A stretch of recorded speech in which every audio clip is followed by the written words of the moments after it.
All right.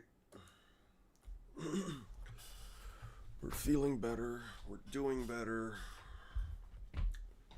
All right. Let's see. Beautiful.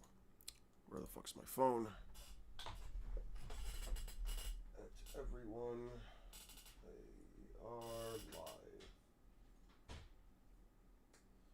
Let's see.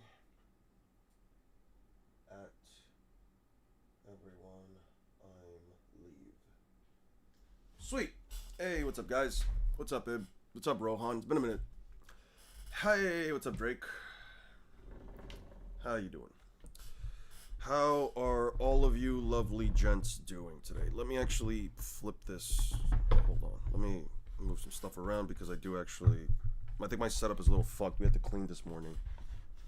So, let me just flip this over. Okay. Desk. It's really just the top of my table. What am I talking about? Okay. Hey, you just woke up. What's up, Jeff? How you guys doing today? Maybe I was slow on posts at work. So, we got some stuff we need to get through today. I do need to go over some of my older videos because I do really want to actually write up these scripts. I know that yesterday we kind of went on a bit of a side quest talking to Stein. It was, bro, I got hit with 3 ads instantly. Is YouTube feeding you for 5 generations? It's not, actually. And I don't know why you're getting ads all of a sudden. I've been putting the ads. Yeah, I'm still sick, but it's fine. What's up, Boros? I'm still setting up the ads as I always do, which is just like the medium amount of ads that you're supposed to be getting. The final boss cutscenes for both Time Strangers and Legend ZA. I'm not watching that right now. Chaos Adventure. What the fuck is this? Whatever. So we have to go over some of my old channel stuff. We're gonna read through some Bleach. Yeah, you're gonna go swimming. Hey, lovely, man. What's up, guys? Shoutouts to YouTube Red. I haven't seen an ad in years. Type shit. Same. Okay, so we need to make some shorts for the ads. The scripts don't have to be that long. It don't have to be that in depth. It just has to go over the overall argument within the video. I'll probably thinking of either. I could probably do one for like the yes, One Piece is faster than light video. I'm kind of curious. I might actually do one for Bugs Bunny versus Monkey D. Luffy. So let's look over it. Bugs Bunny versus Monkey D. Luffy, One Piece's FTL, Fishman Island, and I think we'll just leave it there for now, right? I think that'll be fine for now. One Piece is FTL. Bugs Bunny versus Luffy. We'll do Naruto saving Fishman Island. We're not gonna do one on Getsuga Tensho. I'll probably do one on Madara versus Sukuna.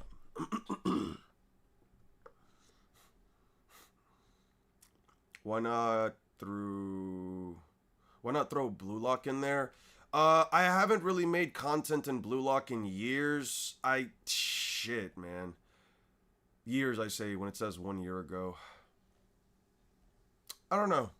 I would like to. I do want to go back and make Blue Lock content. I think I kind of lost all motivation when I lost my hard drive because when I just test the waters, I'm not exactly the most excited about this video. I'm gonna be honest with you. The thing about this video is that I don't think it was bad, but I think that I could have done a much better job. I think I could do a much better job now.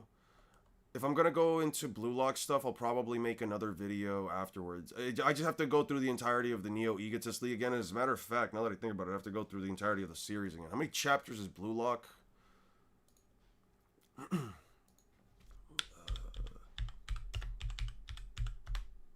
Just mean in short form. Oh, in short form, that's fair. 325 chapters. That's a lot of fucking pages. I think that's fair. What could I talk about with Blue Lock recently? The last time I wanted to talk about Blue Lock, it was before the end of the Neo Egotist League. Before this, it was we were still in the Neo Egotist League, but we weren't like close to the end yet. What could I talk about? What could I talk about? Damn. A Sage Mode, an amp, or a multiplier. It's a straight up 10 times amp to your stats. The multiplier amp, it's sort of the same thing. Although I guess you could differentiate them. Bugs Bunny is actually a god of Toon Force. Only someone like Popeyes can stand a chance. It depends. I feel like people really do overestimate what Bugs Bunny can actually do, depending on like the context of the series we're talking about. He's not as crazy as you think he is, at least within the context of like the Golden Collection. I can't do Emu yet because I have nothing to go off of, and in most cases, Emu just seems to have the type of immortality that doesn't matter what you do to him. Do you consider Stat Trinity better scale tipper or hacks more effective? Never heard your thoughts on it. Do you think Blackbeard or Emu is going to be the endgame villain out of One Piece? Okay, so I'll cover these back to back, right? I do see where we're coming from, by the way, Bob. What could be an idea for like a Blue Lock short, right? What could be? I guess with like Blue Lock, I kind of have to like get myself back into the mentality of like, what is it about the story that I want to talk about overall again? Because I can't just talk about, I don't want to just talk about like, maybe I could talk about like the games separately. I was thinking about making a video on like, how do I put it? I wanted to make a video specifically about like the NEL and the rapid growth that Isagi does demonstrate, and how the consistent evolution of the character from the first game, realizing that the U20 game, while it did make Isagi seem like the hero, he wasn't ready to actually play against pro players at that point. You can kind of see this when he kind of like gets ahead of himself and tries to like go in between a match between what was it? Not Lorenzo. It was the head of the Spain, the head of the Spain team versus Noel Noah. But that's yeah, but you have to also, but here's the thing. When it comes to Bugs Bunny, his ability to manipulate reality usually comes from the fact that he's being chased by somebody, or he's actually fucking around by being outside of the skit itself. Oh, so wait, you maybe make a comparison between in real life soccer players to Blue Lock ones or something? That's a good thing, but here's the thing. I don't watch real life soccer. I've actually spoken to, when I was in my country, I was actually talking to one of the barbers. Funny enough, the barber that I was talking to, he actually did watch Blue Lock, but he only kept up with it from like the anime. And he and I were talking a lot about it because this dude knows soccer like extremely well. He was telling me about checking up like actual soccer matches and making comparisons between like the games, between like games of like Italy, Germany, so on and so forth. And he was explaining that like Blue Lock, that the creator of Blue Lock actually has a very decent extent of fundamentals and understands soccer, the science behind soccer to an extremely well extent. The only thing that he had like issues with was that like Isagi, I didn't know this personally about soccer, by the way, but like apparently the numbers in soccer actually correspond to like positions that players will be having, and he was like, Isagi does not really need to have the number 11 on his jersey. He should probably be like a number 2 or a number 12 or something like that. It was like some weird thing that he was trying to tell me. I don't really know though, but like I do not have the patience to sit down and watch like actual games of soccer. I do not know what to look for in there. One of the reasons I like Blue Lock is because it makes it interesting. But anyway,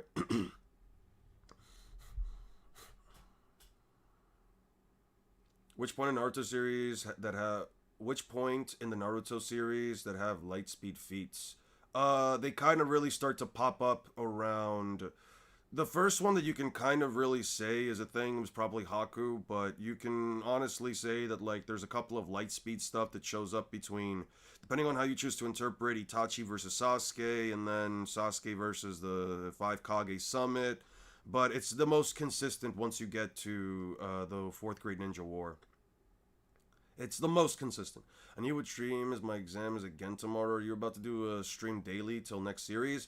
No, I don't think I'll be doing. What do you think about Might Guy versus Akaza? If Might Guy should easily demolish Akaza, especially if he's in 8 gates, the issue is that like he has to essentially go through Akaza multiple times. From my understanding, demons have a limit to their regeneration, but it's heavily dependent on like it's also kind of heavily dependent on like how fast you think Akaza is. Because like the light speed scaling in Demon Slayer, or I guess like the high end speed scaling of Demon Slayer, can be kind of weird or inconsistent. Well, not weird. I don't think it's inconsistent. I just think that like you have to make a couple of assumptions. But my guy, there's like a whole thing with like demons. At least according to like from what I understand, demons do have a limit to the regeneration. They can regenerate from almost anything, but they do have like a limit to it depending on how many times they've been destroyed. So yeah, guy would be at it for a while, and I don't know if he can. Yeah, I don't think he needs the 8th gate, but I do think that, going from 6th and 7th gate onward is going to be a pain in the ass. Raikage's statement is kind of inconsistent translation. Fair enough. I don't know, maybe something on Versus. How are you far into that? I was actually going to read some yesterday, dude. I remember I did read some of the chapters when I was in the fucking wedding, but fuck me, I couldn't really focus, so I actually have to catch up on it again. I read like chapters 2 through 5 on my phone, but I didn't get a chance to really take them in. I'm gonna have to look at them again. That's right. Yeah, they show up. That's right. This is a chick too, right? I'll have this up real quick. And then let me also answer the questions that were back up. we will be getting through some work done today, guys. So, okay. Let's see. By the way, Bob, I don't remember if I told you this, but I did like the plot at the end, like the little plot twist at the end with like the special forces dudes showing up, and then like the whole like army essentially pulling in. I think it's really interesting to have like the demon realm essentially have to now fight this like extraterrestrial threat. That actually seemed very interesting to me. Let's see. There was a question that was asked before from Han. Okay, so the whole idea of like what tips a scale better in terms of like an overall matchup between hacks and stats, it's genuinely, first of all, dependent on what series you are talking about, right? You have series that are mostly strength based, you have series that are mostly stat based, and some depending within the context of the series and how the power system seems to work. There are different scenarios where, like, for example, with Dragon Ball, stats are automatically the most important thing. It doesn't matter what hacks abilities the opponents have. There's the same thing with Bleach. It doesn't matter what your hacks abilities are. If you have the stats to outright just overpower it, you will overpower whatever hacks the opponent has. But there are also series, I would say, like JoJo's Bizarre Adventures, where the hacks are so absolutely fucking busted that no amount of stats can necessarily supplant them. There are a couple cases you could probably bring up with JoJo's Bizarre Adventure. Maybe you could bring up something with Star Platinum, but even then, like, Star Platinum also has the ability to stop time, at least from the end of Part 3 onward. I think it's kind of interesting because if you're going to compare two separate verses, it kind of at that point depends on, like, what the context of the verses are, right? If it's characters from series like, let's say, JoJo's Bizarre Adventure, where, like, hacks are absolutely dominant, whereas you take a series like Dragon Ball, it kind of just depends on you as the person who is theory crafting the fight and what conditions you want to set forward the fight, whether it's verse equalization or not, where you kind of want to kind of reach into a conclusion of like, well, would Goku's absolutely massive stats that completely outscale most things in JoJo's, would Goku be able to, like, let's say, overpower something like the Calamity? Would Goku be able to, overpower something like the Calamity or something like Gold Experience Requiem? Or would Gold Experience Requiem just outhacks Goku regardless of what he does, since its hacks seem to be next to unstoppable unless it's something that's, like, exactly reality warping? You know what I mean? Also, for the conversation about maybe Kenpachi glaze short. If you want me to glaze Kenpachi, I could. I don't have an issue with that. Kenpachi is genuinely a character I feel like, Kenpachi is one of those characters where, like, I don't have an issue with him being overpowered just because he's consistently portrayed to be this absolute fucking menace throughout the entire series. I mean, when you have the entirety of, like, Central 46 say, this dude cannot train, this dude under no circumstance can be sent out to train, because after 3 days of, like, kendo training or whatever, after one afternoon, whichever one it was, they were like, no, fuck that. This dude would actually be a problem for us, and if you ever decided to fuck with the Soul Society, we'd actually be fucked. Which, fair enough. I was also asked a question about who do I think the endgame villain is. So every part of me is telling me that Blackbeard is going to be the endgame villain. There's an interesting video that Mr. Morge made about, like, the 3 absolutes of One Piece. False, where it's complete dominion, which complete dominion and control, which is what Emu represents. False, false freedom, false or dark freedom, which is what Blackbeard wants, where anyone can do whatever the fuck they want. And then there's true freedom and true peace, which is what Luffy wants. Well, not peace, but freedom, where it's people can act and live as they wish, as long as they don't as long as they don't try to enforce their will upon others. It's kind of interesting because obviously Luffy has to destroy both, or has to defeat both of these ideologies. It's kind of weird because it's like Blackbeard has been a villain that's been essentially one of the most predominant villains throughout the entire series, at least that's narratively important within the context of the story. Yeah, some of the other villains are as well, but like Blackbeard is definitely going to be up there as one of the final villains. If Blackbeard doesn't get a third Devil Fruit by the time we get into fighting Imu, I'm going to be wholeheartedly convinced that Blackbeard's gonna come out of nowhere after Luffy defeats Imu, slam his hand through Imu's chest, eat his heart, that's probably a Devil Fruit, and absorb his powers, thus becoming an absolute force of nature with the most powerful Zoan, Logia, and Paramecia Devil Fruit. That's also under the assumption that like Imu has a Paramecia Devil Fruit.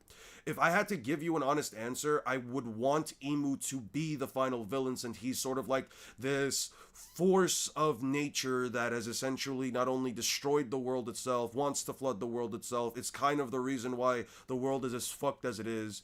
And overall, it would just feel better to me personally if Imu is just this end-all be-all villain. If Blackbeard loses in Laugh Tale, I would be happier if Blackbeard loses in Laugh Tale and Luffy just has to now go in and defeat Imu for everything to be alright. But it does feel like it's gonna be one final case where like, yeah, no, Luffy and everybody come in and then Blackbeard supplants himself as the king of the world, takes the One Piece, takes Imu's Devil Fruit, and becomes the most powerful being in One Piece just to eventually lose to Luffy. It's just the way that like I feel like Oda's gonna go about it. I wouldn't exactly have an issue with it, but I don't know. With the way that Imu is being portrayed, with the way that Imu is, I guess it's just a matter of like, I want Imu to be the final villain because it just feels like everything kind of boils down to Imu, but it just feels like Blackbeard is the kind of character, especially since he seems to go in and off-screen people, not even off-screen, but like, since he seems to be the guy that like lets other people take in the work for him, since it said that like, he's not the man that Roger was waiting for, so on and so forth. I'm just like, man, dude, I would absolutely, I don't even think it's like a bad thing if he would be the final villain, but I do think that like, you know, it would be, I would understand completely why it is. I don't know. I just personally just want Imu to be it. So let's talk about Whitebeard. Let us say if he dropped into a whole nother verse, how tall should he be realistically? Because we can't seriously have a 30-foot tall man walking around, right? Well, it depends. I don't think he's like 30 feet tall. Wait, how tall is Whitebeard actually? Let's look up Edward Newgate. How tall is Whitebeard? He's 21 feet tall. You were very close. He is 21 feet tall. I mean, hey man, listen. A 21-foot tall dude walking around in One Piece, sorry, in Naruto or Bleach or whatever, I could see it happening. They have giants too. Not really in Naruto, but they have giant toads and shit, so it can't be the worst thing ever. 10-Finger Sukuna versus Muzan. I don't even know how strong 10-Finger Sukuna is, because he kind of went from like 5 to 15 in one shot. Or he went to 15, right? Something like that. One more time. So Sage Mode is a 10 times multiplier. Yeah, it is. It depends on, I mean, reverse. It can completely be possible. Nay, fantasy. This is why EO end of series One Piece will be strong as fuck. Demons in One Piece, demons in Demon Slayer region will get shut down due to Haki. I don't believe that. I don't know why Haki would shut down their abilities, but yeah. Yeah.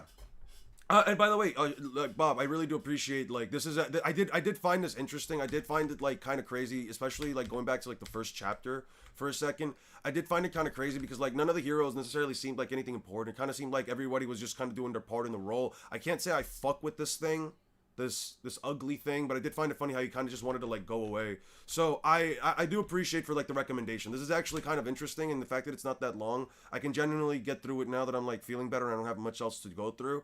I can genuinely look through it now for, like, holy shit, $10. When do I get to come back and rage bait your mods? Hey, what's up, Pink Reaper? First of all, guys, can we get some W's for Pink? I mean, hey, listen, Pink, you know, all things aside, if anything, man, I can always send another Discord link if you'd like, but you'd have to like be more pertaining towards the rules of the Discord, dude. I know that we had to kick you out last time just for the, you know, reasons. He kind of did cross a couple of things, but I'm okay as long as, you know, we're able to respect the rules and we're able to respect the mods and everything. I do believe in giving people second chances as long as, you know, things are as long as, you know, we are able to respect the rules and norms of the Discord server, man. But I'll have to talk over it with the mods first. I will talk over it with the mods. Let's see. Haxes is Hour of the Roof. So I saw in a video that Whitebeard stopped the Heaven plan.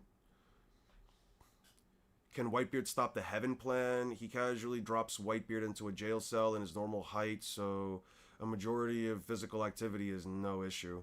But let's just say realistically Whitebeard gets dropped into a verse that isn't fantasy and very grounded. How tall do you think it would be? I think Whitebeard would probably be like 7 feet tall, right? Like a man of his height, comparatively speaking, especially dwarving over others, I would say that like a 7 foot tall, 300 to 400 pound man, especially considering the way that he's built, muscle weighs more than fat. You know, I think Whitebeard would probably be around like 7 feet tall. He'd probably be an extremely tall man. I don't think he'd even be like 6'5" or anything. I think he'd be at the very least like 7 feet. I mean, One Piece doesn't need that to near Demon Slayer verse, and Hockey cancels Abyss Mark region. Probably can cancel out or cut off connections to Emu for a big. It wouldn't work on other region. Have you heard of the Murphy Law and SCP? Nope, I do not check out SCP. Actually, fair. I mean, my favorite East character is Kenpachi after all. Hey, what's up, guys? Happy to see you guys finally joining in. ICL, every time I watch Mr. Morge's video, I feel like I'm getting spoiled because it makes too much sense. I do like Morge's content. Blackbeard slime fruit will strike again. 100% true. 100% true. Yeah, Mr. Morge's theories, a lot of the times they do make sense. I feel like, again, and I've said this before, I've actually said this a lot to my mods, but like, I feel like if Mr. Morge were a power scaler, he'd be a very good narrative power scaler. Like, he knows how to really look into the narrative and really have things support his claims. I'm genuinely impressed by like the amount of evidence that Mr. Morge can like bring up for this stuff. I personally think that Blackbeard's going to defeat Emu either by beating up him solo. I don't think he beats Emu solo. No, Blackbeard does not ever go for like the frontal approach. And even against like someone like Law, he needed his Devil Fruit to like kind of shut them out. I think that it's a case where either Blackbeard and everyone else team up against Blackbeard, Luffy, and everybody else teams up against Emu, or everyone teams up against Emu, Luffy beats him with a giant punch, and Blackbeard comes in at the end. There is no fucking way I even remotely believe that Blackbeard fights Emu head to head. What if defeating Emu and beating Blackbeard are completely different fights? It could be completely different fights. There's also a case where, like, depending on how crazy One Piece gets towards the end, or what, like, the One Piece is, and what the extent of, like, the end game might be, I was also thinking that it could be a case of, like, Blackbeard essentially, it's... Let me see if I can find an example for you guys. I think it could be a case... You know... Okay, let me do it like this, actually. Let me do it like this. How many of you... What's the best example I can do this without, like, really spoiling anything for anybody? Let me ask you a question, guys. Let me ask you a question. How many of you... Hey, Lapis, how you doing, man? We don't like people who sexually harass our mods. That is true. That is actually true. Now that I remember correctly, isn't Whitebeard half giant, and why shouldn't he be his true height? It's for $5 for the cord. That is true. He did. That was you did do that, actually. You did do that. Yeah, you did do that. That's right, Pink Reaper. Fuck. Yeah, I'm not gonna lie. You did kind of harass one of our mods. That is true. Fuck. That's right. That's right. Let me check. Yeah. Damn. Yeah, no, it might be I don't think I could do it then. Is Emu one of the best immortal antagonists you've seen in story? You consider the best, worst rated immortal villains? I would probably say, well, one second. Let me slow down. What's a good example to like bring up with Blackbeard? Because like I have an idea of like how Blackbeard can do it. I just don't know how to like properly explain it. It's like the case, and I don't know if I can like if I really want to like spoil you guys for certain stuff. What's an example of like a guy essentially? Fuck, man. What's like a good example of this? I'm thinking of like Mad Mod from like Teen Titans, where like he's kind of like just starts to manipulate all of reality after like he gets like a gem or some shit. There's also like an example of like Donkey Kong Bonanza. Have any of you guys played Donkey Kong Bonanza? Or do you guys know about Donkey Kong Bonanza? He also posted racist memes. Oh yeah, no, you can't do it then. We will not let you back into Discord. You're banned. Yeah, no, Reaper is like that on Toxic X. Hates us but can't get enough of us. Yeah. Wait, he posted racist memes? Okay, yeah, no, we can't let you back in. We can't do that, bro. Like, I do believe in second chances, dude, but if you're posting, like, racist shit and whatever, I can't do that, dude. I can't, especially if you're, is Discord joining free? Not necessarily. He was also post homophobic memes, too, if I remember correctly. Well, okay, I don't want to call people pathetic. I don't want to call people pathetic either. Like, listen, it's not right for them to, like, post that stuff or whatever, but, like, you know, let's not go out of our way to, like, you know, I don't want to make an environment where we're just casually insulting one another. This is, yeah, I don't think I can let you back in, man. Sorry. Um, yeah, no. But anyway, back to the conversation at hand. Back to the conversation at hand. Okay. Listen. If you guys have not played Donkey Kong Bonanza, if you guys have not played Donkey Kong Bonanza, and you guys don't want to be spoiled, please just either look away from the stream real quick or shut it out for like the next 5 minutes.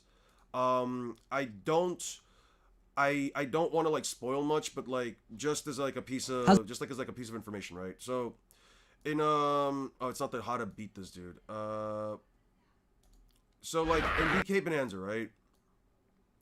There's a point in the series where like K. Rool there's a point in the series where like K. Rool basically gets this thing called the Bonanza, or whatever.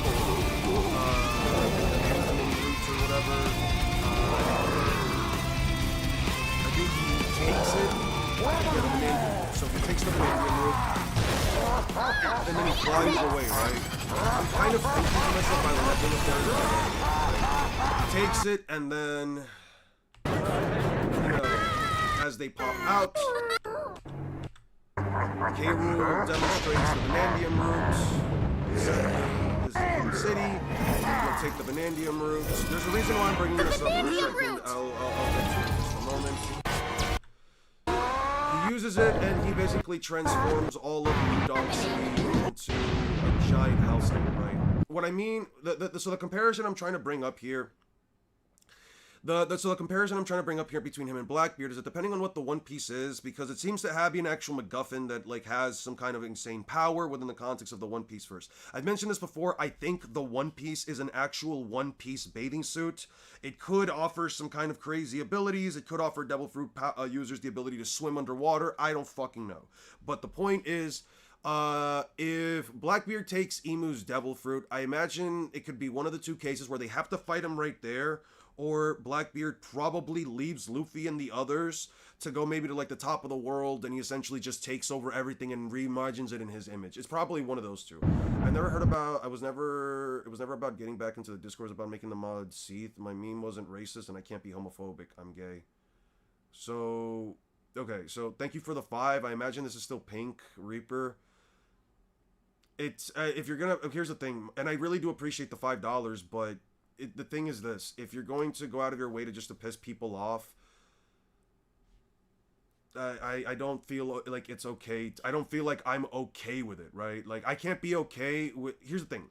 My mods do a lot for me. They not only take care of the Discord for the most part, they take care of the Discord, they have all of these mini events, they set up polls, they do all of these things.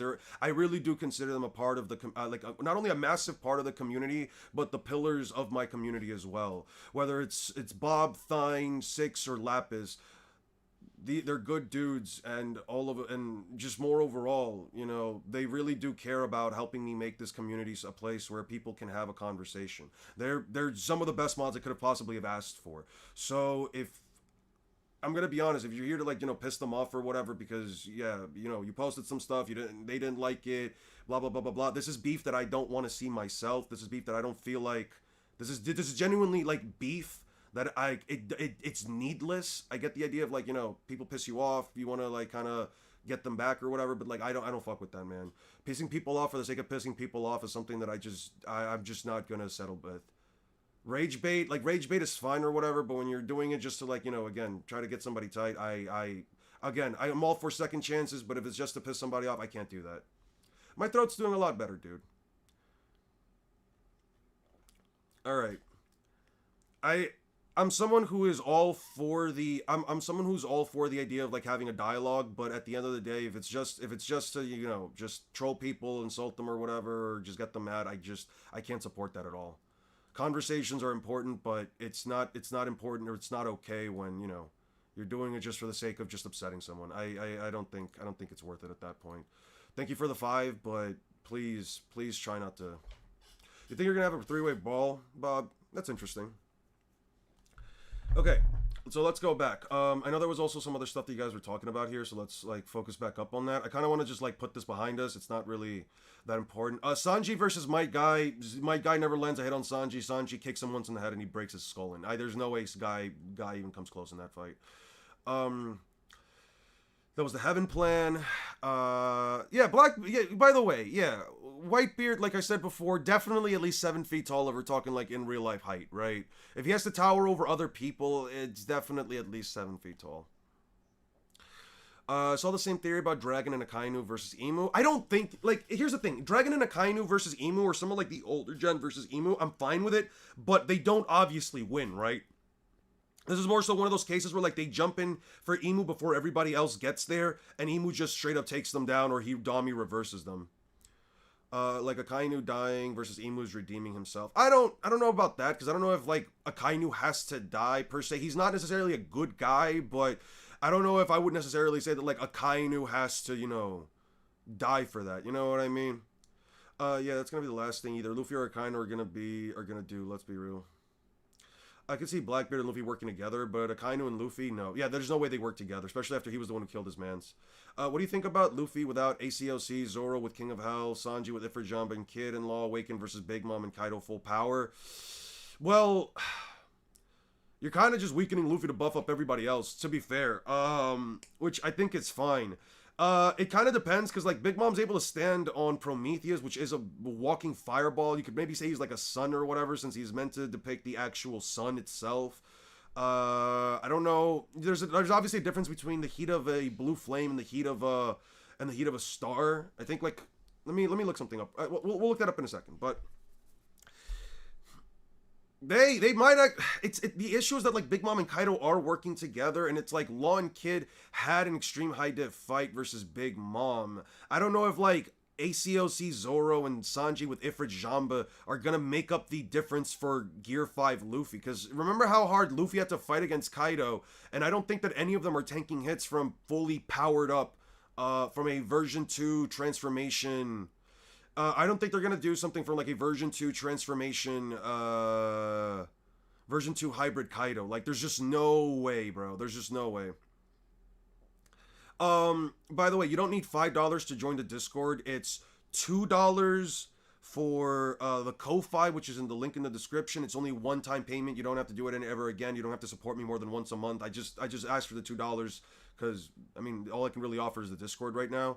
And it's $4 if you want to do the YouTube membership. I always recommend just do the Ko-Fi because it's quicker and easier. But if you want to do the YouTube membership, you're more than welcome to.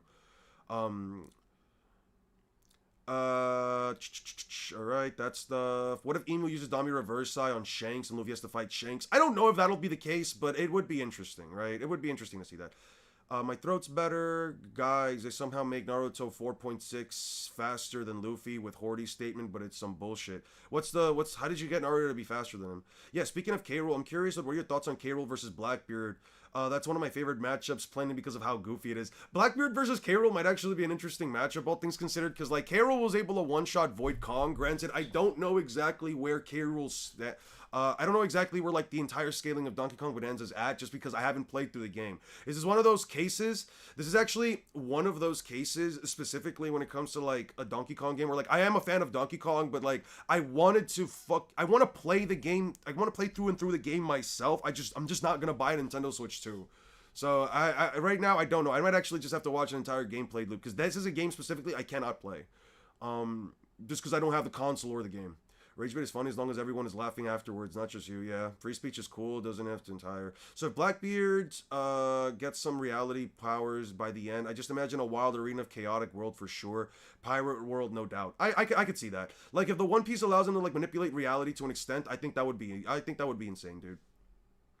We also don't know what Emu's past is. I do wonder what crimes the Buccaneers declang among the other groups did to be hated so much. I feel like Emu's just gonna be probably one of the most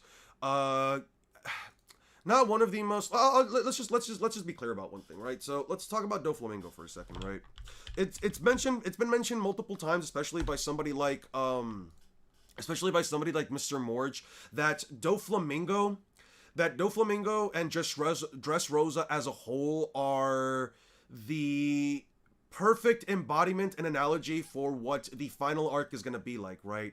Dressrosa is a kingdom that seems like it seems like a paradise and on the front end, but it's actually a complete dystopian society where anyone who tried to like fight back against Doflamingo knows about what happened that night, or goes against the status quo are immediately just wiped from history themselves thanks to Sugar's fruit. Does that sound familiar to what Emu did to the Void Century and the Ancient Kingdom? Of course, it's a perfect analog for it. Doflamingo is considered what was one of his nicknames? Affiliations, occupations, residence, aliases, Joker. He was also seen as like one of the demons of the Celestial Dragon, right? I think that was one of like the nicknames that he was given. Something like it was like a demon or some shit of the Celestial Dragon, something like that, right? An underworld broker, so on and so forth. But the thing is that, like, Doflamingo is also a celestial dragon. He wants to sit atop of the world. He sits on top of his own kingdom, which is, its own little macrocosm within the context of the larger One Piece world. And he was willing to destroy everything once everyone realized what was happening, right? I think it's a very interesting analog because it kind of brings up this conversation of... It kind of does bring up this conversation of, like... what exactly made Doflamingo the way that he is, right? Doflamingo is a character that, even though he was born as a celestial dragon, there is a difference between... Oda likes to bring up the conversation of nature versus nature, right? Nature versus nurture. How you are raised versus what the embodiment of your own will and actions are, right? Who you are deep down as a person. You can kind of see different cases of this with like Lin Lin and Big Mom, where like Big Mom wasn't necessarily a bad person, but she had immense strength even for a child and was an absolute anomaly even across other humans, right? She is a human after all. The thing about a character like Big Mom though is that she could have been shaped one of many ways depending on how she would have been properly raised, but being taken in as a pirate and being shown that her strength could get her to do whatever the fuck she wanted, obviously she went down the path that she was led, right? Then you also have characters like Kaido that come from a kingdom where he was already the strongest child in an entire country by the age of 10, but he was also sold out, and he always saw that power was... he was sold out basically very early into his childhood, and he essentially quickly learned that might makes right in this world, right? That's also nurture, right? But then you have a character like Doflamingo, right, where like him and his brother are both celestial dragons, but Rocinante was raised by someone like Sengoku, that fucking fraud, but it at least turned him into a decent human being. Granted, it wasn't just being nurtured that way. Rocinante, you can kind of tell even as a child, was at least somewhat decent of a better person than Doflamingo. Doflamingo was the complete opposite. He was bad as a child from the get-go, and you can even see like when he was sitting there with his father that just, as a child being willing to kill his own father because he essentially took away all of their luxuries essentially meant that, yeah, Doflamingo from the very moment that he was born was essentially just meant to be evil, right? He was raised in a pretty evil environment, but the difference between him and his brother is that I don't think any amount of nurturing would have made Doflamingo turn out to be any better, right? One moment, please.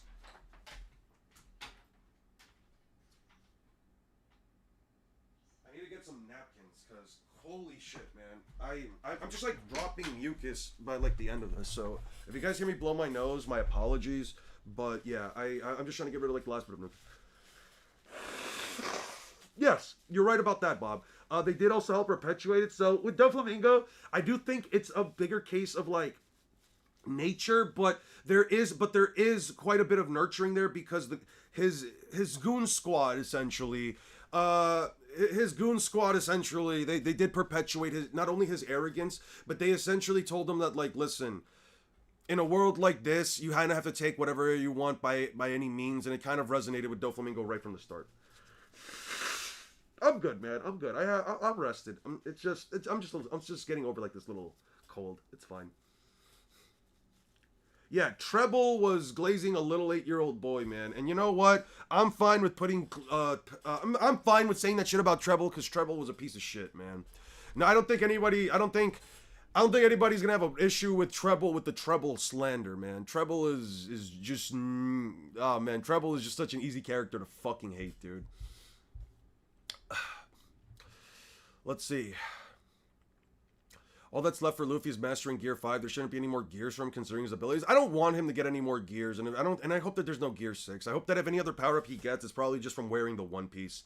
I have a question. Who is more right in terms of their ideology? Itachi or Eren? What do you mean by this? Are you making like a comparative? What do you mean by their ideology, right? Because like there's different ideologies that you can go by with like Itachi or Eren. Because Itachi was essentially a pacifist that had to do bad things in order to maintain the status quo, while Eren sort of just stopped giving a shit and said they attacked us first, therefore I'm going to swing right back. If you swing at me, I'm going to swing back 10 times harder. He did want to achieve true freedom in that sense, and I think wasn't it that like Eren also wanted to achieve true freedom, but he knew that it wasn't possible because making contact with Artori essentially showed him that like the Attack Titan got visions of the future or whatever. I don't remember what exactly it was, man, but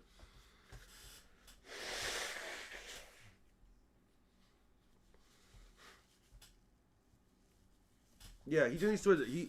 I hope that he does. I hope that he does erase the stamina issue. I'm gonna be honest with you. Imagine Luffy versus Emu going kind of Luffy versus Enel. I kind of hope it's not that case, but I could see it being something like that, considering that Enel is also a perfect analog for like Emu. Okay, but who in general is more right? Like, it depends, right? One second.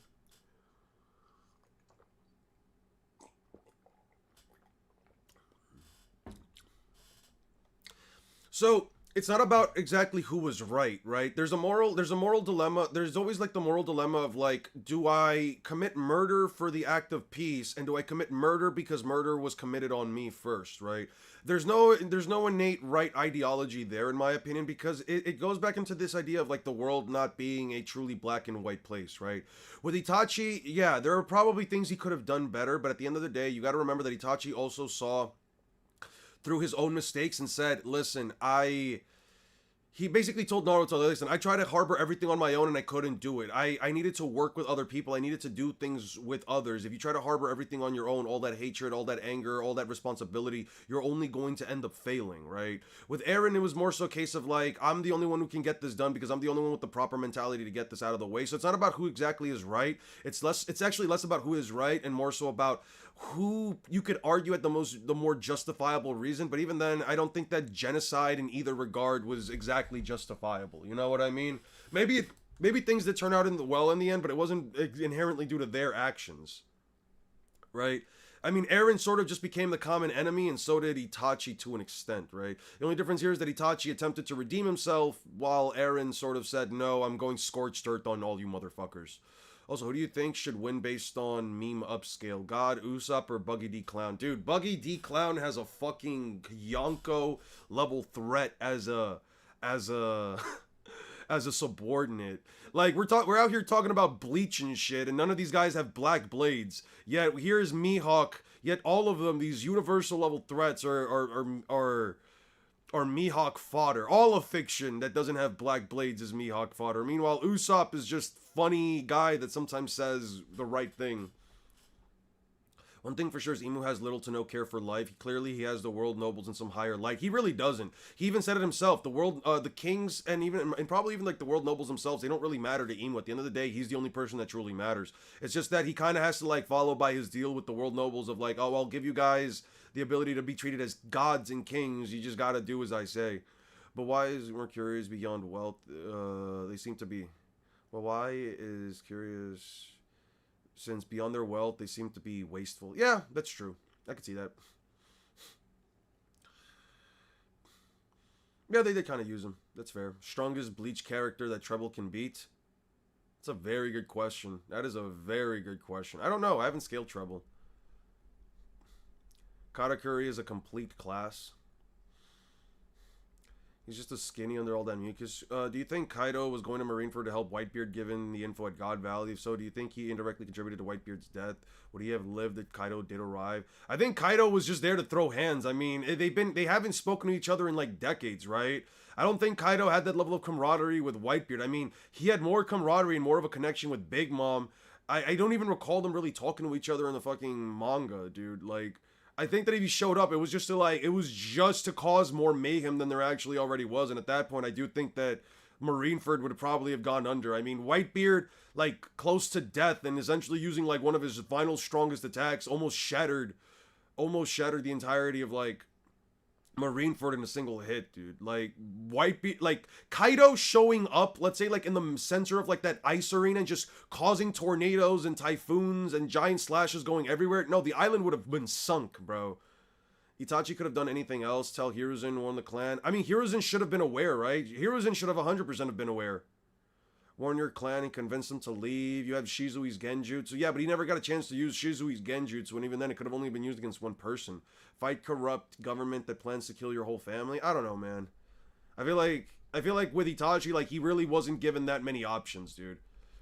For Naruto, we can blame Danzo and the Hokages for pushing the Uchiha so far, leading them to get wiped out. I mean, you can kind of maybe see that, like, you know, Tobirama did have some kind of, like, wishes to at least, like, try to appease things with the Uchiha, especially by giving them, like, the police force, but I guess that did alienate them even more. It's one of those things that, like, in hindsight, they were bad decisions, though Danzo again, you know, he was just pushing the agenda farther than it needed to go, in my opinion. I felt like God Valley Flashback was too short. What's your opinion? Dude, God Valley Flashback has been over 10 chapters, man. I don't know why people say it's too short. Like, listen, I've been waiting for God Valley as long as anybody else, but, like, I don't know, man. I don't feel like it's short. I feel like it was just fine. If anything, I felt like God Valley's been lasting a little too long. Well, maybe it's because I'm conflating it with, like, Loki's flashback as well. We have been going on flashback after flashback for, like, a while now. You know what I mean? So, yeah, I could get it. I can get where you're coming from, you know? Let's see. The God Valley incident. We'll say that God Valley starts the Island of Fate, right? Yeah, we'll say it starts. Technically, you could say it starts right here, but you know what? We'll say it starts at chapter 159, right? 159. Where are we at right now? 1, 2, 3, 4, 5, 6, 7. It's like 7 chapters, dude. I think God Valley's fine with 7 chapters. That's like 7. That's like 5 or 6 episodes. Maybe just don't genocide people. That's also fair. Maybe, I don't know, man. I like 7 or 8 chapters. I feel like that's what, like 5, like, yeah, 4 episodes. I'm fine with God Valley only being like 4 or 5 episodes. I don't need it to be stretched out that much. Granted, like I said, like I told the dude from yesterday, you know, it's gonna be stretched out anyway in the anime when it comes to, like, the fight scene, so it'll be fine. I still can't understand people who defend guys like Eren. The thing about Eren is that, like, again, right, it kind of goes into the idea of, like, eye for an eye. Or I guess in Eren's case, it's more so eye for death. You know what I mean? Like, they did send the Titans to Paradiso. They did attack first, but yeah, Eren did just kind of wild out and said, "No, you guys fucked us first. I'm wiping out the rest of humanity for that shit. Like, I'm really not fucking with you people for that." Yeah, it just do be like that. You know what I mean? It just do be like that sometimes. I'm not saying that Eren was justified, just I don't know, man. I definitely feel like it wasn't a reasonable crash out. I say reasonable crash out quite often. I don't feel like that was a reasonable crash out. What would you do if you suddenly just got spawned into the One Piece world? I'm fighting the Straw Hat crew and I'm hopping on a boat, bruh. Zoro gonna use Usopp as his sword in the final fight. I mean, he's black and he has a sword. Yeah, I guess. Kaido and Whitebeard were kind of close to each other when Shiki tried to double cross them. Yeah, I guess. Yeah, that's fair. I still can't understand. Best Hokage is Tobirama, worst is Hiruzen. That, I need you to explain to me why the best Hokage was Tobirama. I need you to explain to me that shit to me right now. On that note, who do you think is stronger between Prime Shiki and Prime Kaido? Intuitively, Shiki seems like he would be stronger, being a Roger rival and fighting Garp and Sengoku. Well, Sengoku didn't add anything to that fight, I'll be honest with you. There's no way I'm gonna... Sengoku, like, stood in the sidelines behind, like, a giant boulder while Garp fought Shiki. I'm not gonna lie to you. So it was like a Yonko level threat versus a Yonko level threat.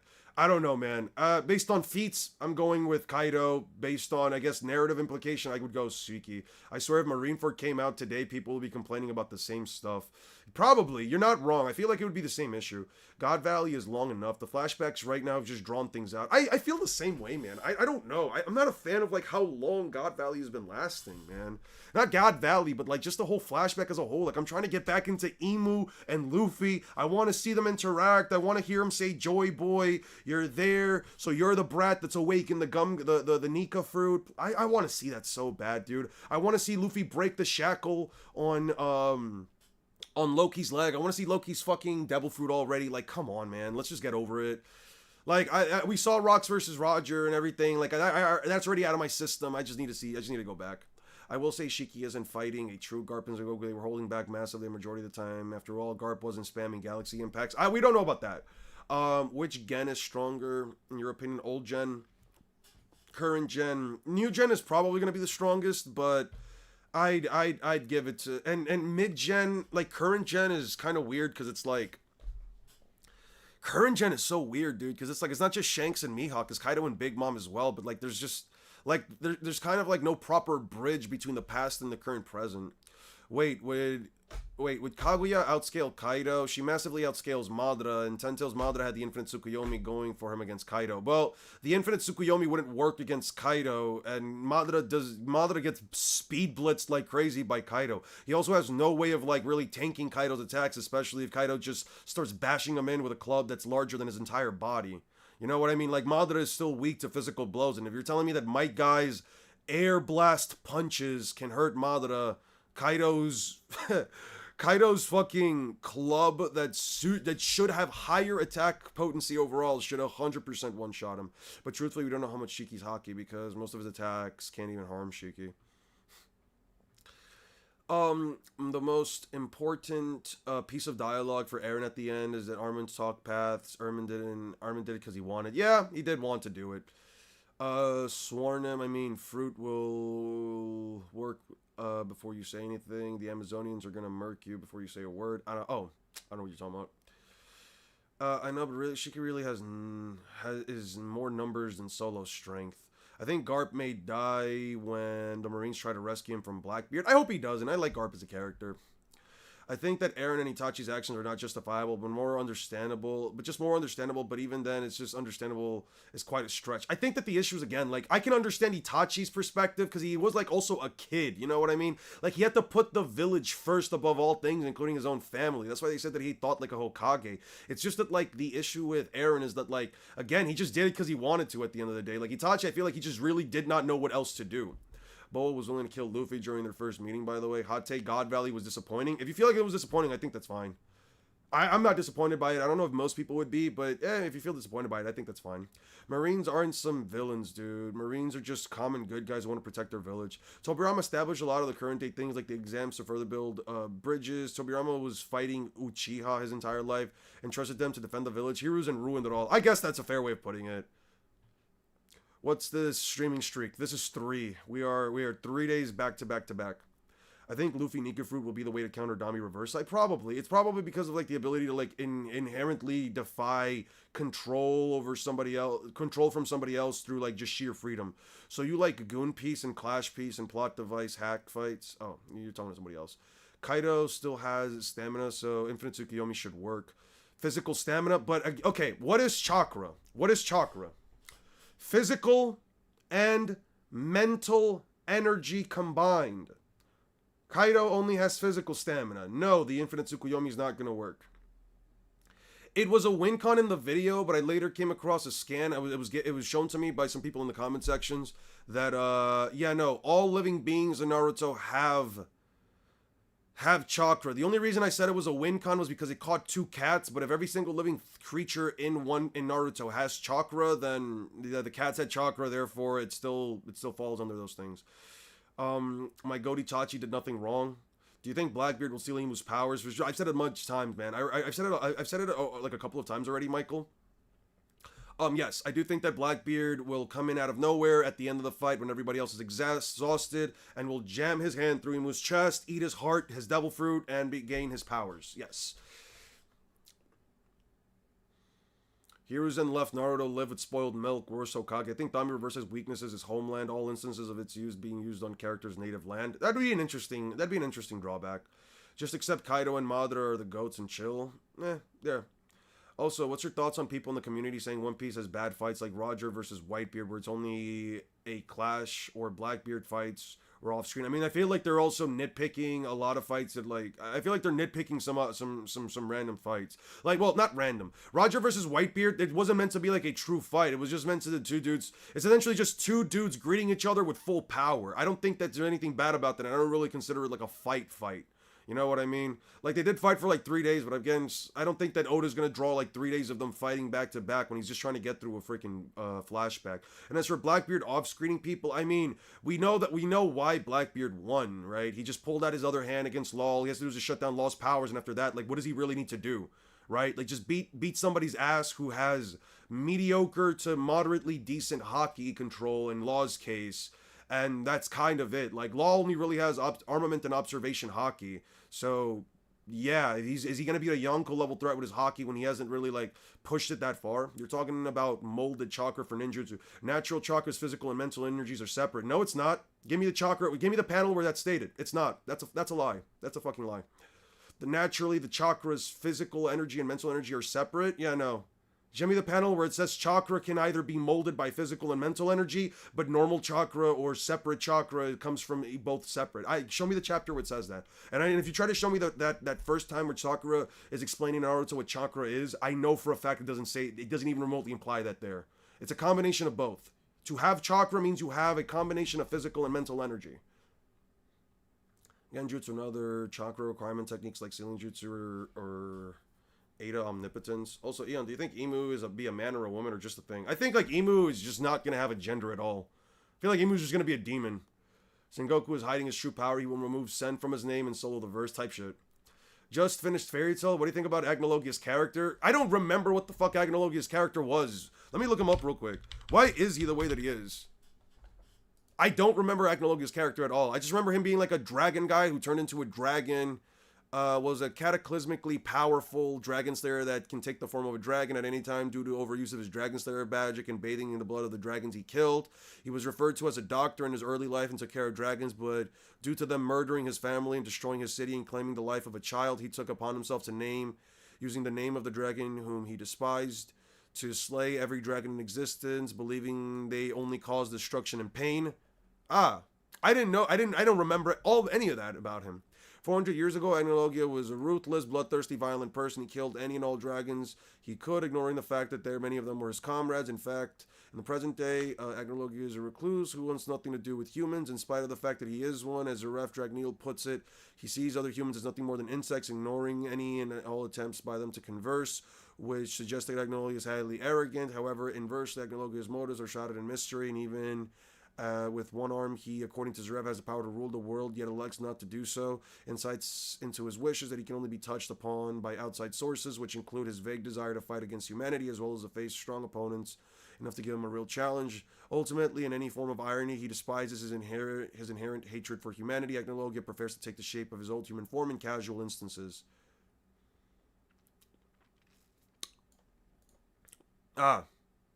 So he was just mad about something from years ago, and he said, "Fuck it, I'm gonna be the bad guy now," and he hates humanity.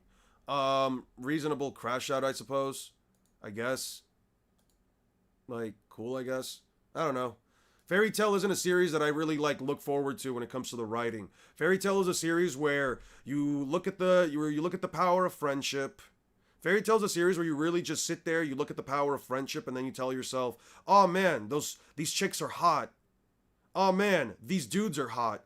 Oh man, the hot chicks and hot dudes are all fighting. The power of friendship compels you. The power of friendship compels you." And then everybody's happy at the end of the day because Natsu said, "You hurt my friends," and then he just wins. Yeah, that's Fairy Tail for you, dude. I don't know, man. It's definitely a series you just turn your brain off for. I'm gonna be honest with you, and I don't know if this is gonna if anybody's gonna take offense to this. What the fuck happened? Wait. There we go. Okay, we're fine. Sorry about that. Yeah. He was cool when he was shrouded in mystery, but once we learned about him, he's just a guy that went insane and he was really strong. Yeah, no, Fairy Tail is a series, and I don't know if like anybody's gonna take offense to this, and I'm not trying to insult the series as a whole, but it really just is a series where just turn off your brain, watch it with one hand, and you'll be fine. It's fine.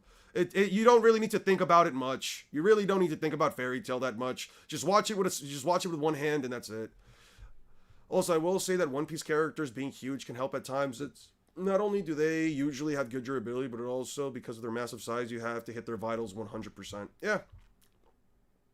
Runbeard gets loaded by celestial dragons. That's crazy. Do you think the Holy Knights are frauds? Not yet. I just think they're about as strong as like a Yonko crew level fighters. I just don't think that they're like Yonko level threats themselves. I think it'd be kind of crazy if like every single God's Knight was a Yonko level threat or an Admiral level threat.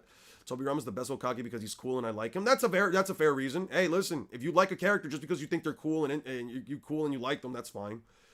Wasn't addressed to me, but Agnologi is a bum. For such a simple motivation of wanting to kill dragons and destroy everything, he's weirdly inactive and trying to accomplish it. Yeah, it just feels like he just fucks around. What's up, Sukuna?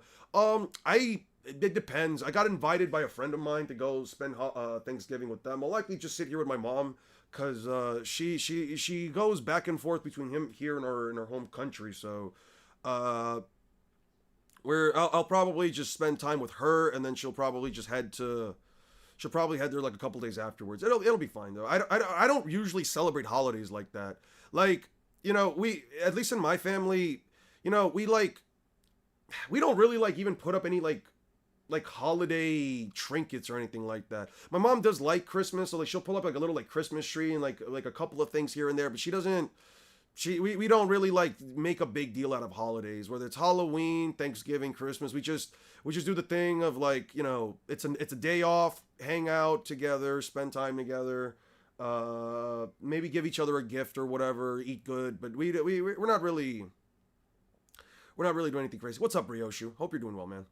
Wouldn't Kaido have chakra? If we don't verse equalize and place Kaido in Narutoverse without versing him, by lore he would have chakra, vice versa. Yeah, but I don't put them in just another verse and just say, oh yeah, this guy exists here now. You know what I mean? I don't think it's right to give a character an entire internal organ just so abilities can work on him. I'm not okay with that. Hockey fights are boring, bro. Missed half of Luffy versus Kaido and Zoro versus, yeah, Zoro fights are pretty cool. Let's see, Mayuri from Bleach is hotter than any character female. Yeah, you're right about that. I would totally goon to Mayuri Kurotsuchi over any girl in Fairy Tail. 100% true. Have you seen his hair? His luscious blue hair? Yeah, for a fact. I don't like DBZ ass. Also, he leaves room for the imagination. Let's look at Mayuri Kurotsuchi for a second. Mayuri Kurotsuchi. God damn, his name is such a bitch to spell. Kurotsuchi, yeah. Like, tell me this is not the peak of male physique, man. Like, I'm out here, like, listen, all these Fairy Tail chicks wearing their bikini tops and their tight pants and their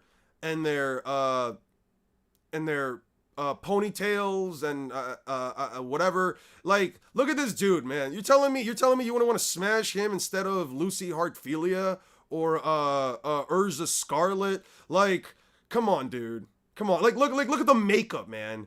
This man right here, this man leaves only room for the imagination. Can you imagine what he actually looks like underneath this Shihakusho and robe thing? Like, I don't know, man. If he shows me his ankles, whoa, man, I might lose my shit, man. I'm just saying, I might lose my shit if you ever see his ankles. Anyway, enough with that. I don't like DBZS Toei animated One Piece fights. Legit fan animations nowadays are better than Toei. Also, justice for Wanji. Oh, yeah. I feel like Sanji fans are upset that Sanji isn't getting the same treatment. I feel like Killer Bee and Sasuke demonstrated better sword skill than Zoro in One Piece. That's fair. They have more flair with their sword techniques. Sasuke spinning his blade around his foot to kick to the Momoshiki and Killer Bee's sword style is harder than Zoro's. I can agree to that. It does look visually more impressive. How would you even watch with two hands? We're not gonna worry about that. What do you think about Elsa versus Aokiji with speed equalizers? I don't like equalizing stuff because at that point you kind of already have an answer for yourself. I would still give it to Aokiji because he is ice. She is just a woman who controls ice. Sasuke is a better swordsman than Zoro.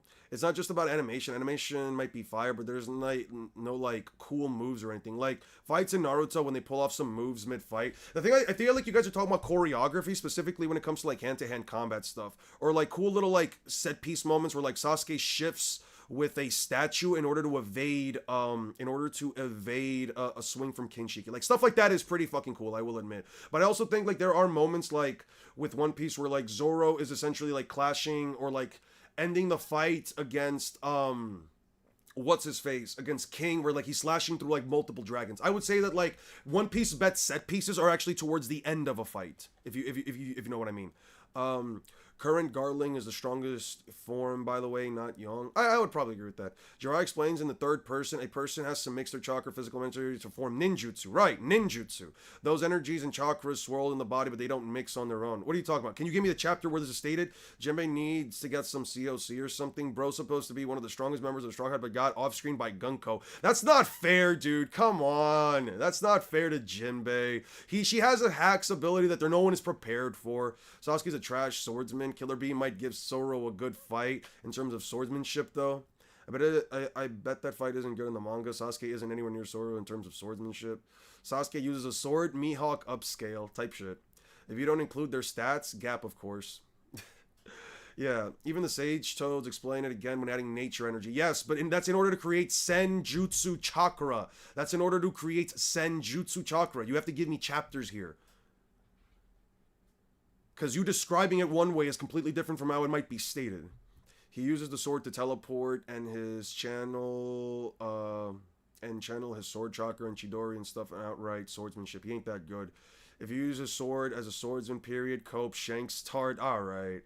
Yeah, I'm kind of conflicted on Fairy Tail. I like the main cast and their interactions, but the last arc was so ass and convoluted for no reason. I don't like the last arc either. Especially with like the whole like there was a whole thing in the last arc where you have like this dude that Agnologia essentially like one-shots. He's supposed to have like every single Dragon Slayer magic or whatever, and Agnologia one-shots him. He was stated to be like the strongest wizard, but then you also have like August, which is like also supposed to know like every single magic, but they just kind of amount to nothing. These characters don't really amount to anything. I saw the fight between like August and what's his face, the Shanks lookalike,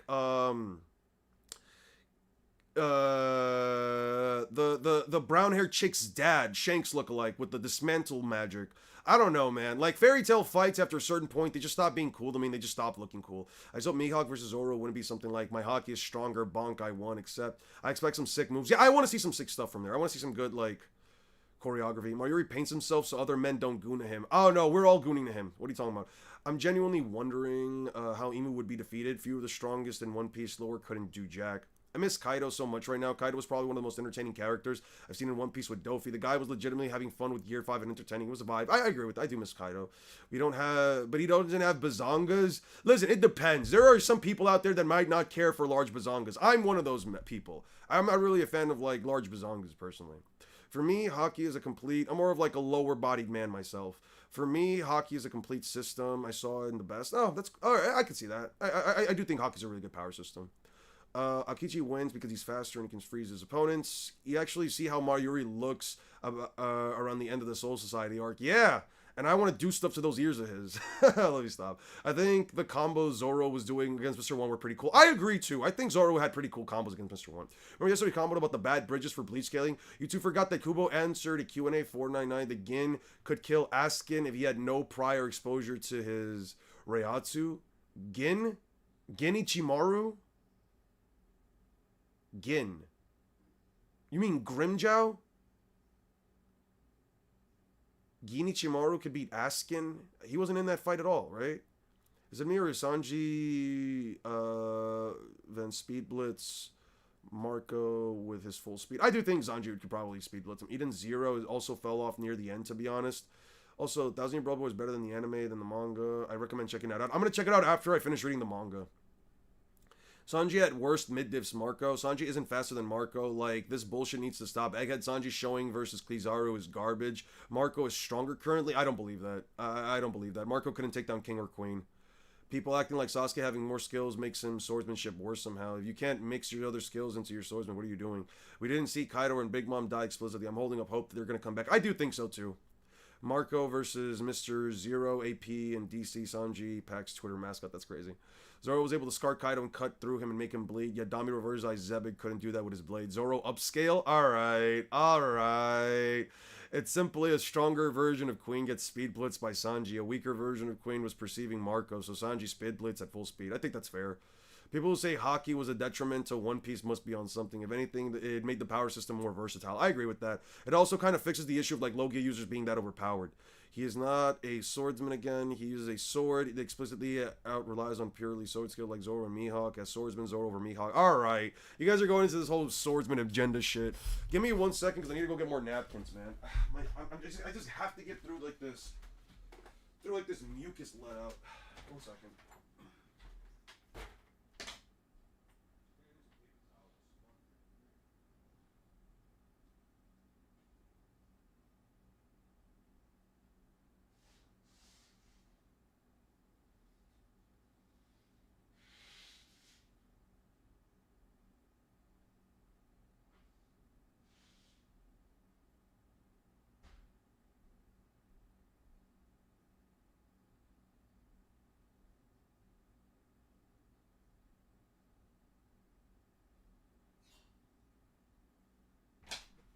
Alright.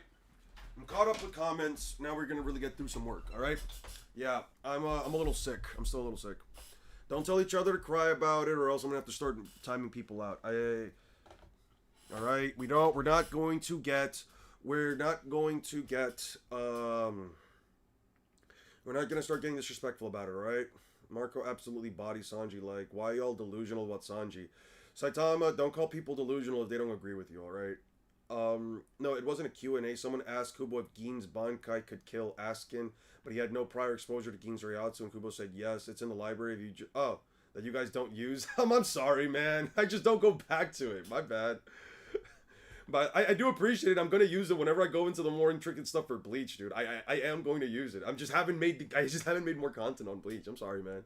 But don't worry, I will be using that information. Don't worry about it.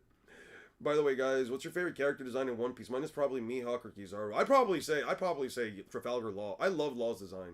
And Luffy, Gear 5 Luffy. Gear 5 Luffy's like my top 1 design. And Nami. I love Nami's design. And Robin's design. I love Robin's design. And Chopper. Chopper's got a great design too.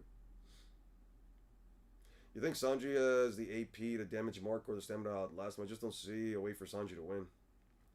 Sasuke's a versatile swordsman, explicitly confirmed to be a Kenjutsu master. Ninjas aren't going around clean tournament-style kendo matches. Which Mihawk agenda meme is better, frankly? Paint the sword, or if it ever touched a blade, you're getting soloed. I love that. I love that agenda so much. I love that agenda so much. Good shit, Han. Good shit. I liked his design the most. Oh, I also like Marco the Phoenix's design. Also, Rob Lucci over any Fairy Tail or Bleach girl. That's crazy. That's crazy. Yeah, Dofi got some drip. Luffy, I don't know, maybe Snake Man kind of goes hard. I like Luffy's design, especially in Gear 5. Snake Man also has a pretty good design. Also Bounce Man. I kind of grew accustomed to Bounce Man after a while. Can tank any of Sanji's attacks. The thing about Marco is that he doesn't tank attacks. Marco doesn't tank attacks. That's the issue. He never really tanks an attack. Tanking an attack means being able to withstand it with minimal to no damage. Marco takes the hits. He just regenerates from them. Marco has great regeneration. He doesn't have great tanking capabilities.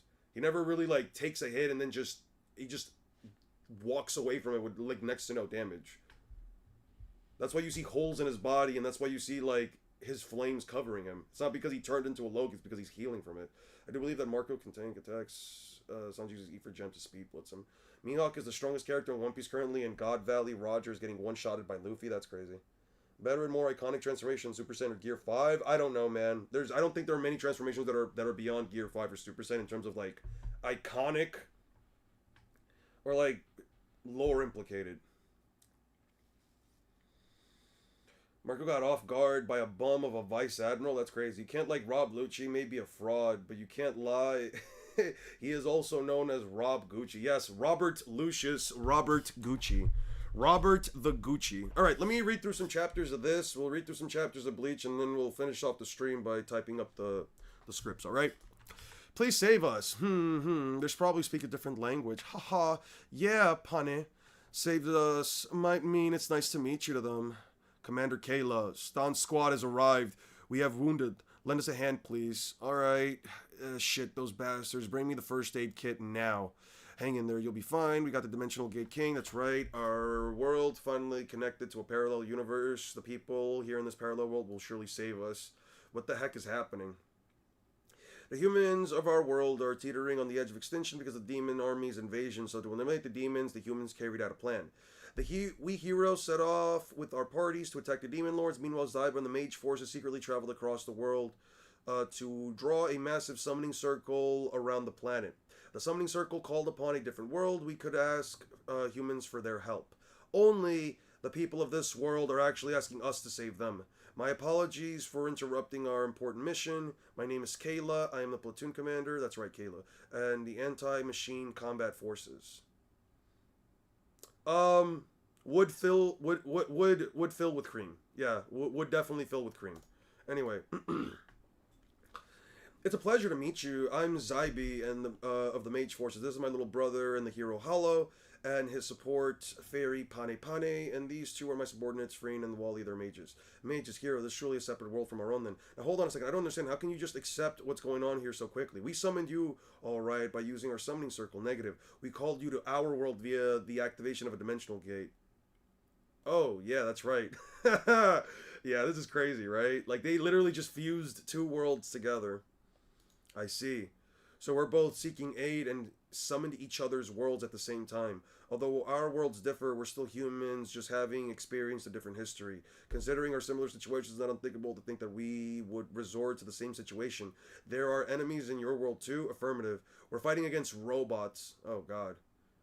They're inorganic monsters created by human hands. Artificial intelligence. Do those words make any sense to you? The AI of our world gained sentience and suddenly turned on humanity. 80% of the world has fallen under the command. Robot? Huh. I don't really get it, but those robots were made by humans, and it shouldn't be hard to break them. I don't really understand how they could be a threat. It's not that simple. The robot AI has already surpassed human intelligence, and it continues to evolve. It builds and crafts new weapons and equipment that we cannot even come close to comprehending. But even that being said, I can also see why you people would have your hands full fighting unintelligent animals might find this difficult to grasp. Say whatever you want, but obviously the demons are far more dangerous. They can twist and crush humans with their bare hands, and they can use magic. If you're talking about powers, the robots are clearly superior. They have beam weapons too. Ah, yes. The age-old question. It's not Genos, but yes, it is the age-old question. What's more dangerous, a demon or a giant killing laser beam? I'm fine with these.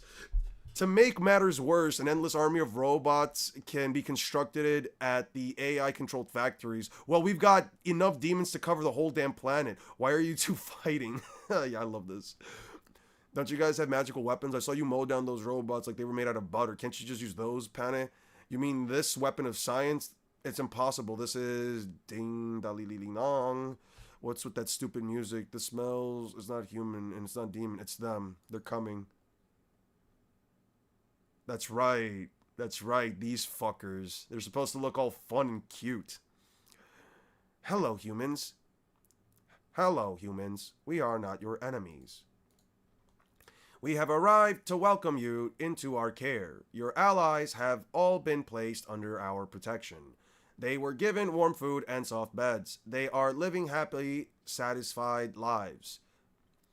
You are the only humans remaining. There is no need to worry. Please reveal yourselves and submit to our protection.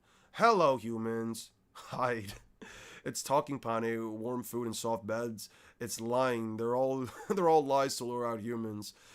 Their AI is always learning. It always finding the most efficient way to smoke us out and kill us. It uses sweet words to tempt our survivors, and when someone steps out, the robots will riddle them with holes in mere seconds. Really? But they don't look evil, so I repeat, we are not you.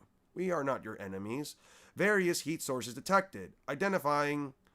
Organic life forms identified. Eliminate targets. They found us. All units into formation. Concentrate your firepower at the front lines. Yes, Commander. Chun chun chun chun chun chun chun. The arrows of light that destroyed demons with ease aren't even denting them. They've got beam-resistant armor. Prepare the armor-piercing rounds. Whoa, what power, it's so big. It's like a siege cannon. It's not even taking them down. Shit, it worked before. Damn AI learned how to defend against the rounds. There is no need to worry. It will only hurt for a second. Come join us in jubilation. Earth-shattering magic earthquake. Holy shit. Sensing unidentified field energy. Reference error.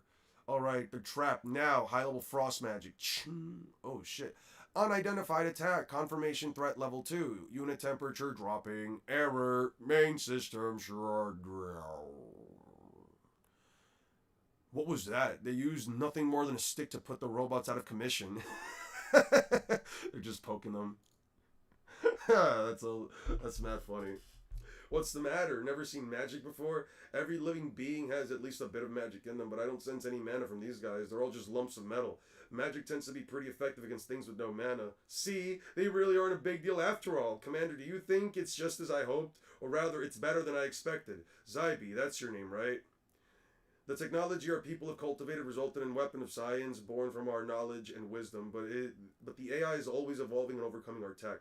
However, with your differing history and culture, you cultivated non-scientific powers which could allow us to fight against the robots. Well, that's interesting. I had a similar idea. The weapons of science you spoke of are probably the key to defeat the Demon Lord's army. Let us collaborate, Zybe. Sure, great idea. If we team up, then we'll definitely be strong enough to save both worlds. Hollow, what's wrong, Pane? Zybe, you really are amazing. Even when you're trapped in a hopeless situation, you keep moving forward, never giving up. You're a shining light cutting through the darkness and led us down this path. But compared to you, I'm... That smell. There are a ton of demons heading straight for us. Alright, they showed up. Damn, they sensed the mana just now. We should have escaped while we can and regroup first. Is there somewhere safe we can go? The fort we came from in humanity's final stronghold, but it's not exactly close. I've got flight magic, but it'll take 5 minutes to finish the incantation. Once activated, it can bring everyone to the fort in a half a day. Oh, that's right, Freen. In that case, we'll have you cast the spell. System reboot, restoration 93%. What's with those things? They're still alive. Robots don't even have a concept of death. Even if you freeze their systems, they'll just restart themselves after some time. But they're repairing themselves far too quickly. Holy shit. Freeing, don't stop the incantation. Keep the flight spell. Yes, sir. We've got 5 minutes until Freeing spell is activated. We'll have to keep the enemies at bay. What series is that? It's called Versus. Yeah, Bob put me onto it. One of our mods here, Sean Lord, he put me onto it. We'll be fine. We can do it with us working together. We'll make it.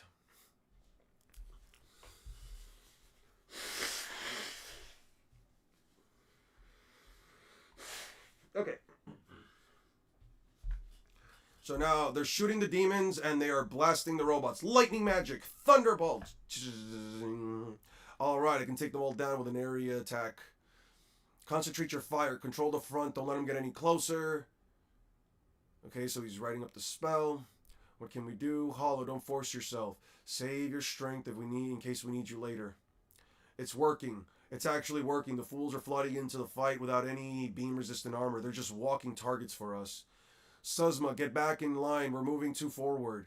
I'll be fine, Commander. These bastards are nothing compared to those shitty machines. Huh? That's it. Keep at it. The robots have stopped advancing. They haven't been moving for a while. Let's push them back. Learning complete. Unidentified. Attack analysis complete. Results saved.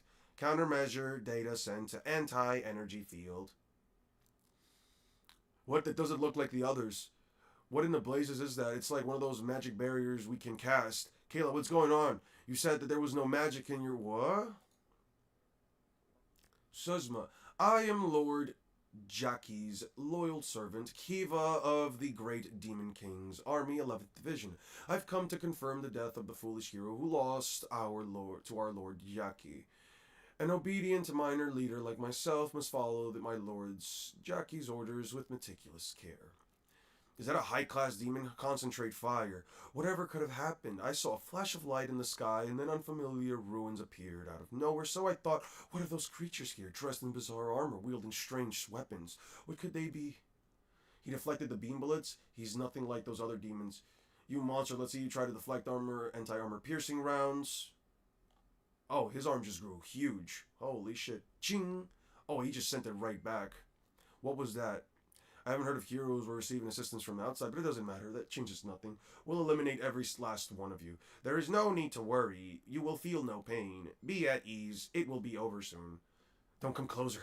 I don't want to die. I don't want to die, Wally. Damn it all. I don't have time to cast a high level spell. Ching. Oh, shit. Damn it. I'm not letting it all end here. Not yet. Dude, I really could not keep up with this when I was in the wedding, man. Jesus Christ. Well, it was a service. How did this happen? We tried to summon another world to save our technology, but the opposite happened. We've got new enemies on our hands, strong enough to rival the demon's armies. It's useless to keep trying. It's struggling futile. It's humanity's fate for extinction. What is that little creature? I don't sense any mana from it. Regardless, it's attacking humans. It must yearn.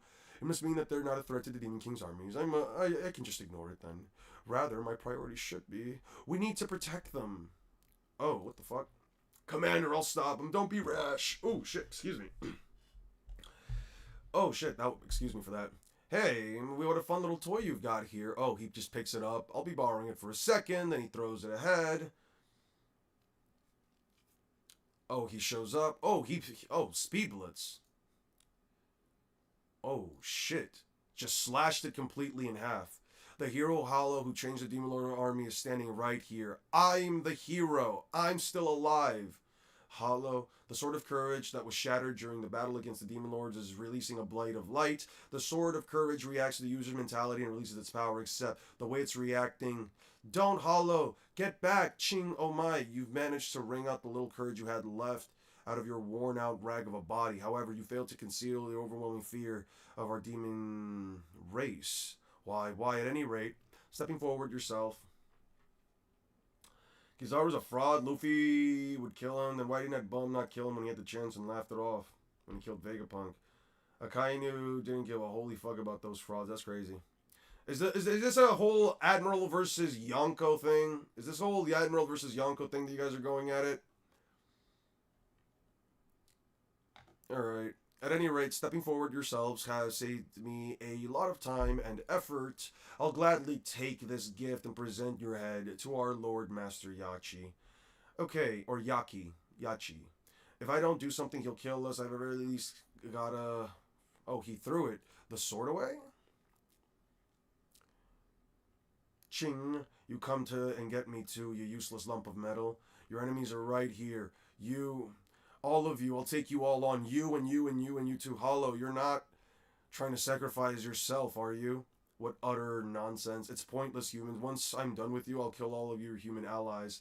Sensing an increased output in biological energy. Target changed. Happy missiles.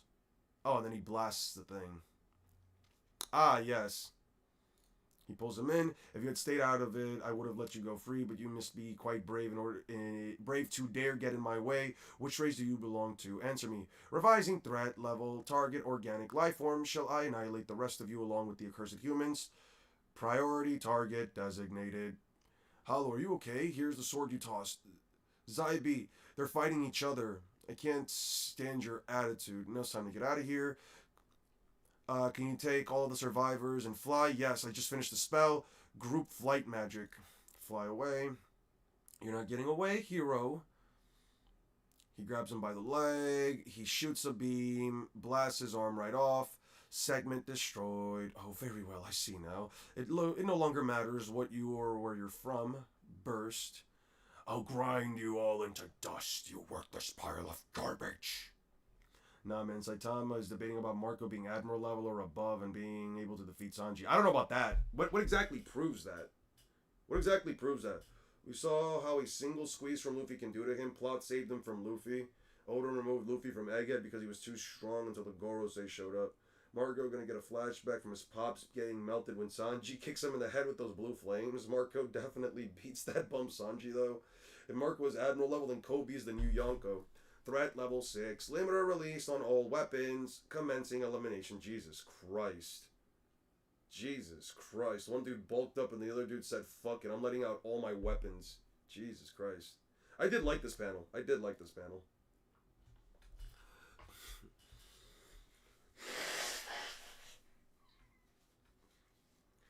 Finally awake, Hollow. The injuries from the Demon Lord finally got to you.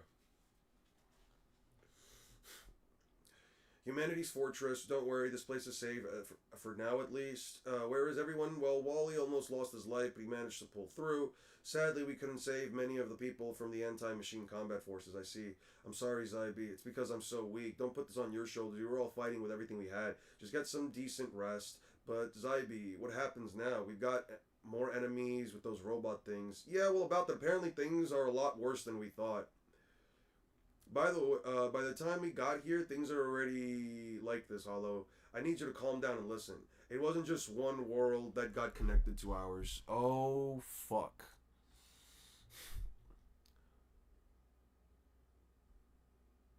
So we got a kid with a Nintendo Switch ripoff, some friars, a father and his daughter with very big shoes, a very skinny person that seemed to have gotten very fucked up. I think these are trolls. These look like cavemen. Muscle Mommy, please step on me. Mr. and Mrs. Fantastic. Why are they wearing? Sure, I guess. Nazi officers and what looks to be people that went to outer space. Jesus Christ. We've confirmed that it's not just our world and Kayla's world. Humanity in all of these worlds is on the brink of extinction. These people, just like us, were looking for salvation, and they open up a door to connect. Jesus Christ. Yeah, that's right. We're all refugees from other worlds. Jesus.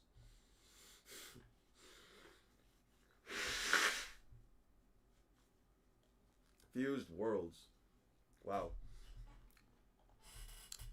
Guys, would you guys rather be in the Attack on Titan world? Let me ask you guys a question. Mrs. Fantastic, amazing. Type shit. Jesus Christ. So let me ask you guys a question, right? Let me ask you guys a question. If you guys have been focusing, for those of you that have been paying attention to the actual, like, you know, background stuff that I've been reading.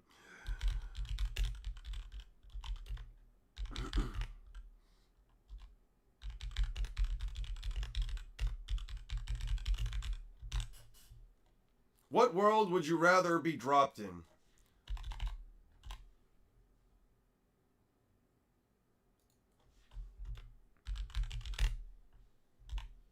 Would you rather be dropped in? One Piece, Celestial Dragon, Celestial Dragon Island versus World, or Bleach Town. Actually, no. Soul Society. Actually, I got you right now. Mid Hueco Mundo. Hueco Mundo Bleach. Which world would you guys rather be dropped in? Let me ask you guys a quick question. Alright, we're back to this. I'm gonna read like 2 more chapters and then we're gonna be done. I'm gonna read till like chapter 5. I have to catch up. What in Pane is all of this? Landscapes I've never seen before mixed together. What a complete mess. The location of the transportation circle hasn't changed. We had a barrier cast around the area and used it, and it used to be a quiet forest. Yeah, these choices suck, don't they? Yeah. By the way, when I mean Celestial Dragon Island, I mean you are going to be basically taken into as a slave. Make your choice. You can gain some powers? No. No. You don't gain powers. You don't gain powers at all. You get dropped into this world, and if you're a human from the tech world, you basically only get like guns. You have to basically hope that you get dropped into the magic world first and come out with magic. I'm just gonna put it like that right now. I'm just gonna put it like that. And in Hueco Mundo, you're going to go to Hueco Mundo, and in Hueco Mundo, you have to be able to, like, at least last a week. You have to last a week in any of these locations. Versus is best? I don't know, man. You get Isekai, but no powers, just cucked. Yeah, no, this is going to be crazy. I really want to know your reasonings for what you guys pick. Please let me know down below what your reasoning is. I can see civilization that differ from our own. So it's true then. Countless worlds have been fused together. All right, listen up. We're going to find any stranded stragglers and bring them back to our base. We don't wander too far away from the transportation circle. Once you're lost, you might never come back. Come here, from here on out, no one knows what'll happen. Now let's go. There wasn't just one world that got connected to ours. Yeah, looks like the summoning magic left behind some pretty strange effects. A bunch of worlds ended up popping across ours. What's worse, all of these worlds are just like ours and Kalos. For some reason or another, humanity is pushed to the brink of extinction. They escaped from their worlds and came to ours. They're all refugees from other worlds. We're ready to depart. Thanks. We're going to go to various transportation circles we've set up around the world and rescue the refugees. Pane Pane is going to stay right here and watch the fort with Hollow Pane. Only mages can use transportation magic, so we've got no time to stop and rest. I'll come along, Zybe, huh? No one knows what dangers lurk outside these walls. It'd be reckless to step out after you receive such severe injuries fighting the demon world. What's more, Hollow's fighting isn't everything. We've also got to organize all our resources and came from these worlds and treat the wounded. There's a lot you can do here at base. Zybe's right. Absolutely right, Pane. Hollow, Zybe. I'm a hero. I've trained for the sole purpose of bringing down the Demon King. That's everything to me. I can't help anyone by staying behind. So, Zybe, I'm asking you, please. I really wish they would have given him any other name other than Zybe. I don't like Zybe. I don't know what prompted this. What are you talking about? Hueco Mundo, the likelihood of running into a hollow is pretty low. What celestial dragon? You mean the Holy Land? Just any celestial dragon island, any celestial dragon affiliated island where they can do whatever the fuck they want. That's what I mean by like a CD island. I couldn't write the full thing. Fine, Pane Pane, you're coming too. Oh, damn you. Why is this happening? You're the hero support fairy, aren't you? You're going to keep an eye on Hollow so he doesn't do anything stupid. You all right with that, Kayla? Very well. He may be injured, but he's still a powerful ally to have on the field. I appreciate him joining. Present time. They're coming. Watch out. What the fuck are these? Are these mole things? Scree. What Pane are those? Different from the demons. They must be from another world. They're gonna do... why would they leave? What the fuck? A whole mountain's walking around.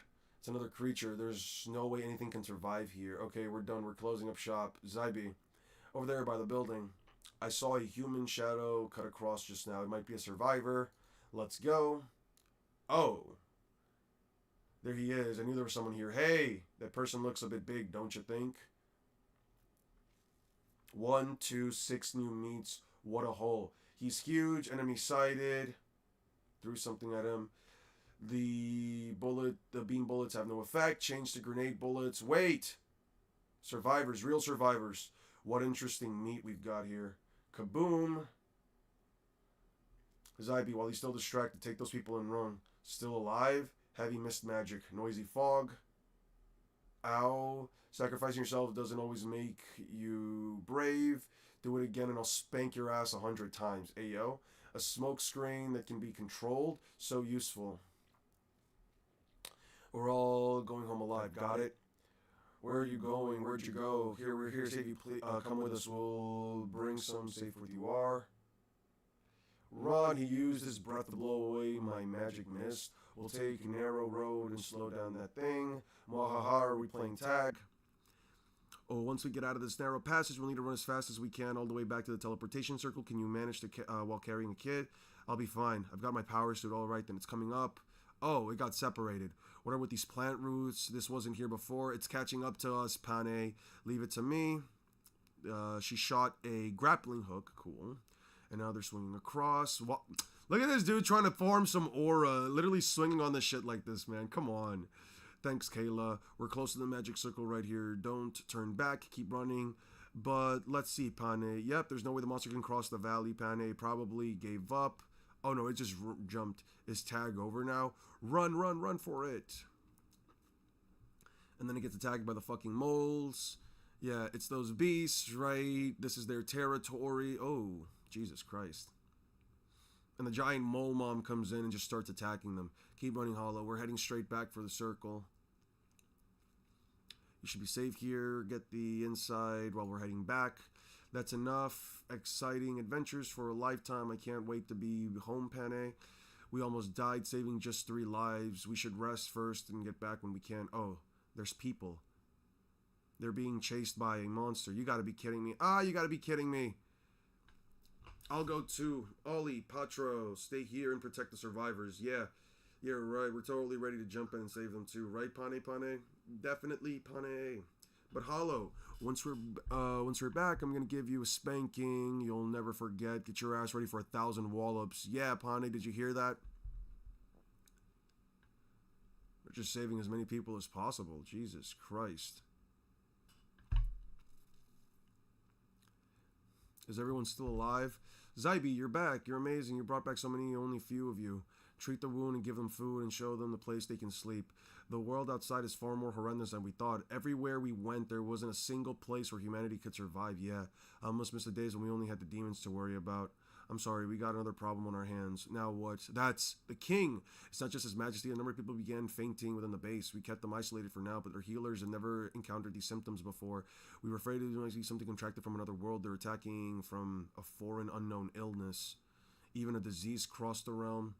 There are enemies everywhere we look, but maybe humanity are really destined to die out. There's nowhere to run anymore, Pane.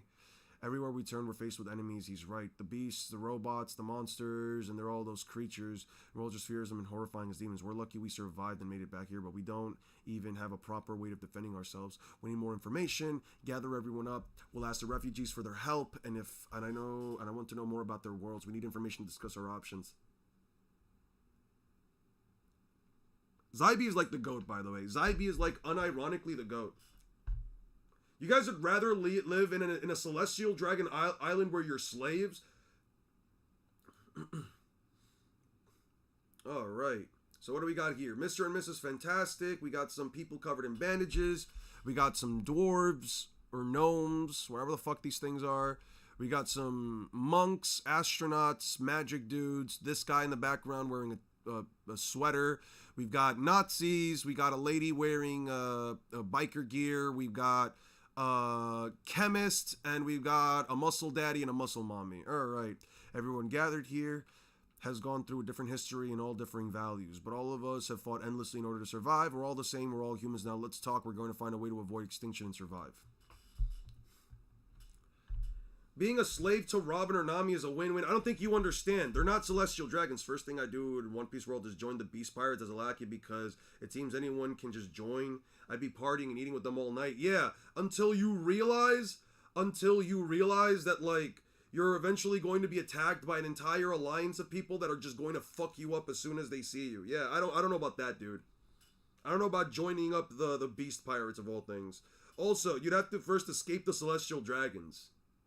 Bro, I will hide under a bush. I ain't being a slave, and I ain't being in a spirit world because it's just death trap where I die to thirst or hunger, whereas I can survive in verses. Sukuna, they're feeding you smile fruit with a 50% chance of becoming a miserable psycho and a 20% chance of being killed by Kaido because there's some hair in his booze. Yeah, that's kind of a crazy take. I'm not gonna lie. Like, I don't know if I would go out of my way to, like, I wasn't referring to Celestial Dragon Planet, but if I had a choice.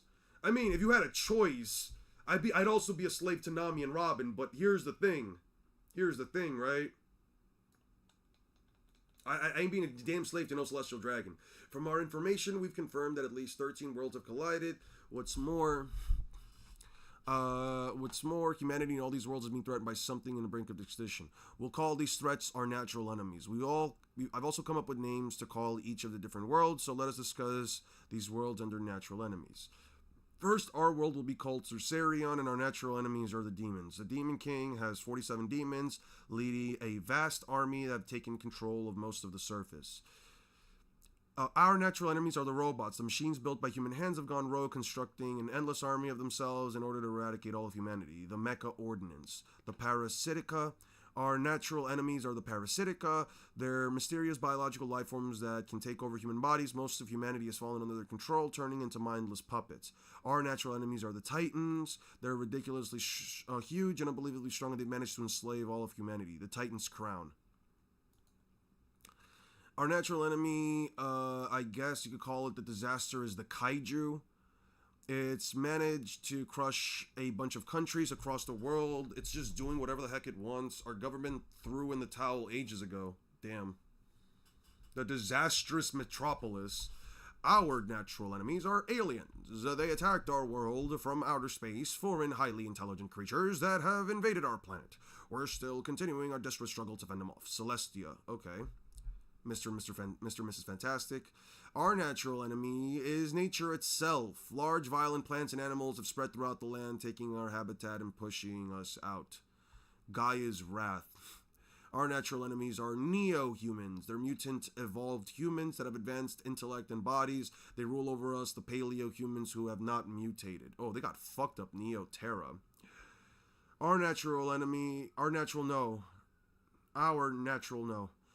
No, natural enemy doesn't even seem right. Our uncertain threat is God, a higher being of manifestation of people's devotions. I can't tell you more, I'm sorry, that's all I can say. Indignia. It all started with a curse. The tainted the curse rotted the earth, contaminated the waters, and froze the planet. It's all over. Life is cursed to die. Hehehe. The cursed lands. Our natural enemy, what is it? Nothing else, only the game matters. We need to hurry back or else we'll be penalized. But how do we get back? Retry. Extremia. What is good with this haircut? Jesus Christ. Nightmare. So he aimed for fleet positions. He could stay behind that desk at all times and he can look. Yeah, I believe that. No, because swordsmanship in One Piece refers to skill with the sword and armament hockey. Sukuna is a Yonko commander level. Sukuna would be a common enemy. I don't believe that. Our natural enemies are none other than ourselves, other humans. After long years of endless war and morality crumbled, the lawless lands outside have littered with bandits and gangs free to do as they please. Land of the lawless. Okay. And our natural enemy is the world tree, a single towering tree that's sucking up all the life and essence of our planet. The world is turning into a dry husk. Yggdrasion. 1, 2, 3, 4, 5. 1, 2, 3, 4, 9. 1, 2, 3, 4. Okay, that makes sense. So, you guys would you guys would still rather live in the One Piece world than the Celestial Dragons? That's all 13. The natural enemies of humanity cannot be defeated no matter what we do. We have all amassed into this one world. Does anyone have any ideas about what we can do? It can be anything at all. We just need some way to get through this hopeless situation. Silence, of course, I can't blame them. Everybody's already busy dealing with their own problems, and now it's 13 times worse. Is there anything we can do? Is humanity nothing more than sitting ducks, waiting to be wiped out? They're all our enemies, equally as strong as the demon army. We've encountered them numerous times, yet we've survived each time. That's because... I'm sorry, everyone. We need time to wrap our head around what happened, and we now have time to collide. Let's talk about this later. Why don't we pit all our natural enemies against each other? Huh? Of all the things you could have said, how utterly moronic. We're having a serious conversation. There's no place for a child's fantasy who have brought that imbecile in here. Wait, hear me out. I'm not just making stuff up. I saw it with my own eyes. It was only a coincidence. But because of the natural enemies actually started fighting each other. He's right. The demons and robots and the titans and creatures are our attacks did nothing against them, but our natural enemies could clearly damage each other. We can have them fight each other. This is asinine. Are you telling me you can control these enemies? We of the Earth Defense Force have fought to protect our planet from decades, and yet we stand no chance against them. You're underestimating our enemies. The aliens are far smarter and stronger than you think. It's the same for us. We never actually seen the titans we've been fighting. That's why you can spout that crap. Once you've been surrounded by a band of titans, you wouldn't be stupid enough to say something so senseless. Our kaijus won't go down that easy. It's not even an enemy. It's a whole damn disaster. Don't even think for a second you can control something like that. The neo-human intellect as far surpasses our own. I don't think anything will work on them. What of God, all-knowing, omnipotent Lord? God can see through everything. The curse will only swallow everything in its path. How do you expect us to make them fight each other? Hold on, calm down for a second. Why don't you give it a try and see how stupid your idea is, Ivy? What do I... Ding. That's right. Stop being dumb, Hollow. Even if they all work together, none of our natural enemies could even lift a finger against the demon army. They just don't know how powerful the demons are, man. I'd love to be them. The demons are the strongest natural enemies of all the worlds, but they've got to live in ignorance, never having to fear the true fear of the demon. Oh, what a rage baiter! That's not, huh? What are you saying? Oh yeah, my natural enemy can beat your natural enemy. Oh yeah, this is fucking peak. This is fucking peak. Now hold your damn horses. Don't go overestimating the terrifying Titan, Zybe. You don't even know how fast the robots can adapt with their ability to update their data. The world tree cannot be stopped ever. If God hears us, he will inflict the most terrifying judgment upon us. The aliens won't lose to a meager race of these primitive planets. 1 second, guys.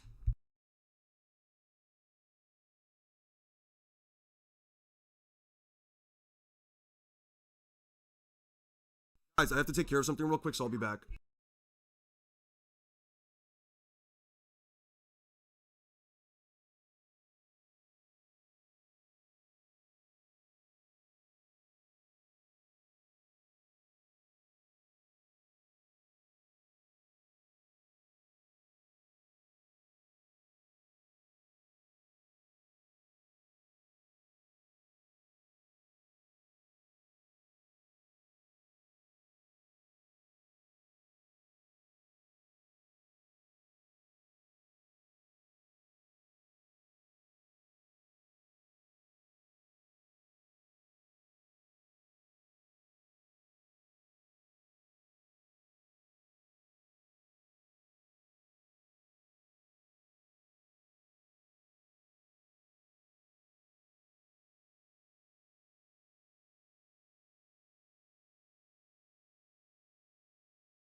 Sorry about this, guys. I had to take care of some family matters.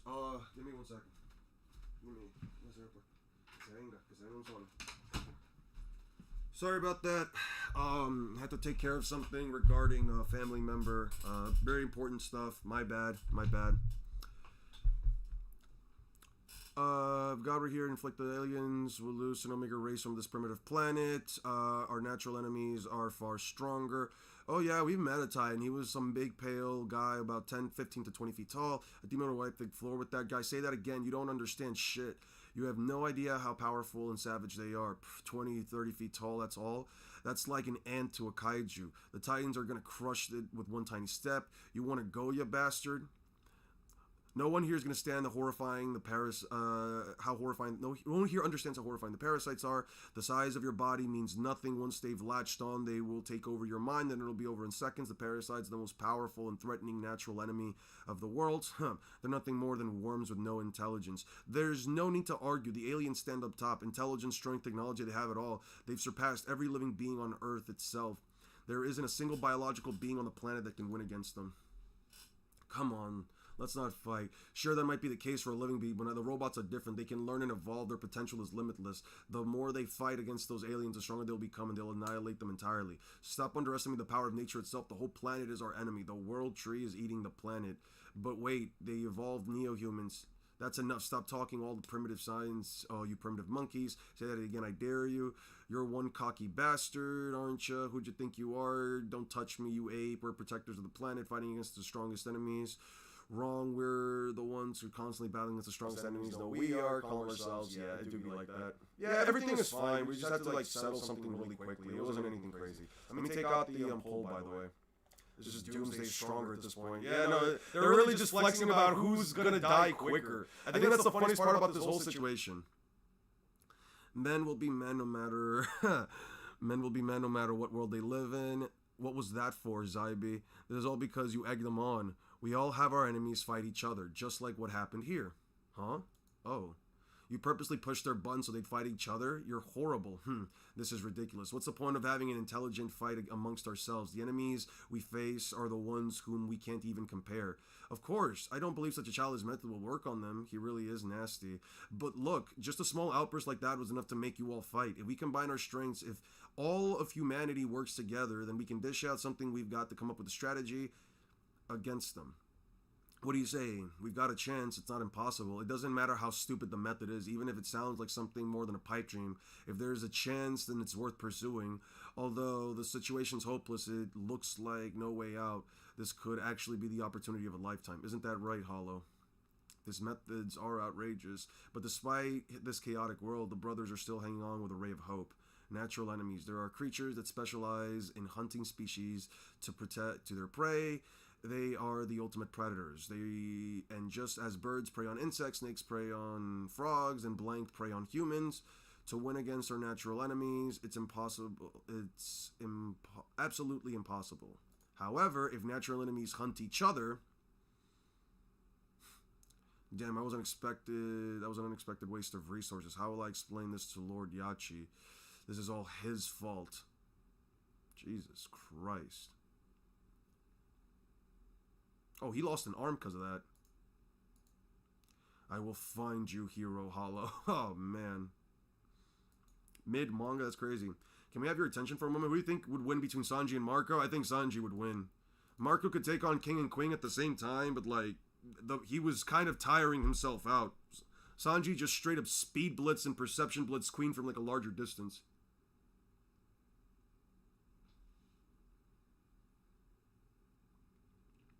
What has Marco done against the top tier? Marco took some attacks against an admiral, but he healed from them.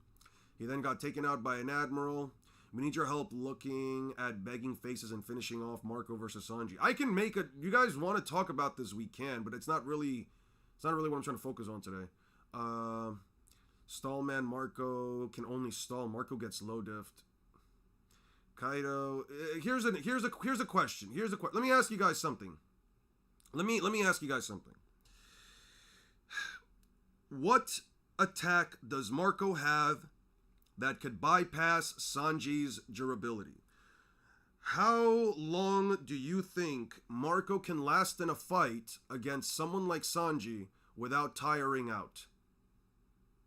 Cause like, yeah, Marco can kick Sanji, but does he hit harder than a fucking Gorosei? Cause Sanji kind of tanked a Gorosei.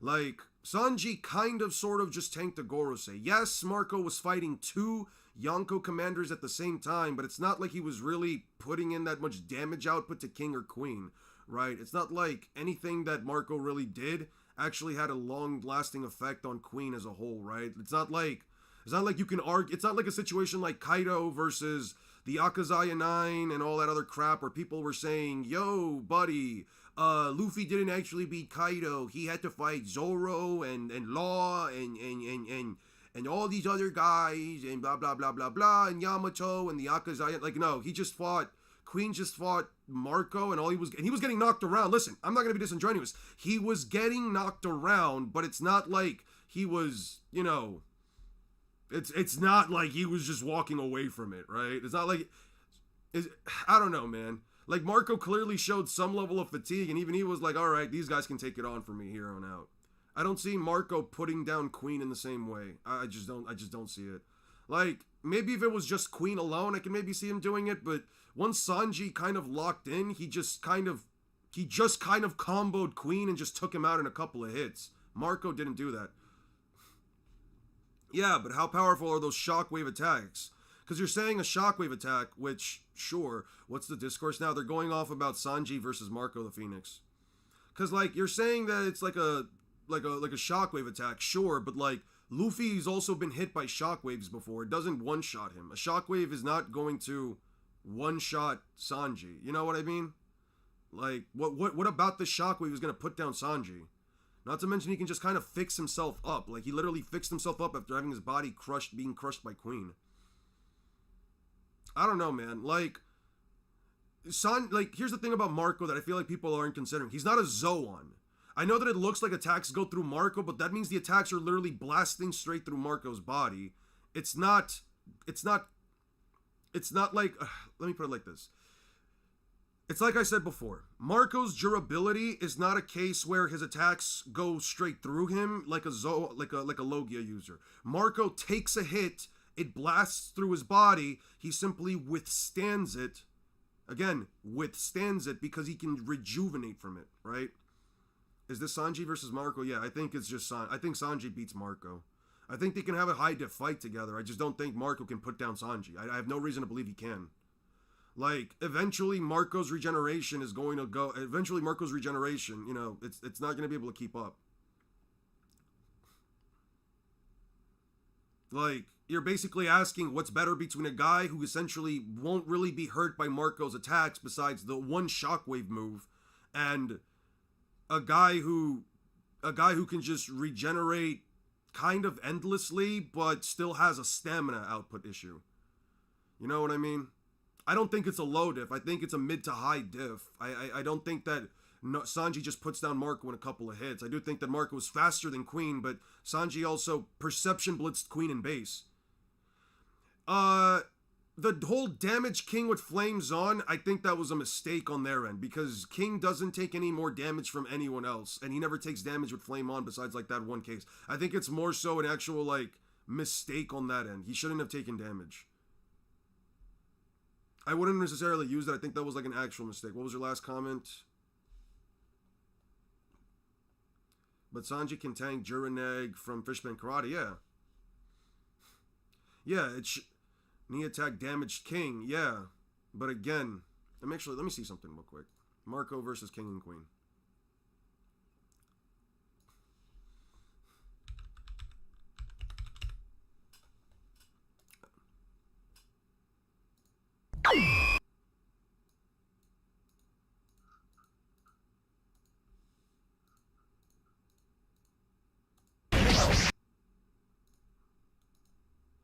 We're gonna...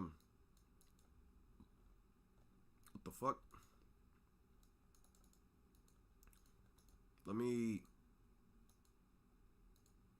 The fuck is this? Why can't I move this? The fuck is this? Who the fuck changed the UI for... Alright, whatever, man. Alright, whatever.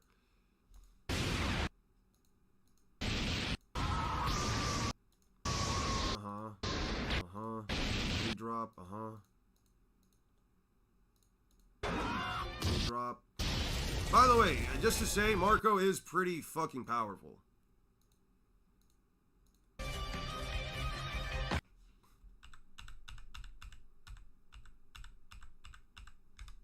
Yeah, King doesn't have any damage marks on him. Yeah, no, he didn't hurt King. It might have been just a mistake on the colored version of the manga. Didn't Marco perform better against Kizaru than Sanji did on Egghead? I don't agree with that. Marco just tanked Kizaru's hits. Not tanked. The blast literally went right through him. Most damage Sanji can recover from in a fight. I don't know about most damage, but he had his body kind of crushed, and he sort of just fixed it back up. He also got, like, bitten down by a Gorosei. And I'm gonna be honest with you, I would say, Sanji versus Nezjuro. Oh, wait. Go back. Go forward. There we go. I haven't seen this, by the way. Jewelry Bonnie. Yeah. Let me close that up. Let me do this. Why can't I change it? Fuck, man. Yeah, so he's going in. He's gonna slash. We're just gonna keep clicking through it. Oh, wait.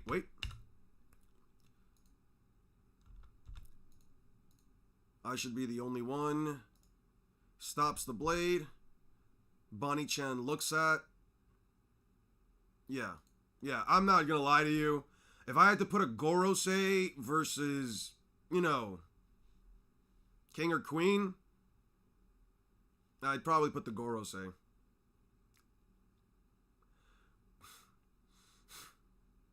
Kizaru never treated Marco as something worth attention to when he got surprised by Sanji's speed. Marco has better hacks than Sanji. Yeah, but what are his hacks? Like, again, saying, what are you say that he has better hacks, so... But what do you mean by better hacks? Like, does he have better use shift? Oh, okay. That works.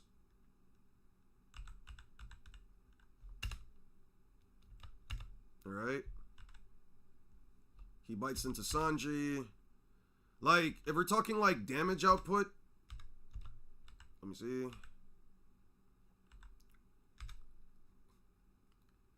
Yeah. Let's see. Sanji. No, yeah, it doesn't show him, like, trying to get crushed. Yeah, anyway. What feats do the Gorosei have? Bro was dodged by Frankie. He blitzed Luffy.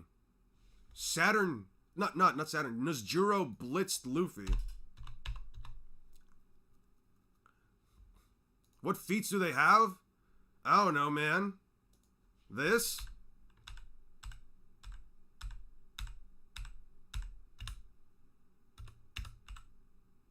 Yeah, they did this. Yeah. What feats do they have? They have this. They have this. The Gorosei have this. Like this right here. This thing that you're looking at. This thing that I'm pointing to with my hand that you can't tell because I don't have a cam. Yeah, they have this. This is what the Gorosei can do. I'm not saying Sanji can fight Nezjuro. I'm not saying he can. But, like... Hey, listen... Sanji kind of, inverse. This is an inverse fight. What do you mean? He also blitzed Luffy. Gorosei arrive on Egghead? Yeah, I got you. Wait, no. I need the one where, like, the Gorosei are moving out. Yeah. Gorosei arrive on Egghead. Gorosei, Egghead. Yeah, let's go here. No, it's not that one. It's not that one.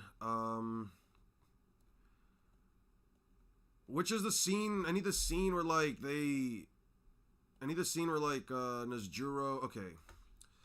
Nezjuro runs through Egghead. I mean, the one where he's like running through Egghead. Yeah, something along the lines of like this. Look at this. This is like a straight up blitz on Luffy. Yeah, this is like a straight up blitz on Luffy, by the way. This is like a straight up blitz on Luffy's end, by the way. Yeah, no, this is kind of a straight up blitz. Hey, what's up, Memento? Hope you're doing well, man. I don't know what to tell you. Isn't that the anime original? Hey, listen, man, I go by both anime and manga. I don't know what to tell you. TLDW, Kairyu's faster and can bonk his opponents. Type fucking shit. I think he meant TLDR. I think he typed TLDW. What do you mean? Luffy is literally perceiving him. Yeah, except he got blown away by his speed and then he just goes right by him.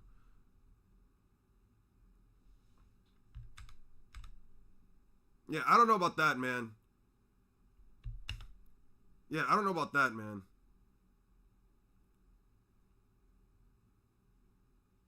I would call this a blitz. He was getting up and wasn't looking at him. Who was getting up and wasn't looking at him? I don't know, man. Anyway. The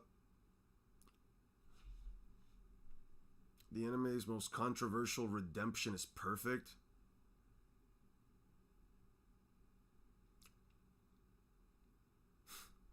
Yeah, I would say he's faster in travel speed than Luffy. You saw the way he was just right above Luffy, just like pushed him away with just the force of him running. I don't know, man. Anyway, listen, I don't have any stakes on this Marco versus Sanji thing. You guys can go whatever you want. I just have no reason to believe that. Where do you scale current Garling? I have nowhere to scale him. What do you want me to tell you? I have nothing to go off of. Marco be more tired and fight longer than Sanji. Marco can just outlast bro. Okay. Explain to me how long... Okay, then quantify how long Marco fights versus how long Sanji fights. Quantify it. Quantify how long Sanji fights and quantify how long Marco fights. Because at that point, you'd also have to consider that, like, you know, Sanji was trying to go through the whole mental bullshit of him realizing, oh, man... I'm turning into a cyborg like them. What is happening to my body? Like, if Sanji locked in from the start, realized what the upgrades were, and just locked in from the start, he would have taken down Tsuji. This Marco verse thing is stupid, guys. I don't know if it's stupid. Do you think Saturn and the Gorosei are disappointing? I don't think they're disappointing. I think they're fine. I think that they're honestly fine. Like, Luffy being able to at least, like, deal with them somewhat... You know, at least able to, like, react to them, deal with them and stuff like that, but you just can't hurt them. I think it's fine. I feel like people are just disappointed because they expect this to be, like, another massive power cliff. How was yesterday's talk? I wasn't there for all of it. It was fine. I enjoyed having Sty Nixos on the channel, and I hope you enjoyed having a chat with me as well. We had a couple of, like, things that we disagreed with when it came to... We had a couple of things we definitely disagreed with when it came to, Bleach as a whole. I don't know if he convinced me. I don't know if I convinced him, but it's fine. It's always about convincing each other. There were a lot of conversations there. I do appreciate him also for, like, you know, going on a couple of the little, like, side tangents that he went on, just because, like, it really helped me with my voice, since I was really, like, trying to recover from that yesterday. But it was also fine. Anyway, I'll finish up this chapter, and then I'll finish up chapter 5, and then we'll get to some script writing, and then I'll probably spend this tomorrow. I don't know if I'm going to get on tomorrow. I might look up how to do shorts tomorrow, because I might need to do a thing for, like, Vegas Pro, but I'll figure something out, alright? Marco over Katakuri, so he can probably last at least 10 hours. I generally think Sanji can speed blitz all commanders besides, like, 4 commanders. That's fine. Let's organize what we know. In our world, Sorcerion, the demon's overwhelming power have pushed humanity to the brink of extinction. That's why we decided... Okay, we know that. It took several years to create a massive magic circle. Excuse me. Do you think Haki and Reiatsu negate Hax's cross-verse? Haki only negates devil fruits. Haki only negates devil fruits, and it's a byproduct of it. Bleach abilities, I don't fucking know. Reiatsu seems to negate... All abilities seem to come from Reiatsu, so I imagine, like, just having a greater Reiatsu means that weaker Reiatsus are weaker than it. So again, I don't think it works cross-verse. The only time I think it works cross-verse is with, like, Dragon Ball, specifically because most abilities in Dragon Ball don't seem to be ki-based. Then Dragon Ball, you have magic, You have characters like Whis, which are just able to like affect things on whatever fucking realm without the actual use of ki. So, you know, if a character has an ability to like manipulate stuff without the use of, like, for example, Hit, right? I don't think Hit's ability to like stop or skip time works off of his ability to manipulate ki, yet someone like Jiren is able to overpower it completely because he's just simply stronger than him. He can surpass the concept of time. So would it work cross-verse if a Devil Fruit ability turns out to be from another dimension? If Devil Fruits just so happen to be from like other dimensions and stuff like that, and Haki can like negate it still, I guess, I suppose I would be okay with that interpretation. It's just, the only reason I say it is because like we don't, unless Haki can negate like magic or whatever the fuck these other things are, I have no reason to believe that like Haki can just negate other powers, you know what I mean? In Dragon Ball, stronger characters don't become immune to magic abilities though. That's fair. Actually, that is a fair point. That is a fair point. Well, actually, it's a bit weird because Moro is stealing their energy. In Dragon Ball, like, Moro steals energy. I think that's a bit different. Most of the time when they do use it depends, right? Like, Moro was stealing their abilities, so it got to a point where, like, he was weakening them, therefore it could be more effective. I'll usually stay until the end of the stream, but I'm really sleepy. I hope you have a good one, Boros. Have a wonderful rest of your night, man. Have a good one. During TOP, there was an illusionist fighter who took Roshi out because he said tricky foes like this are the weakness of inexperienced fighters. Yeah, but that's a case of more inexperienced fighters rather than, like, you know, actual power output. So illusion magic was working on Vegeta and Goku. Is that true? Can you give me like the episode where that happened? Yeah. At the same time, people are different disasters. We activated the Dimensional Gate to find help, but we tried to pray for the first time, and it was something that wasn't God. In our case, the great volcano erupted, the energy from all the transcended dimensions and pulled on each other. That's how multiple worlds collided onto one on this single planet. And along with each world came the natural enemies that have been torturing humanity. Ooh. Eek! This is divine punishment. We should have never made an enemy of our God. It's over. We're all dead. I knew these guys were like friars or monks or some shit. Calm down. What's gotten into you? We've angered God. There's nowhere to run that no one can escape God's wrath. God, huh? You hear that? Religious zealots exist everywhere you go, huh? Even in another world, stop laughing, Masayoshi. Everyone has the freedom to practice their own religion. I agree with this. You'll be fine. That God you speak of isn't here. You can't say that. You can't deny the existence of God. This is going nowhere. You have to spell... Don't you have a spell that can calm the mind? If you could, Wally, sure. Mind calming magic, mind therapy, calm yourself. My apologies, I panicked. God, you say? I'm jealous that you have something that you can believe in. We were not allowed something so simple in our world. If there is a God in this world, if there is something that we can put our faith in, we can have a sliver of salvation. Mage, you just mentioned that we can pit our enemies against each other. However precisely do you expect us to do that? We're wondering the same, of course. You must have had some sort of plan when you suggested it, right? About that. I thought we could all think of something together. Excuse me? Hey. I've had enough of this bullshit. Is this some kind of joke? All you've done is spout nonsense. What was that about magic? You ain't said a single word of damn sense. Hey, violence isn't key. You moron, don't get involved. Just look at that ripped body. That guy ain't no human, not like us. Calm yourselves. Everyone is scared right now. Not just you. Scared? Who are you calling a chicken? Would you please put my brother down? The hell? Don't get cocky, you brat. You're nothing but a scrawny little put him down. Even Pakya can't shake him off. He's not bad. Let the guy go, Pakya. Ooh, what does he remind me of? He reminds me of Captain Caveman or some shit, right? Like 30 different powers in One Piece. It's supernatural abilities that Haki negates. What 30 different power systems exist within One Piece? That's enough, Hollow. You let go of him first.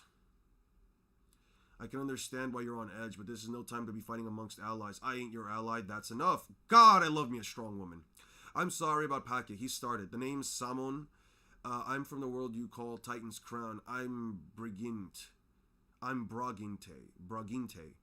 Our people seem to be quicker to anger than humans of other worlds. All you damn people do is sit around and blather. Dude, this guy's physique is crazy. I don't know if they understood what anatomy was here. Look how fucking big this dude's pecs are. Like, this is just wide. Jesus Christ. You want our enemies to fight each other? I'd never stoop so low. It's downright pathetic. Like, this is a fucking... Is this his trap, his back, or his neck? Jesus Christ. And why are his arms so skinny, but his fucking chest is so wide? Jesus Christ. I like her design, though. Ooh. Anyway. You can say that because you haven't seen the demons yet, like you're one to talk. You have no idea what it's like fighting those Titan monsters. My apologies. He makes it sound like he put up a fight against them.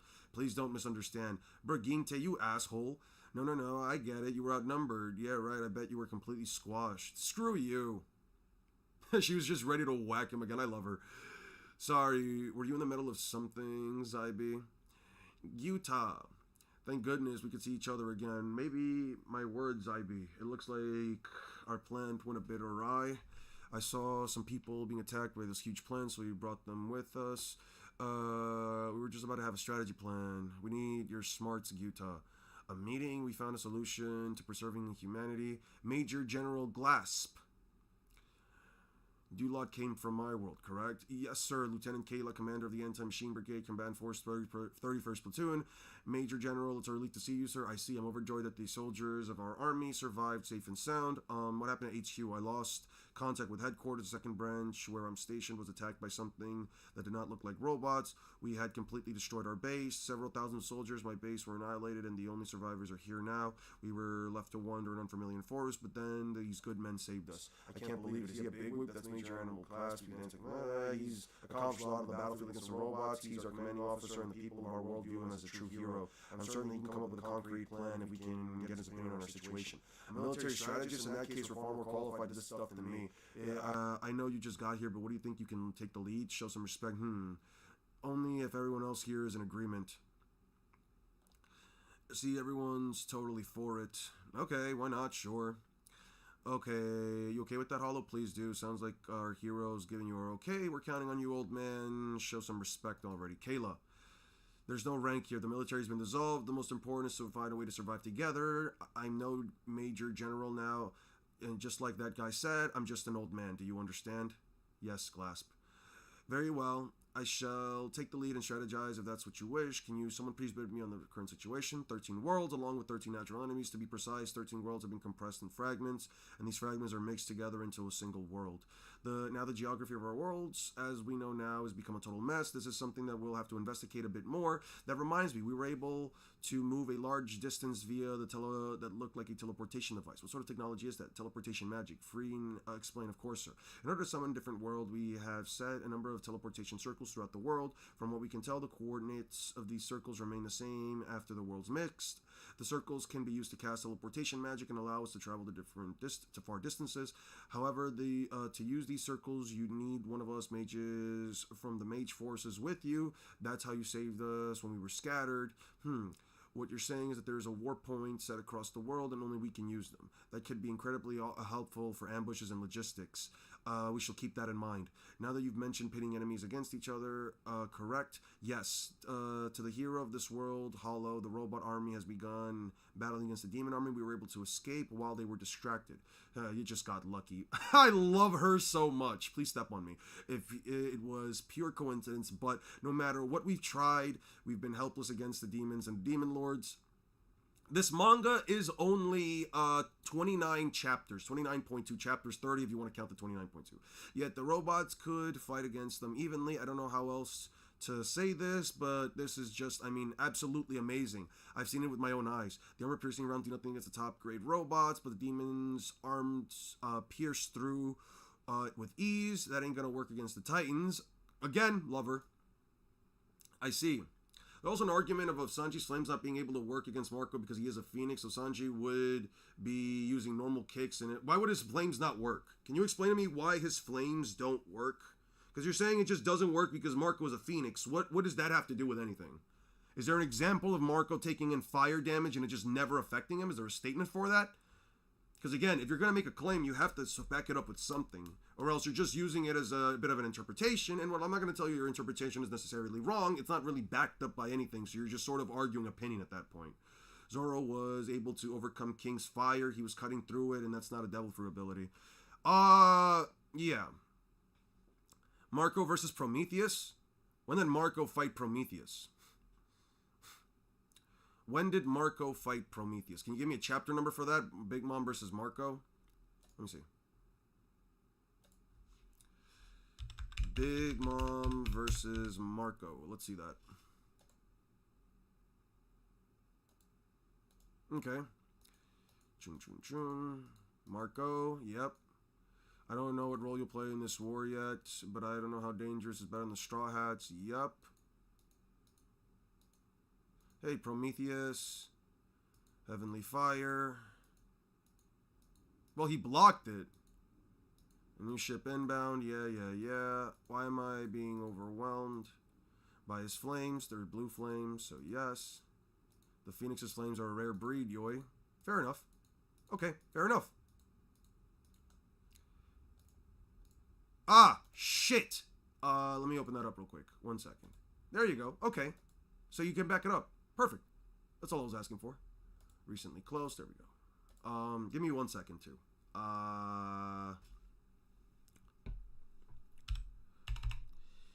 Heat of the sun. The heat of the sun is 10,000 degrees Fahrenheit. Heat of blue flames. 3,000 degrees. Okay, just making sure. All right, you make a viable argument. Damn, didn't even know you were reading verses. I would have stayed for the stream longer. Yeah, by the way, Bob, I'm going to be honest with you. The anatomy for this dude is crazy. I'm only reading up to like chapter 5, but I'm just going to finish up on this. What if he can counter it? Yeah, his flames are infused with hockey. You're no match against our enemies, thus deploying a spy to cause confusion and internal strife from the inside could be effective. At the moment, the apex predators, who had no natural enemies of their own, have suddenly been thrust into different worlds, and we humans can control how these predators encounter each other. Then perhaps we may stand a chance. We're akin to a colony of ants attempting to change the course of a herd of elephants. This is no easy task, but in order to control much stronger foes, we need to be ready to make necessary sacrifices. Question: mind if I say something? Of course. Can you first give us your name? Yep, I'm captain of the self-appointed Home Guard Masayoshi. My rank is unemployed. Yo, he's just like me for real, for real. He's getting his protein type shit. Also, just gonna say this right now. I'm gonna just repeat this since you weren't here for this, Bob. Please step on me. Please fucking step on me. But anyway, besides that, back to this. You moron, you're always saying something weird. Takuya, don't be such a wet blanket. We gotta exchange ideas, right? That's what we're here for. Masayoshi, what is it? What's your question? I'm gonna be upfront. If I'm being honest, wouldn't we be better off if we just shut ourselves up at home? Think about it. Is there really a need to put ourselves in danger? Poke the bear and it'll come charging at you. It's better to just stay put and not pull any dumb moves. And you think it's better to just hide and not do anything? You got it. Honestly, the only things we can really do are run, hide, and sleep. Pretend we don't see shit. The enemies will go on and fight each other. We don't even have to lift a finger. W Gunner take type shit. See, you get it. Well, it's good, 6. 100% knew it. Sounds good. Right things couldn't have worked out better, so we just continue to run. We've run for long enough. And the demons have caught up every time, and it's like nothing more than a walk in the park. We have to fight ourselves. Nothing will ever change. That's why we heroes gathered. I'm sorry, this guy is such an imbecile. He even killed everyone's morale. Please just ignore this idiot. Wait, he has a point. Our most important objective is to stay alive. Therefore, we need to gather more intel and share the info that we got. It's best to not make any rash decisions until we have more information. This is not the time to create a haphazard strategy. Just like Masayoshi said, keep an eye on the situation is our best tactic. For now, that is. For now, well, that's true. But every world is in a dire situation. There's no need for us to sit around and watch how things pan out. It's better to think up of a plan so we can make the first move, don't you think? Like how we fuse the worlds. I've already taken a look around this fort. There are many injured and disheartened. We can't allow them to remain in despair. It's important to consider methods that can lift morale and bring them hope. So first, we observe things. Well, that's a safe compromise. Understood. What are you going to do now, Pane? First, why don't we get to know each other? We can take our time to learn about the people that have gathered here. Now, what exactly are you? I'm Pane Pane. No, Pane Pane. It's not Pane Pane Pane. It's Pane Pane. It's a pleasure to meet you, Pane Pane Pane. Pane Pane Pane Pane. Where are those? Why are there more panes? Read my lips. It's not pane, pane, pane, pane. It's pane, pane. All right. Yeah, yeah, yeah. If you take control of the natural enemy fights against each other, do you honestly think it'll work out easily? It will, up until we actually make a plan at least. To create a spell, we must first start with a thought. Humans have the power to create from imagination alone. I like how she's just like holding on to her thighs. And you know what? Again, please step on me. I'm sure we can make a plan for everything will smooth up until it's executed. You have doubts to pit the enemies up against each other. Well, just like Glass said, the kind of strategy is going to need some sacrifices and bravery that defies common sense. What we need is a true hero, but the situation looks so bleak. Will anyone have the courage to stand up for the tax? I can't possibly let Hollow shoulder anymore. You need a hero, right? I'm the 19th hero, Ario. Failed to defeat the 19th Demon Lord Nudo. Current status missing in action. I'm surprised. It's been a while since I last returned to the fort. Things seemed a lot livelier. But I must admit, I do rather like things lively. Ario? Oh, this guy definitely is evil now. Look at the black armor. This guy's definitely evil now. Ario the hero, just like Hollow. Long time no see. Didn't you go missing after finding the demon's army? I got lucky and survived somehow, but aside from that, it sounds like you guys need a bit of help. I can be a bit of service if you'd like. Yeah, hero Hollow, do you think you can escape me? The hand the creature cut off, held onto his leg, and all I need to do is follow the traces of its man, and then it will take me no effort to go find the hero that has flown off to. I should be arriving at his base soon. Huh? What is this? The corpses of the Demon King's armies? How in the world did the humans do it? No, it can't be. This would be impossible for humans. Something is headed towards the human base. Jesus Christ. Alright. Yeah, it's pretty good. It's pretty good. It's pretty good. Now that I can actually sit down. Eon, you've chosen the next video is going to be... Oh, actually, I did want to talk about that. I'm going to make shorts for now. I don't know what the next video is going to be. Let me check out my YouTube real quick. Because if the shorts, if anything, within the next week or so, if the shorts actually help me get close to the 10k subs, I might just straight up go for... I think once I reach like 9.98k, I think I'll just start going straight for Luffy versus Naruto. Now, I'm debating Marco's flames are rare, which could amplify its blue, and so is Sanji. It's rare, not Phoenix only. Yeah. Okay. These are right now are going to be the shorts that I write something for, so I just need to write at least about a page's worth of information for these. So I'm going to put on some headphones, and I'm going to start looking at,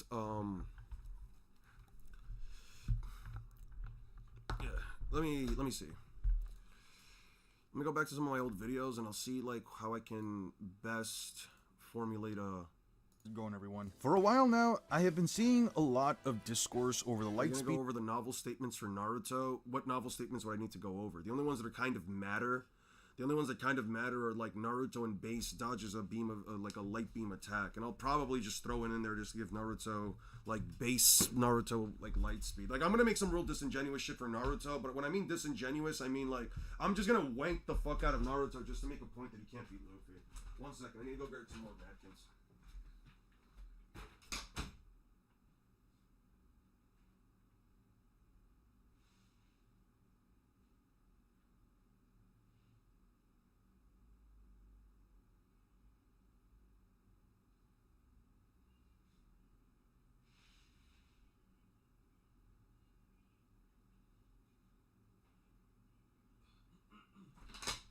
Alright, I'm back. That's a crazy take. How are you going to format the video?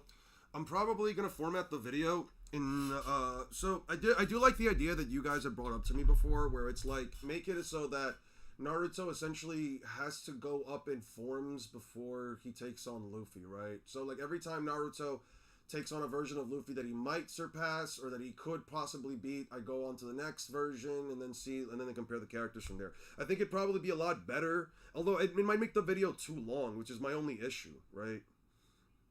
Please use the mini Gear 4 moment. It's overlooked. I'll bring it up.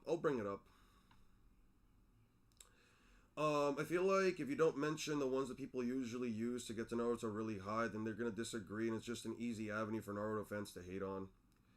Yeah, don't worry, Red Op. I'm gonna use the long videos are a W. I know they're a W, they just take a while to edit, which is why I'm like, if I'm like 20 subs away, if I'm like 20 subs away from like getting to 10K, I might as well just start developing the video right there, right? Like, it's definitely gonna take me a while. I'll probably actually have to like talk to my mods, and I'll probably just bring up like different lines of scaling just from like different eras of the character, because it is a lot to go through, especially for Luffy. With Naruto, it's kind of simple because you really only have to bring up like everything up until like the Chunin exams. He doesn't really get like stronger. So it depends on what versions you're using. Like, are we gonna use like pre-Gear 4 Luffy, pre-Gear Luffy versus Kid Naruto, and then beginning with Shippuden? Like, I mentioned it before. Let me actually bring that up real quick for you guys. Get to Gotenshou, random nonsense to talk about. Let me just bring that up real quick. So, I just had a bunch of shit here. Damn. So, like, I was thinking about splitting it up into 5 rounds, Bob. As a reminder, I was thinking about bringing it up into 5 rounds. So it'd be like early part 1 Naruto versus East Blue Luffy, end of part 1 Naruto versus end of pre-time skip, post-time skip Naruto versus post-time skip Luffy, War Arc Naruto versus Rooftop Luffy, and Sage of Six Paths versus Gear 5 Luffy, right? I think that the issue with this is more so just that, like, as you move along to like different versions of the fight, it's like, what does Naruto necessarily have that, like, really gets him an edge over Luffy in most of these cases, right? And I know that people are going to say, like, Tailed Beast Chakra can, like, buff him or whatever, but it's like, most of Naruto's attacks for, like, the longest are simply either him not really infusing a kunai, but more so either using kunai or explosives, and that's, like, very sporadic shit that, like, Naruto does, like, once, right? Like, he doesn't ever really use paper bombs. He uses them, like, maybe once in, like, pre-time skip. I think like it's one time that he ever uses like paper bombs in pre-time skip against like Gaara. Shadow clones like sort of swarming Luffy when he has objectively better reaction time also create a bit of an issue, because like Luffy can also just do AoE attacks like Gum Gum Whip, Gum Gum Gatling to just attack a bunch of Narutos at the same time, since the early clones don't really have any durability to speak of whatsoever. They just sort of pop on themselves as soon as they hit. Mind you, Luffy can also like crush stone, right? Gum Gum Fireworks gonna go crazy. I agree. One of the things that Six had brought up to me that he said I should go like leveling up one-on-one, it's that instead of doing like 5 rounds, right? It's Naruto versus East Blue Luffy. If that doesn't win, then I go into East, and then to end of part 1 Naruto versus East Blue Luffy, right? If that one can't win, then I go into post-time skip Naruto versus East Blue Luffy. And if that version of Luffy can't win, then I go into end of post-time skip. And then I have to go into War Arc, so on and so forth. So it creates a bit of a dilemma where it creates a bit of a dilemma though, where like I'm essentially gonna like extend the video by quite a bit, where I feel like I might not need to do it. But it could, because Luffy wins all of these, and that just wouldn't be interesting. I get that, but at the same time, I feel like it just extends it for a point, and I feel like you also have to think about like the reaction that people are gonna have for it, right? No. I get exactly why you're saying. I get exactly why you say it's 6. I get exactly what you say. Please don't misinterpret. Every single one of these is going to be a curb stomp for Luffy. If it's going to be an absolute curb stomp. It would take time, but it will be good. But no, I think Six's idea is honestly much more entertaining. It's just that I don't know how long the video is going to be already, because I have to go in depth. You guys already know that like I like to be as in depth as possible when I can be. And I mean, listen, I'm going to have to bring up the fucking Lightspeed meta again, which I hate having to talk about in every fucking video. But if I have to talk about like, let me slow down. When talking about early Naruto versus Luffy, right? We're not just talking about like the things that Naruto has, for example, right? So it's not just as easy. It's not just as simple as me just saying, well, okay, so Naruto's setup for the, like in round 1 of early part 1 Naruto is like he has Shadow Clones, Nine Tails Chakra, Gamabunta, so on and so forth, blah blah blah blah blah, right? Wouldn't that make the video shorter? No, not necessarily. I don't think you need to go as in depth. Like, it doesn't need to be as long as Madara versus Sukuna. No, it's gonna be longer. It's gonna be way fucking longer. Because here's the thing: in order to make a comprehensive enough argument as to why I think that Naruto gets absolutely curb stomped by Luffy, and an argument that is as difficult to break down as possible, all things considered, because an argument that is difficult to break down as possible is because I have to essentially not only go into someone like the Naruto scaling, but I do have to go into, not so much the Naruto scaling, but I do need to go into like the early Naruto Lightspeed meta. The early Naruto Lightspeed meta, right? Early Naruto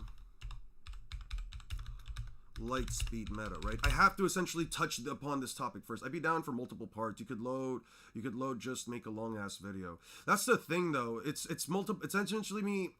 I did think about maybe breaking this up into multiple videos at a point, but it's like at that point it's like people are just gonna be asking me like, yo bro, Eon, why did you make this into separate videos? Why not just make one big video? I feel like at that point it would hurt my views for the most part, or at least the views of the video, because it's like if I put out like 5 separate videos or like 2 separate videos over it, you know, and then put out like one big video, yeah, it kind of creates an issue of like, if you've already seen both videos split up, then why would you watch an entire video of a meta that you've already seen for one whole like longer piece of content, right? You know what I mean? I don't know if I'm okay with that. I should drink some water. I got some water next to me. Let me take some real quick.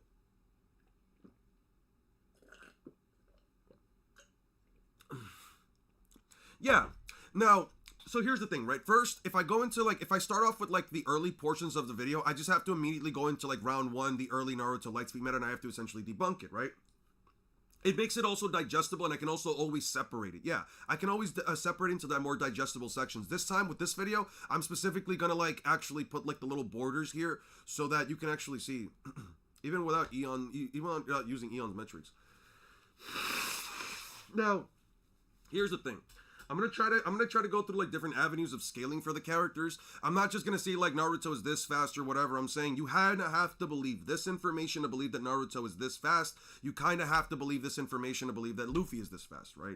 I'll also be going into the early light speed meta for Luffy, specifically going in through like most of like pre-time skip, right? Everything from like Grand Line onward. I'm gonna use some of the information, especially that I put up here, like explaining that like, you know, you could consider Luffy like relativistic, at least relativistic to like light speed, sub-relativistic to relativistic from like Foxy and onward to like light speed by the time of CP9 to Thriller Bark, so on and so forth, because I think it's important to establish that like there are different metas. Yeah, Enel is the earliest, sure, and it goes by the Oda statement, but again, you kind of have to go by like different you kind of have to go by like different metrics of like, okay, so for Luffy there are different tiers to get him into light speed, right? You can either go with the Oda statement from Enel, or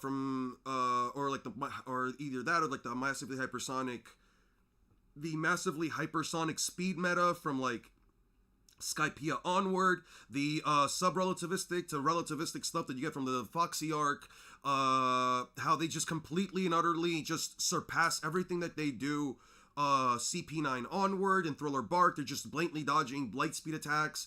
In Stability Archipelago, they're again blatantly dodging. So like there's like different metrics by which you can use it, right? With Naruto, it's like I'm probably gonna also have to watch the Naruto the last movie. I'm probably gonna have to take some clips from that, so I'll probably actually watch that with you guys like on a weekend prior to like me making the video. I'll just sit down and just watch Naruto the last. I'm not really interested in like watching the movie for like the lore, for like the narrative perspectives of it or like the lore and shit like that. I don't give a shit. I'm just there to like take the Naruto final fight stuff because that's really all that matters. I also have to bring up like the whole like Naruto's chakra quantity and like why like his overall chakra quantity doesn't exactly translate to overall attack potency, since there's not like a one-to-one bridge that you can use it. Like for example, if a character has like enough chakra to like, let's say, power up the chakra diffusion cannon, does that mean they're planetary or some shit, or like moon level or whatever, based on like how the diffusion cannon works? It's not just that. I'm pretty sure there's a scene of Luffy reacting to Enel conducting through gold. Yes, there's a scene where I know what you're talking about. Let me see if I did you or Six send me that stuff, by the way? Bob, when we were filling up the, let me delete this. Did you guys send me that when we were filling up this portion of the story? No, right? No, okay, so it's not here, but that's completely fine. We're gonna go to, let's just pull it up real quick, right? We're just gonna pull it up. Here. But I know what you mean. Let's see. Luffy fights Enel around, what is it, like 260? No, right? We have to be a bit farther. Oh yeah, I'm also gonna have to like get all the information. I'm gonna also have to like just skim through Skypiea and everything onward.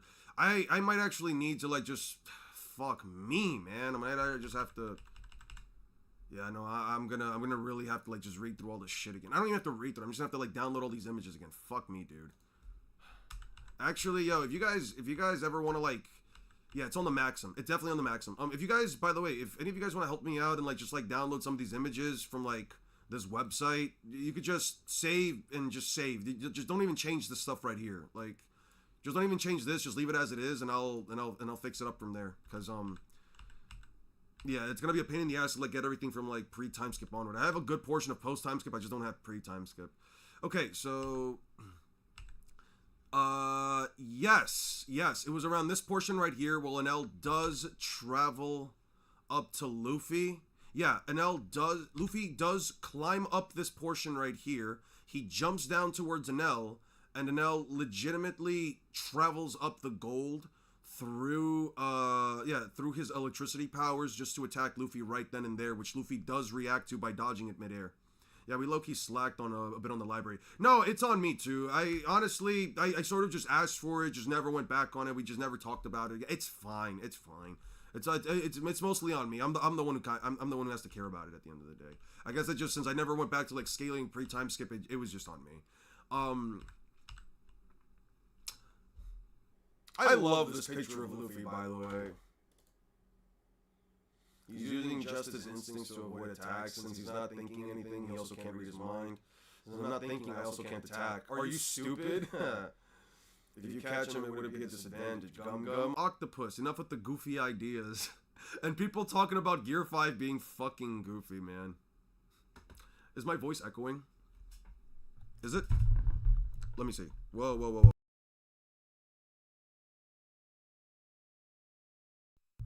It's because I muted my mic.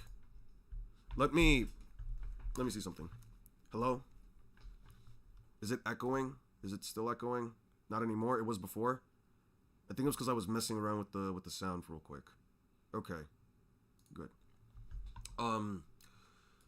So yeah, the video is going to be a little bit more complicated than you guys think, because it's not just about saying like, well, these are Naruto's feet, these are Luffy stuff. Like, I want to debunk a bunch of stuff specifically when going into the realm of like the Naruto Lightspeed meta, when going into the realm of the early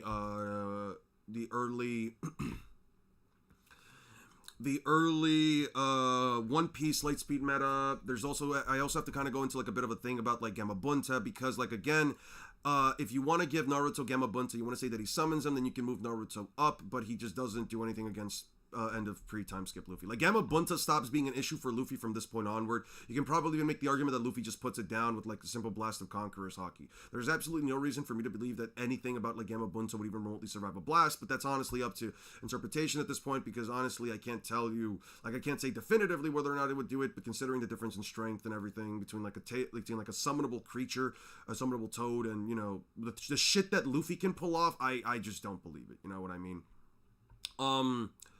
Gamabunta gets one tap by East Blue Luffy. To be honest, I believe it, but I still have to prove it. You know what I mean? No, again, we believe it. We still have to be able to prove it, right?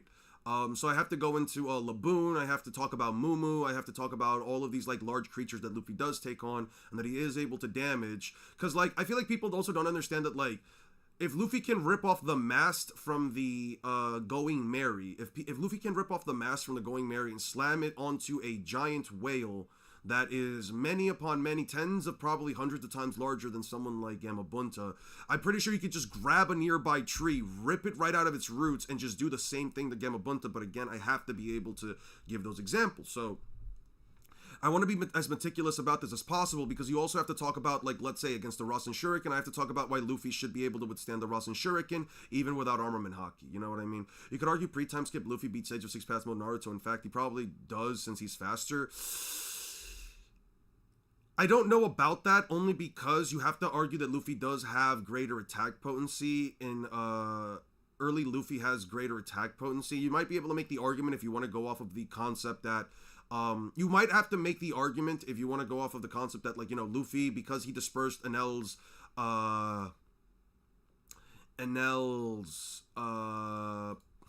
what is it, Kingdom Come? The Kingdom Come that Enel was going to use, but the issue was that, like, you know, is the golden peony attack, would I really say that like the Gum Gum Golden Peony has the attack potency of like a country stopping attack?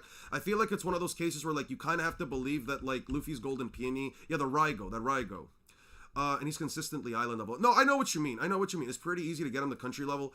Through the Raigo, I can probably agree so to an extent, but it's like, again, trying to convince people that like Luffy taking out the Golden Peony when he's not exactly nullifying it with his rubber body or anything. He's literally trying to disperse the electrical discharge by essentially using his arm as a conductor. So it's just a bunch of stuff that I do need to go into. I'll probably sit down with you guys, Thine and Lapis, if you guys are down for it, just so that I can like furthermore figure out the script for it. I'd be down to do that if you guys would also be down. But yeah. The Raigo could probably scale Luffy at country level. I know that like nothing innately makes it so that Naruto is country level, but I think that it would be kind of disingenuous of me to say that like if Kurama blasted, let's say, a full-powered Sage of Six Paths, Tailed Beast Bomb, Rasen Shuriken, or whatever the fuck at a country, I don't know if I could necessarily say. He still needs the AP to disperse, though. That's the thing. I guess that can make sense. I want to be more so convinced by like the reasoning, but we'll get into it. He's dispersing the clouds at the end, though. People get that Deku multi-continental off of shit like that. Yeah, I'll also just make the argument that like if you believe that Luffy is this strong, so on and so forth, you know, there's many ways to do it. But I'm not saying it's not to say that like I genuinely like agree with like those lines of scaling, but I can't say that like they're not. I can't necessarily say that they're disingenuous or like they're not viable to use. You know what I mean? But that's the thing with this video. Are we gonna stream tomorrow? Yeah, I'm probably gonna stream tomorrow, Swarnim. I'll probably stream tomorrow. I did want to stream this whole week just to have a chance to really talk with you guys, but I do also want to stream more often. I just that whenever I have to like edit videos, I'd rather not stream. Do you guys know Seth the Programmer? I know of him. I don't know the guy. I have seen his content. He's actually one of the few people that did get me into it before all the to power scaling before all the allegations. Man. But anyway. Yeah, I know. Although Enel being lightning in this, like, this is genuinely sub-relativistic to, like, potentially light speed shit. I know he's a bad person. I've seen a bit of his content. If you ever want to see, like, some shit specifically about Seth, you can check out, like, the Keemstar thing between him and Swagkage. Yeah. But anyway, enough about him. Yeah. Enough about him, though.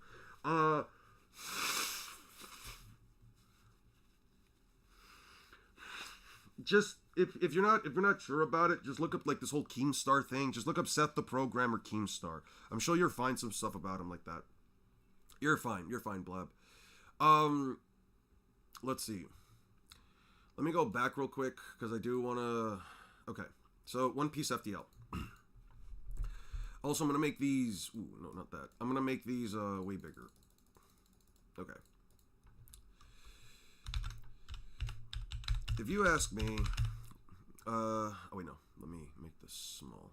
I want to make this small. I'm gonna make this like about a couple paragraphs, right? Yeah. Oh wait, no, let's make it like size 12 font. Yeah, that's nice. Okay. If you ask me,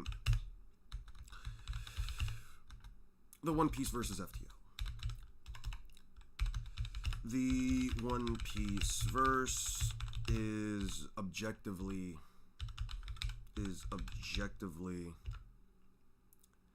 faster than the speed of light. I know. Now, I know this may raise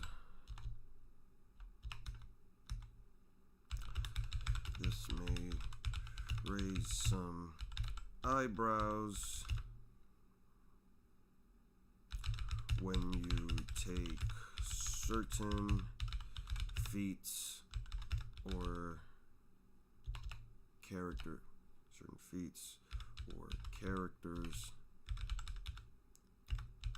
out of context, certain feats or statements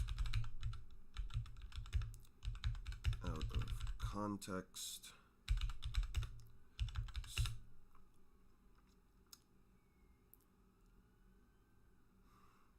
This will be the Gazelle Man stuff. certain. But considering the overall amount of consistent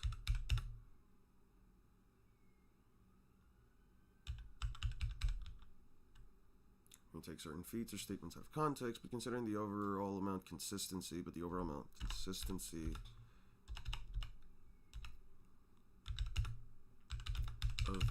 considering the overall amount of consistency regarding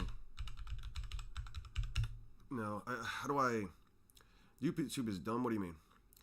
How would Luffy conducting electricity disperse it? You're saying something about it right here, right? What the fuck is that? Luffy did not expect an L to do something like that. I've never heard Luffy curse. Let me see. So what? I just have to drop it before he can finish discharging the electricity inside. Yeah, it just says he's discharging it. I don't know, man. Listen, I don't know physics like that. I don't know why this worked. I'm just saying. It says right there, that weird electric discharge. It's just saying that he's using his arm as a conductor to discharge it. You know what I mean? I'm not saying that. I'm not saying like how it works. I'm just saying this is what it's telling me. You know what I mean? What was the moment that made you go against Naruto beats Luffy agenda?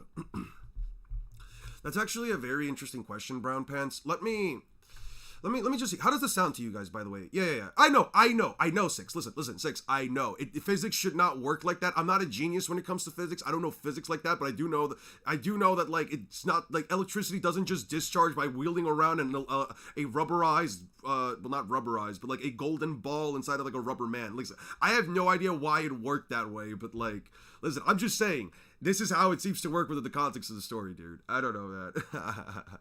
But anyway, let me see how this works. Let me see how this sounds to you guys.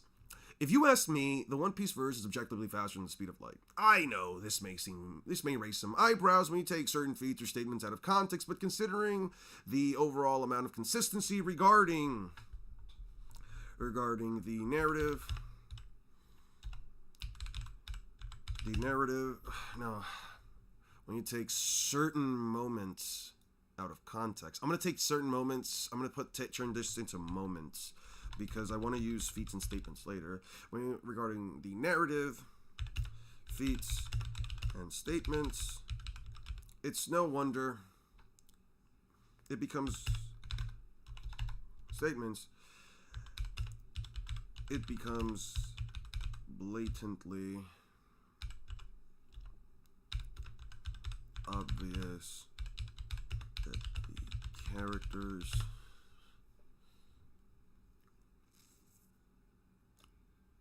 regarding feats like Luffy dodging beams of light after they've been fired, regarding overall amount of consistency but considering the overall amount of feats, statements,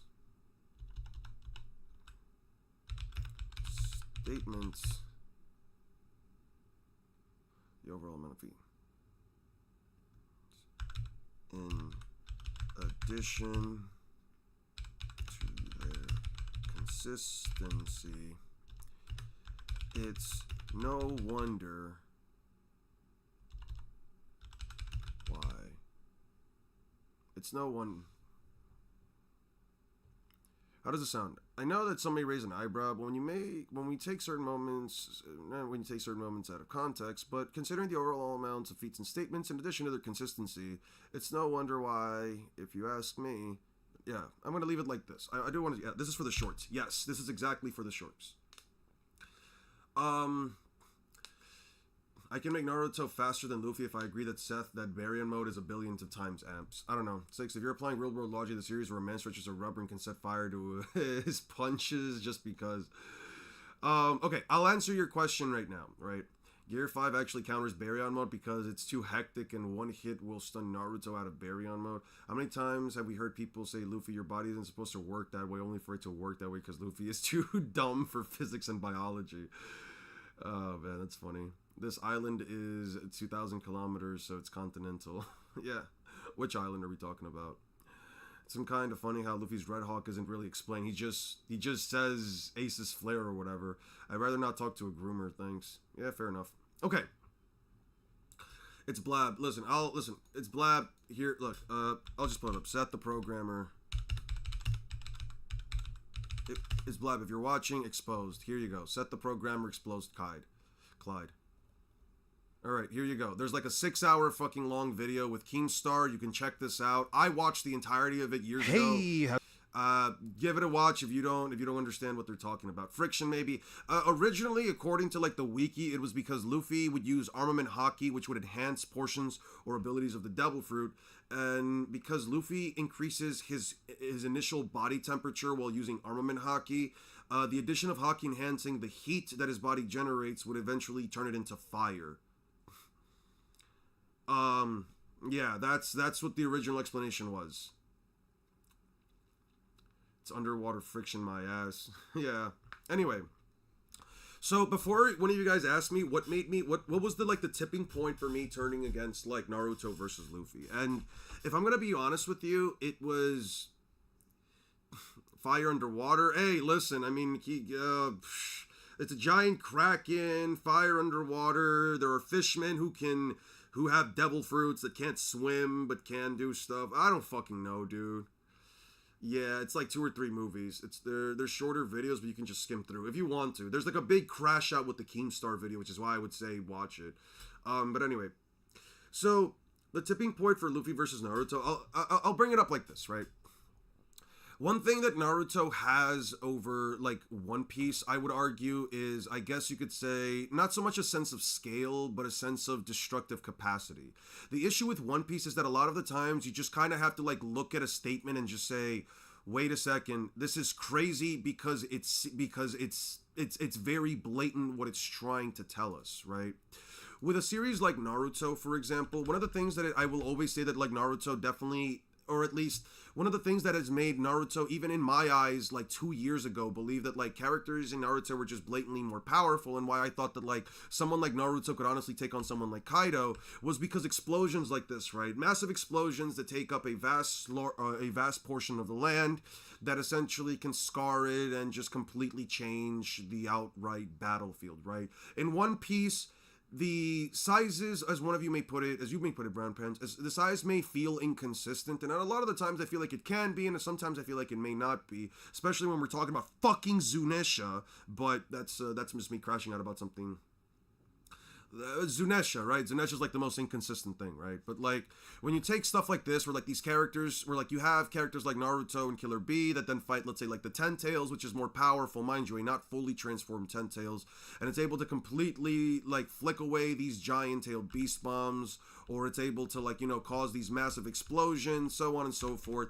It's kind of crazy to think that like, again, if you're looking at it from the perspective like, hey, listen, if you're looking at it from the perspective that you're like, hey, listen, man, Naruto is able to like create these massive explosions, and he's able to stack like a 10 times amp on top of that. He's faster than the speed of light. He's like way faster than the speed of light because you have KCM2, Sage Mode, all these other things. So you're like, yeah, Naruto should easily be able to keep up, right? But the difference between Naruto and One Piece is that One Piece is more quantifiable.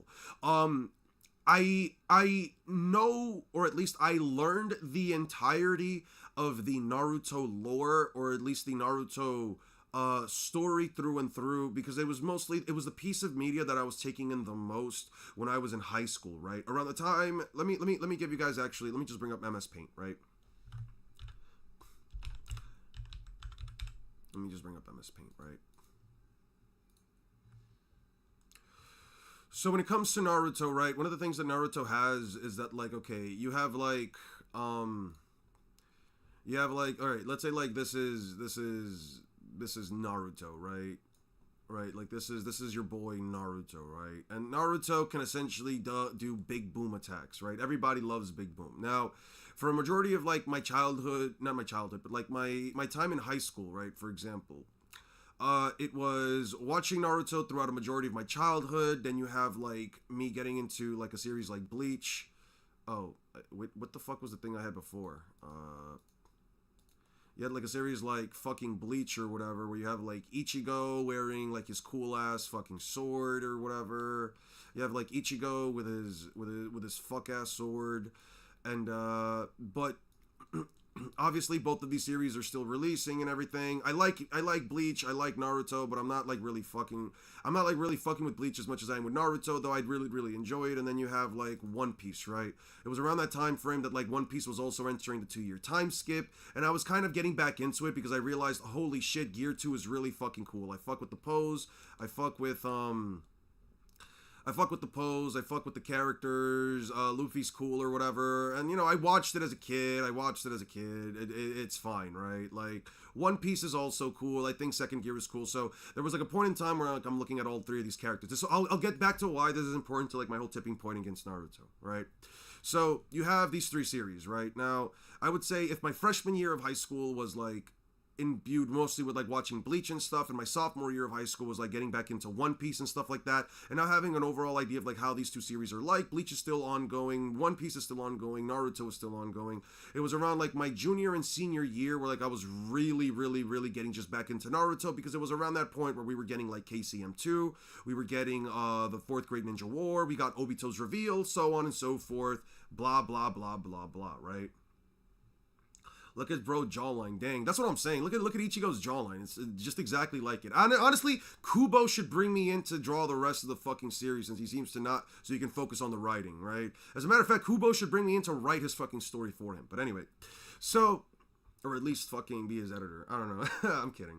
So, for a good portion of time, and this was around like the 2017, 2018, I kind of like backed off of Bleach and One Piece, because I'm like, okay, I've read Bleach, I didn't like the ending, this is no longer like a series that I'm really paying attention to. And with One Piece, you know, I'm still reading it like weekly, I'm watching the manga every now and then, I sit here and watch it with one of my boys, it was cool, it was great, like One Piece is still great. I'm here at like a friend's house reading through like Gear 4 Luffy. It was great, but it was like number 3 or 4 in like my 3 or 4, maybe like number 5. As a matter of fact, if I had to give you guys like an honest like opinion, like up until maybe like the 2020s, up until like maybe 2020 or so, my top 3 favorite series of all time were Naruto, Kuroko no Basket, and fucking 5-Brain Puzzle of God. If you guys have never checked out 5-Brain Puzzle of God or Kuroko no Basket, I would genuinely recommend it. This was pre-2020, right? This was pre like 2020 and stuff like that. Now, 2020 comes along, we're in the middle of the Onigashima, Naruto ends. I wasn't exactly always the most okay with like the way the Naruto finished, but you know what, the whole Kaguya thing and everything, it was fine. I don't really have like the biggest room to complain about it, you know. Aliens, Boruto, I'm reading through Boruto, I'm giving it a chance. It's not what I expected, I didn't care for the art style, but hey, you know, we move on, it's fine, right? Time for steak and mac and cheese. You are living the life, Drake. You are living the fucking life, dude. I love me some steak and mac and cheese. So, you know, Naruto's over. We're moving on to Boruto, and I'm focusing on that stuff. But it's around that time that we get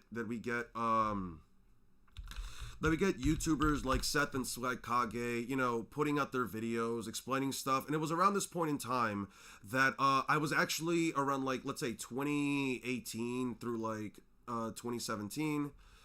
17 through like 2018. It was around this time that I was like me and my boys, me and a couple of friends at the time, one of my closest friends still, we used to like debate a lot about Naruto. Oh my god, yo, DMS Kakashi versus like Might Guy. One of my boys would go hard for Might Guy, you know, saying that like, okay, but Might Guy can like bend space, bro. This was like before we knew. This was like before, like way before, like I knew how to properly power scale. When like the debates would be like just one guy screaming over another. He would be like, bro, the Anbu Black Ops are elite. What are you talking about? Kakashi was one of like the most elite ninjas. Azuma was part of like this special guard stuff for the Hidden Leaf. We got to consider that, like, you know, these characters have like certain lore to them and stuff and blah blah blah blah blah, you know, like the arguments were less meta and they were more about like just stuff that we found interesting. Yeah, those moments where like power scaling was more so just about like less about like just making like well constructed and comprehensive arguments, and more so just explaining like, hey man, like this feat's really fucking cool, nah man, this feat's even fucking cooler. Yeah, power scaling when it was all about the aura, right? Where people thought, yeah, no, know, Madara would beat the fuck out of Kaguya because Kaguya doesn't actually know how to fight. She has like more chakra than him, sure, and you could maybe argue that she's more powerful, but Madara, his intellect, man, his intellect is where it's at because she's a fucking dumbass that needs what's his face, Black Zetsu. This was around the time where we also hated Kaguya, and when I was calling her the world's most powerful fleshlight, shit like that. But anyway, so you know, eventually I got to the point where I was like, all right, you know, we're not getting anywhere with this shit. We were arguing about like Minato versus the Raikage. There was a point where like we were at like a party or whatever, and we were talking like a friend's dad, and I was like, all right. Who would you like be more afraid of, right? A guy who in the middle of a war, they literally have a run on sight. They have an actual, objectively speaking, run on sight order against this man. He went in and soloed a platoon of like 50 ninjas, some shit with just kunai. He spread them across the battlefield. He soloed a platoon. He ended a war because the Tsuchikage just couldn't handle this man's aura, or the guy that's the fastest shinobi in the world after the first dude dies. And my friend would just sit there and just be like, no, you fucking asshole. You can't just explain shit like that to people because you're going to give them the wrong context. And I'm like, what wrong context am I giving them? I'm literally telling them what happened, you know? Those old ass fucking debates, you know what I mean? TSO Sage is base but not goated. Bro still skipped Frankie's backstory. That's crazy. When mass increases as gravitational forces also increases in that bend space. Naruto versus just be capped at light speed. That's crazy. But anyway, those were like the old arguments that we used to have, right? So eventually, you know, we would get frustrated or whatever, and we would end up, you know, sitting down and we just have some hot takes back and forth, yada, yada, yada. And eventually I looked up, like, who would win between Naruto and Luffy, right? So I found Suikage, I found Seth, and, you know, we would talk about them, and I'm like, wow, this is interesting. So they're bringing up, like, actual calcs, and they're explaining, like, why XYZ is happening, and, like, crazy broken jutsus. I will say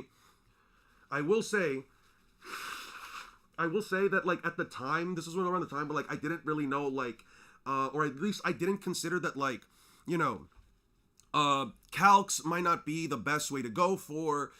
This was prior to all that stuff. I was just thinking, like, you know, like, oh, but this is being based off of, like, real world calcs, so on and so forth. These guys really seem to know what the fuck they're talking about. They were saying that, like, Madara Susanoo could cleave through a mountain casually, which I don't believe in anymore.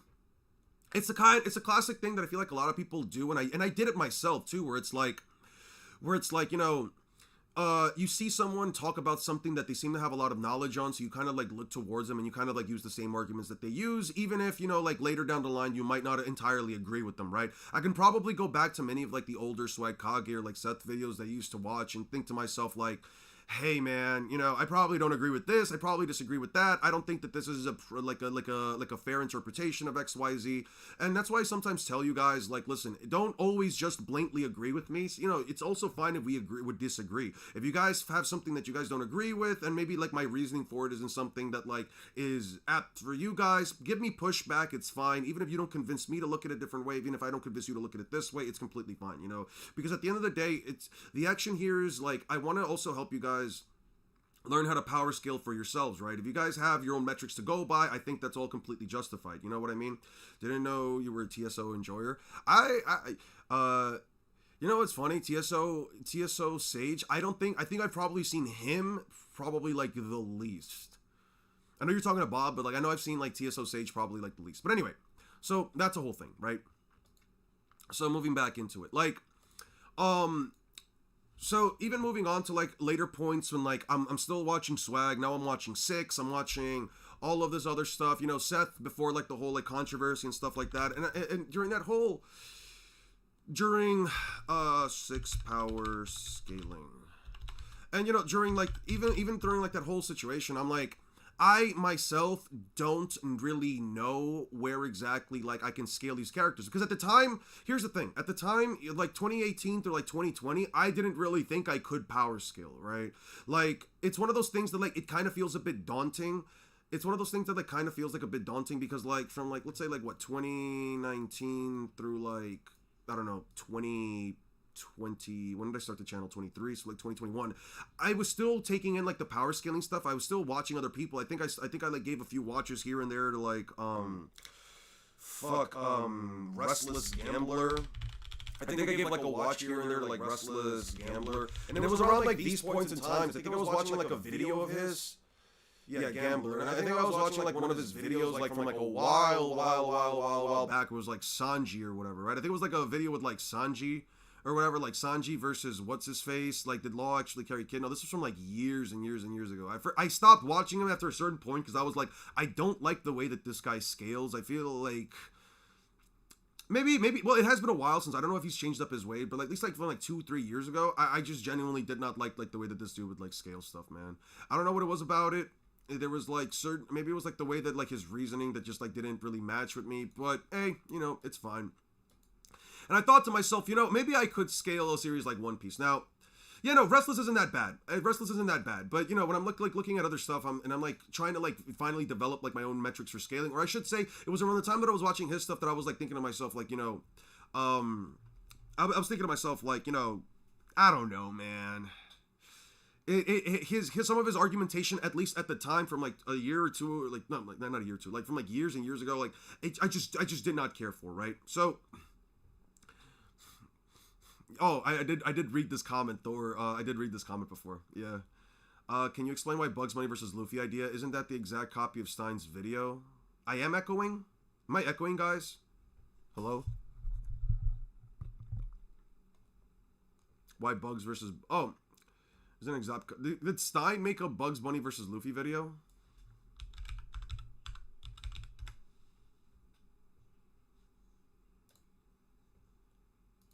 Did Stein ever do that? 9 months ago. Gear 5 problem. The speed problem. The durability problem. Stein makes some really good content. I wonder where like he gets like his thumbnails made and stuff. I wonder who makes his stuff. I should have asked him about that.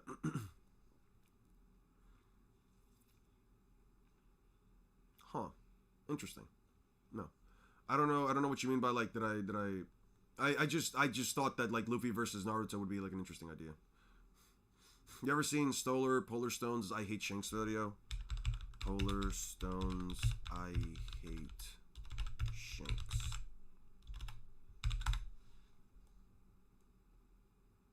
We'll go into this in a second, all right? Could Shanks listen? Okay, we'll leave that in a second, all right?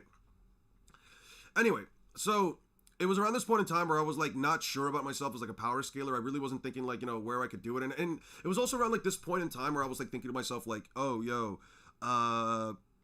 man, power scaling is like really fucking toxic, dude. Like, I'm in all of these fucking groups. I think it was around this point in time that I actually joined some like power scaling groups on like Facebook. I was like looking up some stuff on like Instagram. I was I looked up some stuff on Reddit, and I'm like, yo, people are really just out here saying like, oh, I'm gonna embarrass you, I'm gonna make you look stupid, blah blah blah blah blah. And I'm just like, why the fuck does scaling have to get to such a toxic extent? You know what I mean? And we've talked about this before. That's one of the reasons why like I made the channel the way that I did, where like, you know, I don't want people just to like harping or coming at people too quickly or too long. You know, if you disagree or whatever, you know, I don't. That's why I don't like people calling groups or things tards and stuff like that, because I'm just like, bruh, is it really necessary? We're talking about fictional fucking characters here. Maybe it's just because my prefrontal cortex fully fucking developed, but I was just like, you know, there's room for conversation. That's what I mean when I say like there's room for conversation, and if the conversation just evolves into we're just gonna piss each other off and just say things because it's we're gonna get some kind of enjoyment out of like, you know, making the other person upset. That's why I'm just not gonna. Yeah, it was my video. Okay. This is why it looks like, why does this look like a draw of my life? I'm just talking about like the last few years. I'm not remaking it. I'm not gonna remake it. I'm just gonna make like a little short for it. We're not gonna remake it. I'm just making shorts for it. I want certain videos I do want to get a couple more views. So I'm just gonna like separate these real quick. But anyway, so this is why, and there's a reason why I'm getting to this. By the way, can you tell me where you got the Skypiea being 2,000 kilometers, Red Op? So up until this point, by the way, when I'm like getting more and more into One Piece and around the time where like Gear 5 came out, it wasn't until like Gear 5 came out that One Piece didn't become like my favorite thing ever. As a matter of fact, and I'll show you guys something. Oh, the fuck? The fuck? What the fuck? Okay, let me see. Okay, let's put this back here. No, close that. Let me show you guys something. Actually, we'll do it through this. It was, I think I know what chapter it was. It was 11, 11, 11, right? This scene right here. I remember I was chatting with some friends of mine on PlayStation. I was waiting, no, actually I wasn't chatting with them. I was going to chat with them later in the day. And I was talking to them or whatever. I was waiting on a PlayStation party, and I sat there and I thought to myself, I saw this one fucking scan, and I literally thought, wow, One Piece just became my favorite thing of all time. I grew up on Looney Tunes. I grew up on Tom and Jerry. I love those fucking series with all my heart. I'll have my children watch it when they're growing up. All the classic stuff, because I think this classic cartoon stuff, you know, it's not so much the desensitization of like it's not so much to like desensitize somebody to like, you know, like big actions or whatever, but it just really calls beyond like this action of like things just being goofy, but things also can be taken seriously, right? And I think that's one of the reasons why I love One Piece. You know, as I'm reading through One Piece, as I'm watching through the series, I'm thinking to myself like, wow, Gear 5 is like the coolest fucking thing ever. When I saw Gear 5 Luffy for the first time, I can't tell you how many times I read through that chapter because I thought to myself, yo, pretty sure you can take clips from your videos and make shorts, by the way. I know I can do that, but then I'd have to like restructure it completely, because if I just take like the voice themselves, I have thought about that, but then it's just like taking it just does the whole thing where like you have the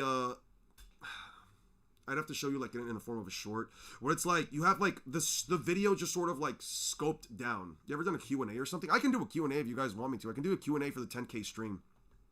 Once I get 10K, we can do a stream. But just to finish this up, yeah, you know, it wasn't until like 2022, 2023, yeah, it wasn't around like 2022, 2023 when I was like, you know what, I'm just gonna make the YouTube channel, I'm gonna talk about it, I'm gonna talk about One Piece versus Naruto, and I'm actually gonna try to scale One Piece, because I'll be honest with you guys, most of my scaling knowledge came from watching other people scale.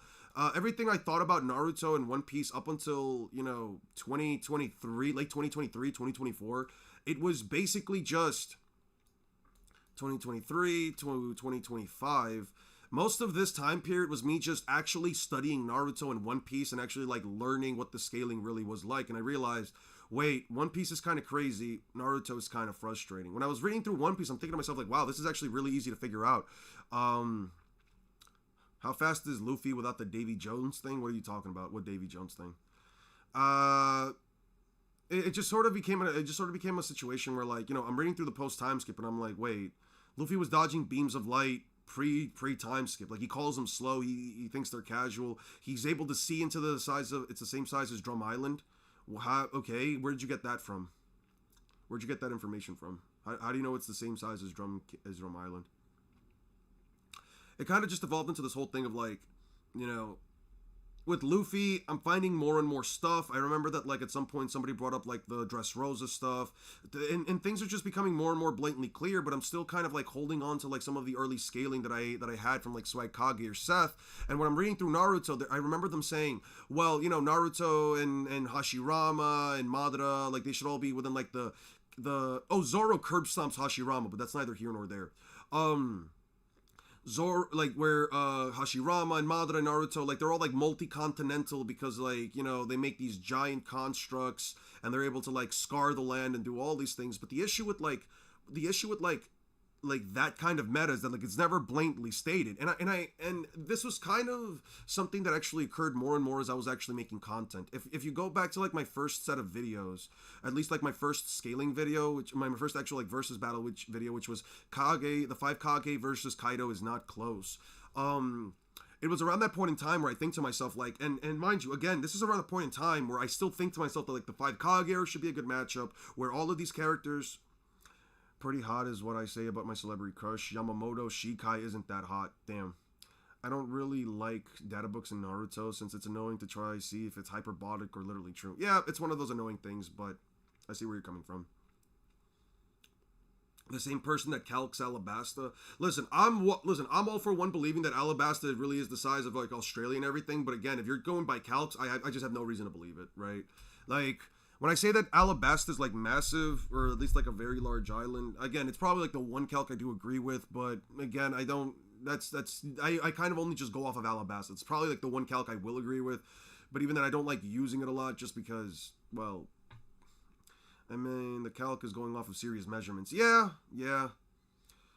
I don't know. I still need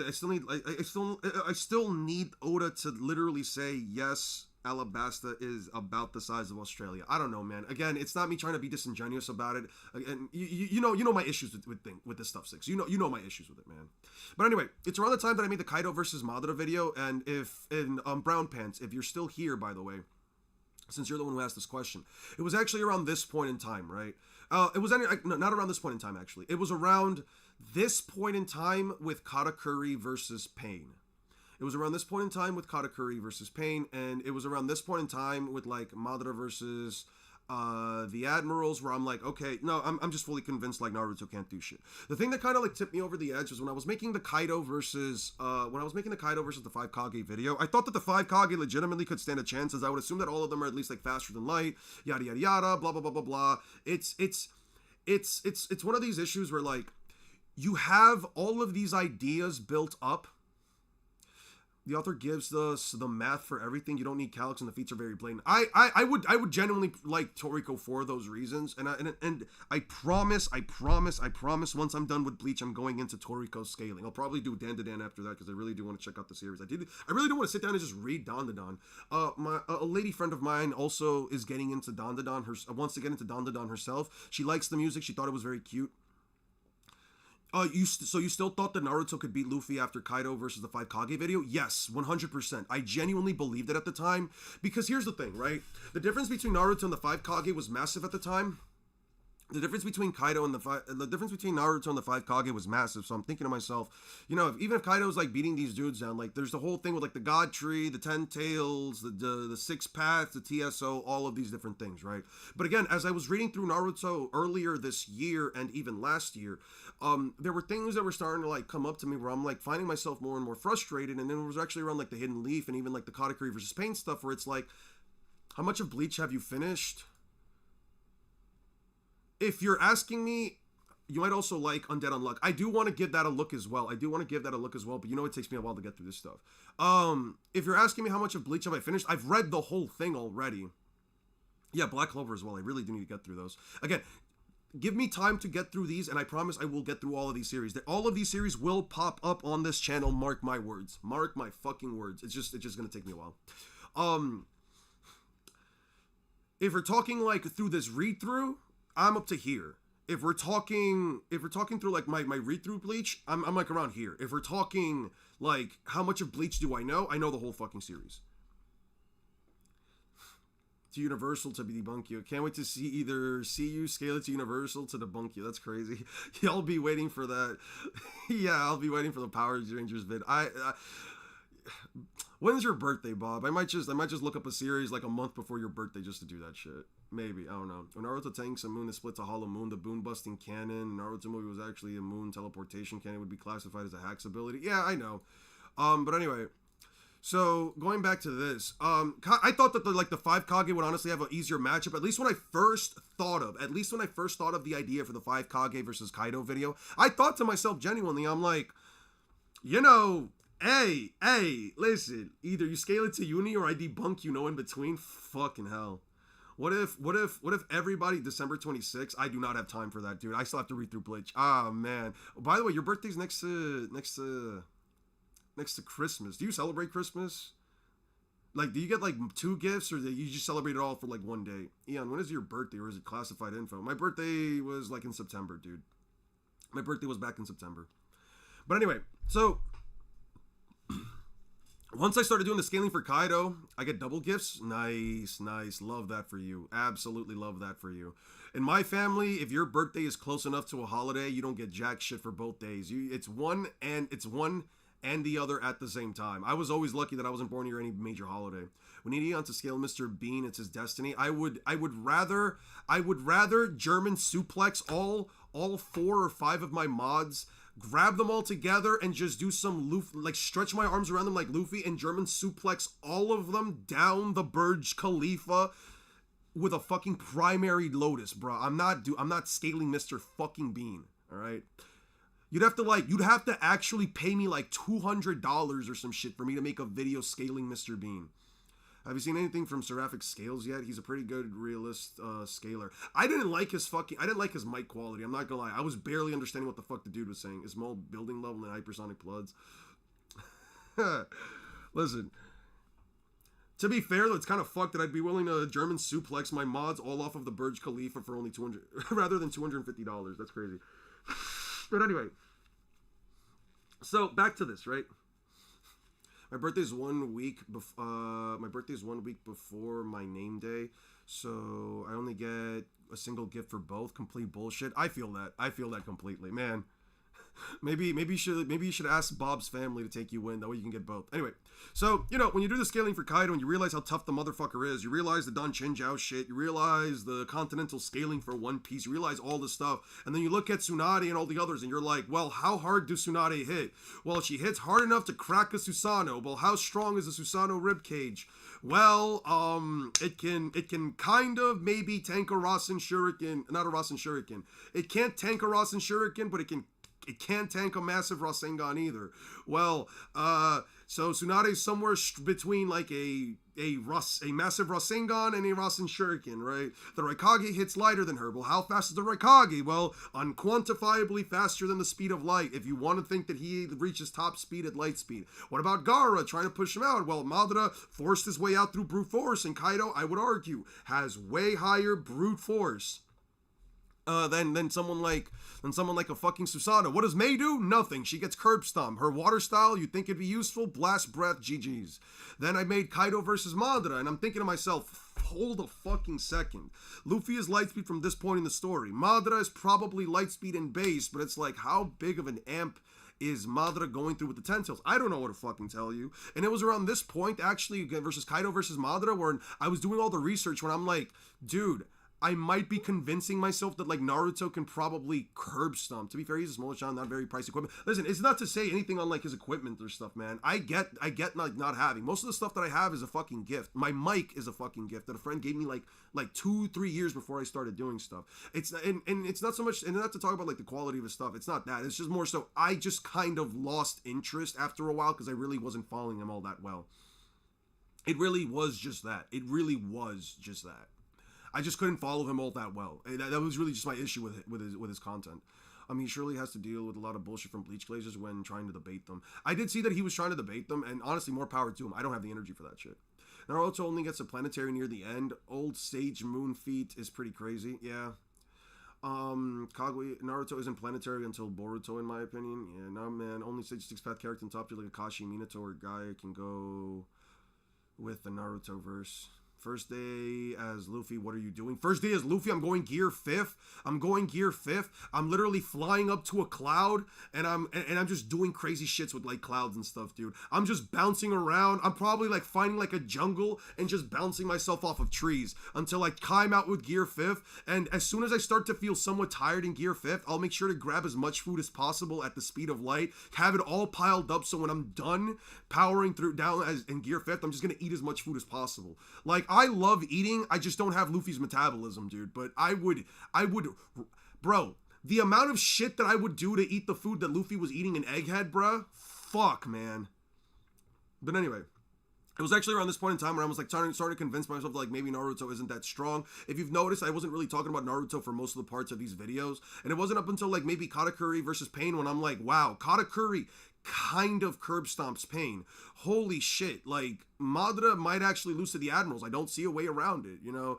I keep moving onward and onward and onward and onward, and I'm just like, man, maybe the Naruto verse isn't as strong as I originally thought, and maybe the One Piece verse is way stronger. And it's really what it boiled down to, right? It was actually around like this point in time, and it was around this point in time that like the seeds were being planted. This point in time when I'm realizing like, man, Pain was like one of the craziest villains in Naruto, all things considered, and he's just not doing anything. What subject did you try to watch from him, if I may ask? The video that you were telling me about, that video that you told me about. Where is it? That playlist right here. Oh no, you guys are about to see my internet history. Oh no. You guys can see that I'm a Nintendo hater and I love YouTube drama. And when the fuck did I watch Clothing Hacks? I don't remember that. Oh, I also have to finish watching this. When did you tell me to watch that video? The villain that broke anime. Oh, the debunking 10 stuff. You can see it right here, man. You can see it right here. The video you told me to watch. I went to the timestamp that you gave me, and I just went through it. The average island is 1,000 kilometers. When is the why Sukuna beats Kaido video? Yo, you want me to go over that right now? Yo, I'm about to... Yeah, the first thing I'm going to do in the video, all you're going to hear from the first moment of the video is... No, sorry, hey, yo, everyone, sorry, I was just getting Sukuna's balls out of my fucking throat. Anyway, how's it going, everyone? Today, I'm about to glaze like no one's ever glazed before. I am going to go out of my way to absolutely and utterly be the most disingenuous power scaler on YouTuber by telling you and not only pushing against you, but basically convincing you that my agenda is the right one. Today we're going to be talking about why Sukuna absolutely curb stomps Kaido. Yeah, that's going to be the fucking title of the video. Not even the title, it's going to be like the first fucking 20 seconds of the video. I tried 100%ing Pikmin 4 without Oachi. It was horrible. This dude just keeps talking about Oachi. Fuck it. Alright, anyway. Oh, that wasn't the video I was suggesting. That wasn't one of the other fans who suggested I was introduced to seraphic scaling. I suggested a different video in my comment. What was your video? Seraphic scales. By the way, don't misunderstand me saying that, like, you know, it was just the mic quality. It really just was that, man. Like, whenever like I can't follow somebody all that well, Clash Royale content. What arena are you in, Neon? Dude, I was like Master Arena. I was like not Master Arena. I was like in the highest arena. I was like in the highest arena back in like 2022, 2021. I stopped playing because like I kept crashing out over the fucking game, dude. Around the time when the fuck did it? 1 second. When did the Monk and Phoenix release Clash Royale? Whenever the Monk and Phoenix released, I just deleted my app. I was like, I'm not playing this fucking game if I have to if it's actually just gonna straight up be play to win. 3 years ago, so 2022. It was around like 2022 that I just stopped playing. I haven't gone back because I get too toxic. Like, between the emotes that Clash Royale was throwing in, between the emotes, I was like max level 14 and everything, dude. I went max level 13. I got to max level 13 on free to play for like 4 or 5 fucking years. It took me to get to max level. Then they decided to go to max level 14. I said, all right, fuck you guys, I'll do it. I went to max level 14 free to play, and then those motherfuckers decided to make the game pay to win, and I was just like, well, it was the best card in the game when I fucking left, dude, and I was not gonna sit there and play through that bullshit if I had to basically spend money to get cards just because the game wasn't being fair. Like, fuck that. I was suggesting the Ryoku Sarate.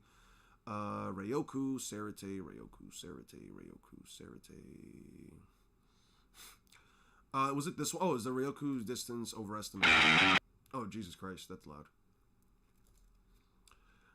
Bro, it's 3:31 a.m. here right now, and I gotta wake up at 6 a.m. for an exam, so bye. Have a good one, Swarnim. I hope your exam also turns out to be good. I hope you have a good one, man. I have a full level 14 deck with 1 level 15 card. Man, I just can't go back, dude. They nerfed the Phoenix into the ground. I believe it.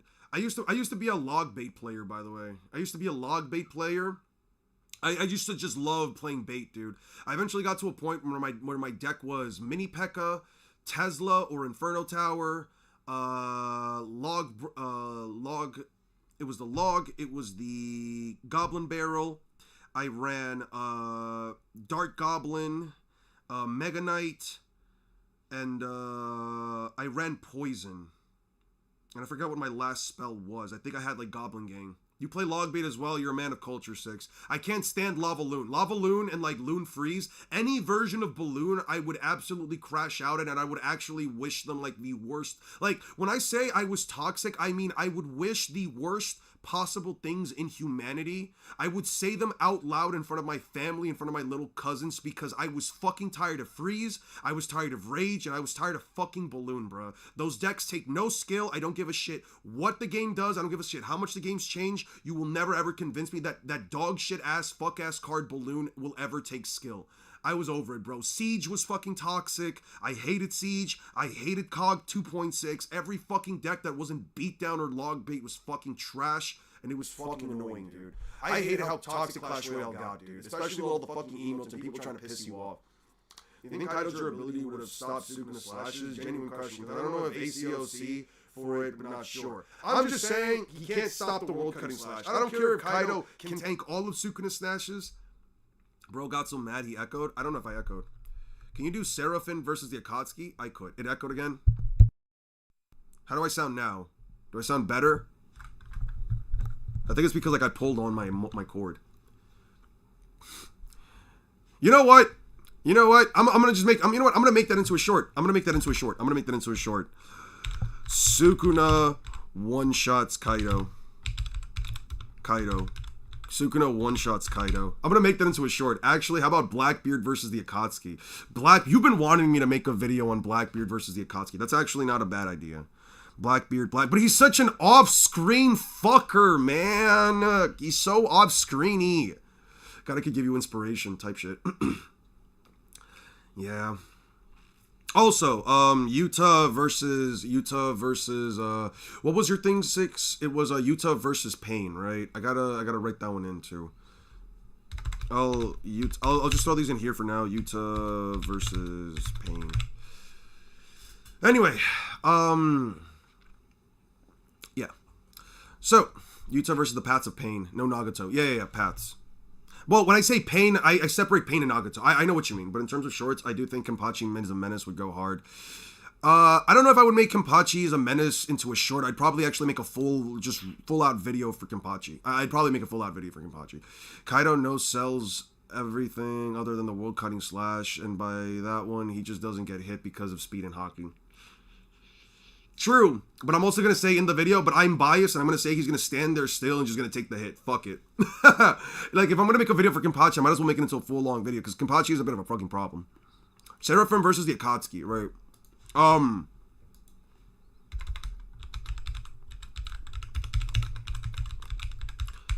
I'll just write these down here for now and I'll transfer them over later. Hear me out, walk with me here, hear me out. Since Sukuna kills Kaido, Sukuna can kill Logia, meaning the admirals, so the admirals upscale on Kaido. Sure, whatever. Cars versus Sukuna. Dude, I do not want to have to read through JoJo's Part 2. I might actually do JoJo's Part 2. Fuck it, Cars versus Sukuna. I'm not doing Ultimate Cars though. Fuck Ultimate Cars, I'm not doing that. Can't help but glaze Sukuna. A dope video would be a battle of menaces. Zoro versus Kenpachi, sure. Zoro versus Kenpachi, Zaraki. How much stronger do you guys... Can I ask you guys a question? Let me put up another poll real quick.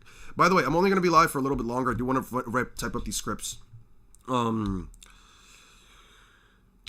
How strong does Kenpachi become after fighting Unohana? Immeasurably.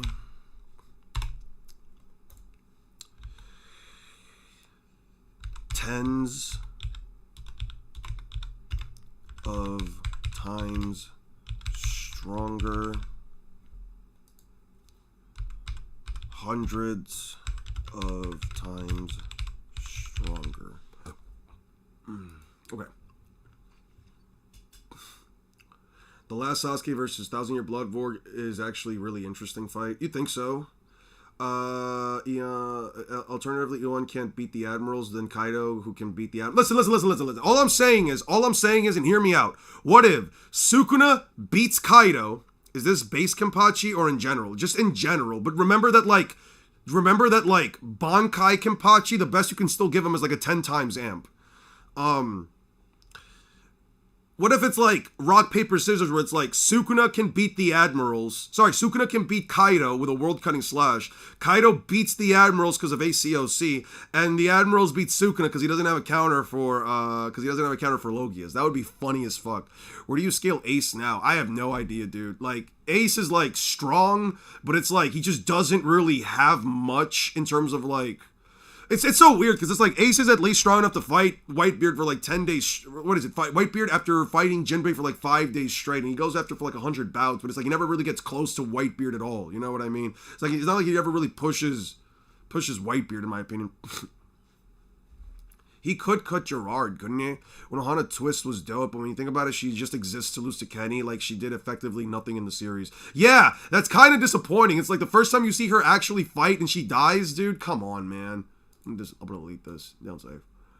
Hey, what's up, Dio? And the first thing I heard was balls and throat gargling and was driving so I couldn't type when it first happened. That's crazy, man. Well, I'm happy you came in for that. Make a Mahoraga versus Naruto video. I'm going to make a Mahoraga versus Yuta video first. I didn't want to talk about... I think Ace is Yonko Commander 2. I would say that burned Whitebeard's palm. That's fine. Kind of like how Queen hit Big Mom hard and hit her with amnesia. I think that's fair. Yeah, Yonko Commander 2 is like fair. Whitebeard versus the Shinobi... or the Madara at Marineford. That's a lot, dude. Give me 1 second, guys. I need to get some more napkins. Let me write this stuff. Let me type up these scripts I really want to get out of the way for tomorrow.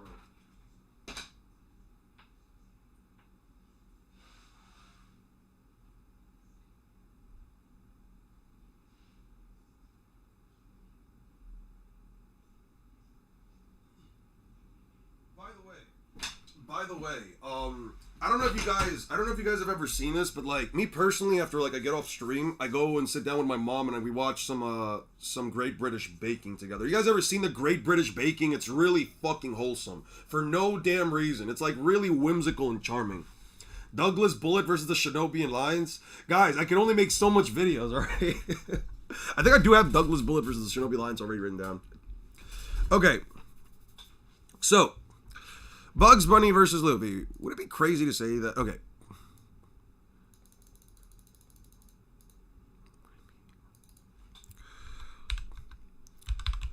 Would it be absolutely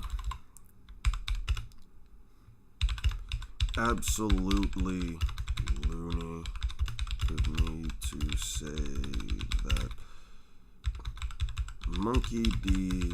Luffy actually stands a chance against Bugs Bunny? I know it.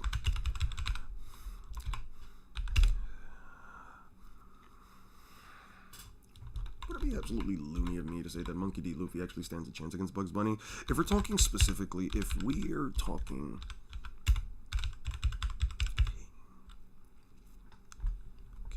specifically about the... If we're talking specifically about the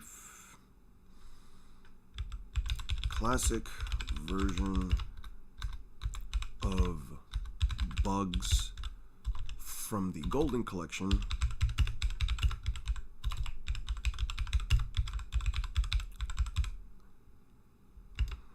we're talking about the actual, it's just a general stat amp. We still don't have any idea exactly what Kenpachi's Bankai just puts him in a berserk state as far as we know. We do know that, but we know for a fact that Bankais in general, all I know is that the Great British eat beans and not bacon. Just saying. That's crazy. That's crazy.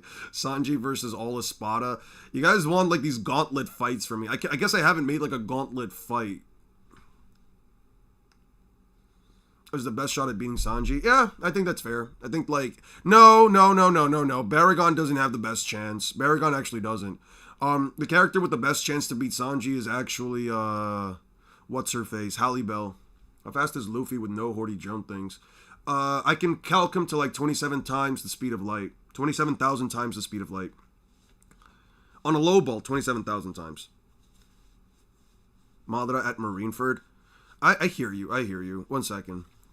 If we're talking specifically about the classic version of Bugs Bunny from the Golden Collection, then there is a very good argument that might not have the toolkit to bring down Luffy. Don't believe me? Check out my video. Don't believe me? Check out this video. Luffy is billions of times faster than light. If you give Luffy everything, like a non-composite version of Luffy, just like the no bullshit, just give him every line of scaling possible that all works within the context of the story. Yeah, no, One Piece is absolutely fucking astronomically insane. Who has the better swordsmanships in general, ranking from battle IQ, sword use, and how they fight? Ichigo or Zoro? I don't go by the context of battle IQ, because battle IQ doesn't really mean much to me. It's like arguing who can figure out how to fight an opponent better, and like, I mean, if I just tell you, like, Ichigo was able to figure out how to use his full brain. Like, when I'm talking about, like, Ichigo as a smart combatant, the only time you really get to see it is when he's fighting, what's-his-face, the large pig fucker, but he's trying to figure out how to get his powers back. Zoro, on the other hand, is trying to figure out how King's Flames work, so I don't know. Battle IQ is, like, a very subjective thing. If we're talking, like, actual sword skills, I would argue Zoro. I would argue Zoro is an actual swordsman. Ichigo is a guy with a sword. Ichigo swings a sword very hard. Zoro swings a sword very hard with actual, swordsmanship. Buggy versus Koan versus Ramen Guy. Ooh, that's a crazy battle. Battle of the Gods, not including God D. Usopp. Buggy D. Clown. Koan D. Oriano. Ramen Guy. It's fine. No highball? How fast is Luffy no highball? Again, 27,000 times the speed of light if you want to give him the lowest ball possible. I can't give you a mid ball without throwing in just random shit. You know what I mean? Alright. Can Naruto save the Fishman Island? This is a question brought up to me by my...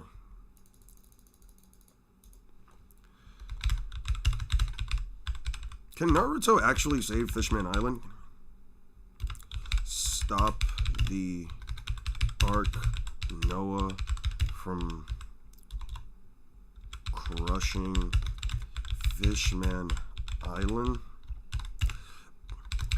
This sounds like a fairly easy question to answer when you consider that he has a walking nuke factory living inside him.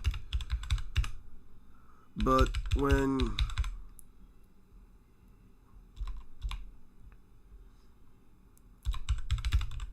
looks a bit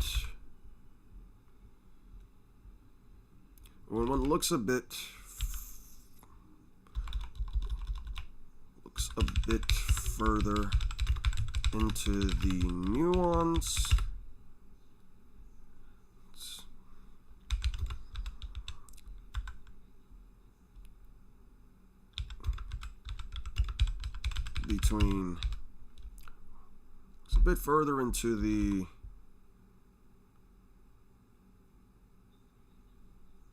but when one looks a bit further into this,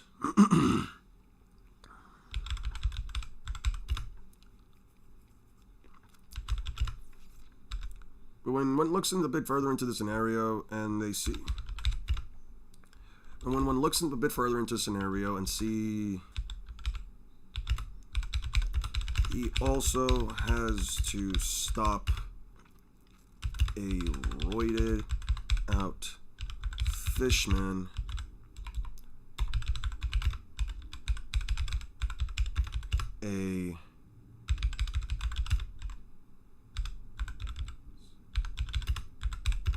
it really begs the question,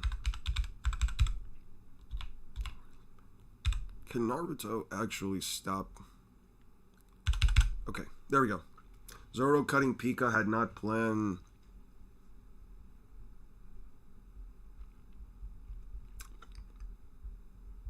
When he fights, he's a pretty... What makes him a strategic fighter? Can you explain to me what makes him a strategic fighter? Listen, if I make a Sukuna versus Sengoku video, I'm not gonna lie to you. It's just gonna be 20 minutes of me glazing the fuck out of Sukuna and like 2 minutes of me saying Sengoku has never done a single fucking thing in the story. He has no feats. He hides behind a desk and he begged Garp to get to put in a good word for him for his promotion. I'm not doing that.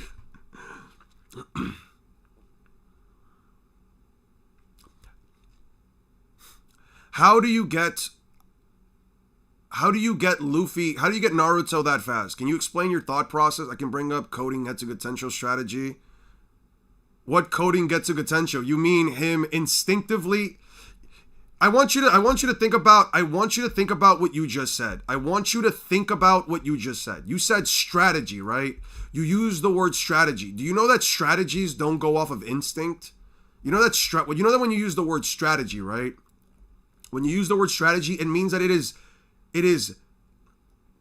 give me 1 second. When you use the term strategy, it's in reference to an attack or something that is preordained, something that you have to think about first, right? What does Ulquiorra say? What does Ulquiorra say right here?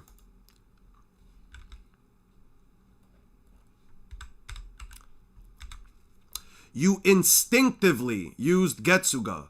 Instinctively. You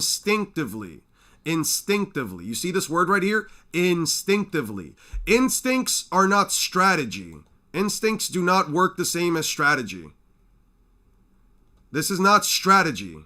Listen, this is not strategy. This is an instinctive moment. He did it out of base reaction. He did it out of simple reaction. He said you have good instincts.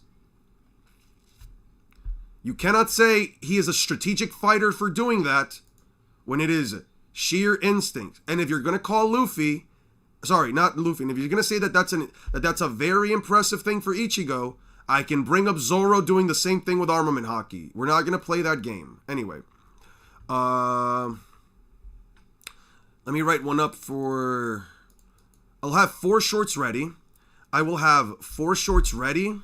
And then I'll make 4 shorts, but I'll try to see if I can make 4 shorts by next week. Okay, guys? Let's see. Ichigo either copies what his Hollow does or what he learns specifically from others. Other than that, Ichigo is a basic fighter. I don't even know what you mean by he copies what his Hollow does. His Hollow literally told him how to use Getsuga, how to use Zangetsu properly by extending the reach of the blade, and Ichigo just didn't ever utilize it. I think he used it like once. It's kind of crazy, actually. Anyway, Madara versus Sukuna. Madara Uchiha is... Would it be crazy of me to say that Sukuna... Would it be crazy of me... A crazy take to say that Ryomen Sukuna can one-shot EMS Madara Uchiha?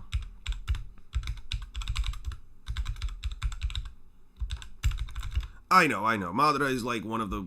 I know. Madara...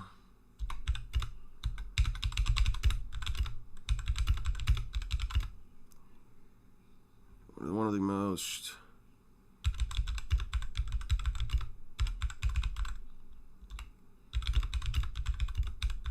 time is an argument that the King of Curses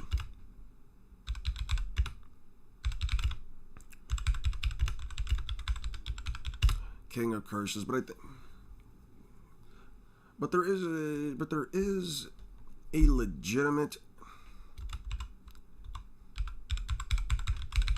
argument that the King of Curses simply slashes his head off. Legitimate argument that the King of Curses slashes his head off without him ever even seeing the attack coming.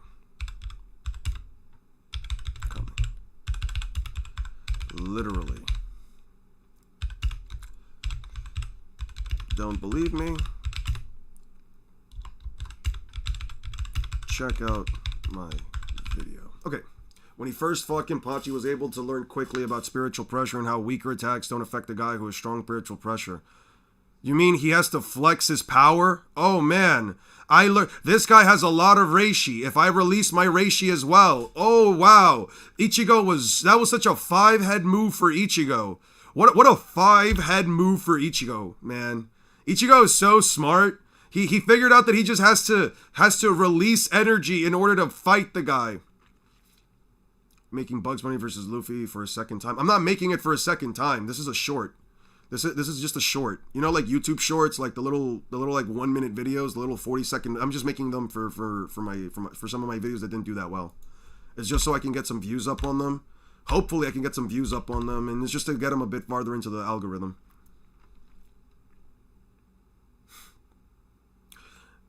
I don't know about you saying that he took him a minute to say that cutting attacks don't work, and no, he figured out armament hockey right then and there instinctively. I'm not going to say that that's a smart move for Zoro. It was more instinctive than anything else, but he was also realizing, oh wait, here's my teacher.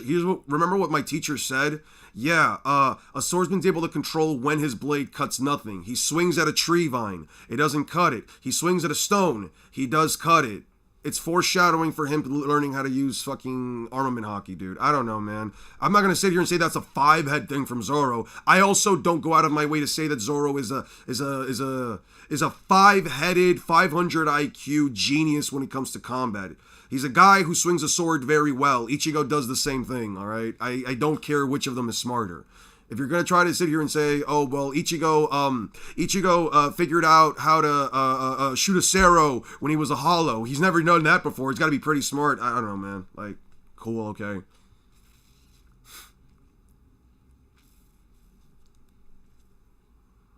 Reishi are the particles. Rei Ryoku is the energy. Reiatsu is the pressure from releasing Rei Ryoku. I hate how it's like that complicated, man. I feel like it's just way more complicated than it needs to be.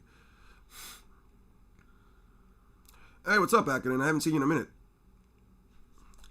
What did Akinen say? Been a minute.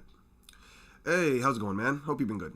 Asta is stronger than Goku. Asta being in the same sentence as Goku is beyond glaze. I'm crying. Ichigo only used Getsuga Tensho in Bankai after the Hollow took over in Byakuya fight, and he told Byakuya how to fight in Bankai. When he first fought Kenpachi, I already read that. Almost Ichigo's decent tactics came from him watching his Hollow fight. Zoro, blah, blah, blah. Okay, we're good. What swordsmanship... Like, listen, I will say this. Ichigo's inner Hollow, or Zangetsu, it's... The only thing that it knows in terms of swordsmanship is how to wield itself, and by that I mean it knows that it has to spin itself from the large cloth that it wields. If we're gonna sit here and say that, like, oh, it's also a master swordsman because it flips around a big-ass butcher's knife, I don't know, man. I wouldn't call that, like, master swordsmanship.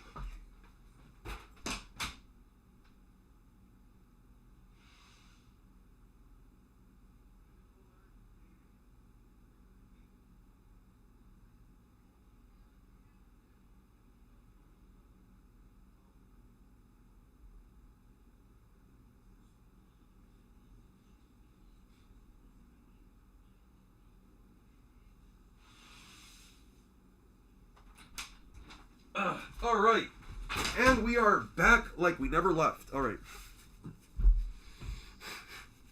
Ichigo has Mihawk upscales. Yeah, for real. Ichigo upscales Mihawk. By the way, I know you said you're going to scale Toriko, so if you are, don't go into thinking that you're going to be able to put him in a versus matchups that aren't stomps even against Goku or Luffy. He's too strong. I'm probably just going to make videos on, like, inverse battles, if anything. I don't mind just making inverse battle videos. I feel like I don't do those enough. You know what I mean? It's just that, like, when it comes to Naruto, there's kind of, like, not that many inverse battles I can think of that haven't already been, like, made up. Or that aren't complete curb stomps. And in case of, like, One Piece, it's like, who can I really make a fight over that won't have either the entire fan base call me a glazer or an agenda pusher? Because, like, the last time I did it for One Piece, it was Admirals versus Yonko. I got a fuck ton of shit for that. And the last time, and if I do it for Naruto, I mean, who the fuck do I talk about? Whatever people think Ichigo has in terms of swordsmanship skills is better attributed to his Hollow. Oh, okay, that's a fair argument. Doflamingo versus Sukuna. Bro, Sukuna does not get past Sabaody Archipelago. Is the closest to Toriko, and even he's massively weaker and slower. Alright. I'm still reading through Toriko, but I can easily just pick characters at different points in the journey. Yeah, I feel like that's also fine. There we go. We're fine. There we go. How do I sound now? Echo? I wonder what the hell that's causing it. Echo went away? Okay. Yeah, I think that's a fair thing to say, Bob. How about Ulquiorra Schiffer versus Ten Tails Madara? I can probably do that. I can probably do that once I'm done with Bleach. I do want to finish the series before I start making content on it, because if I'm gonna make any content on Bleach first, I need to make a video explaining not only a review of the series as a whole. I also want to talk about just power scaling Bleach as a whole being a fucking nightmare, at least in my opinion. I feel like it's just a fucking nightmare. It's like you either go with the universal shit or you don't go with the universal shit, and there's something in between. I don't know, man. Okay. I'm done with that. I'm done with writing those little scripts up. I have the rest of the stuff there. I'll check them out tomorrow when I'm going through recording voice. I'm going to see how long it takes. I'm going to see how long I can do it. And then I'll probably start putting out the shorts by next week, right? Hopefully you guys can start seeing a short a day, but we'll just see for now. I need to see how long it's going to really take me to get through that. This is 28 minutes long. I'm probably not going to watch the majority of it. Are there portions that I can just skip through? What are the... Introduction, how long was the journey? What was Ichigo's speeds? Contradictions? Alright, we'll check this out. Bye, Swornum. I hope you have a wonderful rest of your night. What about Yuha Baja versus Hagoromo? We can do that. We can do that afterwards. Will those graphic scales videos come with higher quality with the mic? And his videos are pretty clear and constructive. I'll check it out. Don't worry about it. We'll check it out right now. You could watch I Hate Shanksvid. Yes, the I Hate Shanksvid. Okay, let me put this in queue. How do we put this in queue? Right. Let me go back real quick. Okay. Add to queue, and then let's go back real quick. Yes, because Bob did recommend me that other video first. Let's go back to history. I think I already clicked on it before. Yeah, Shanks. Listen, man, you read the title and you see the thumbnail. We're jumping right into it, because after this latest chapter of One Piece, my tolerance for this musty ginger has gone out the window. That's crazy. Major Musty spoilers ginger for the is anime insane. onlys. You have been warned. Now, before I really get started, I need everyone watching this video to know that my opinion of Shanks for the vast majority of the story has been neutral. I swear on everything that is true.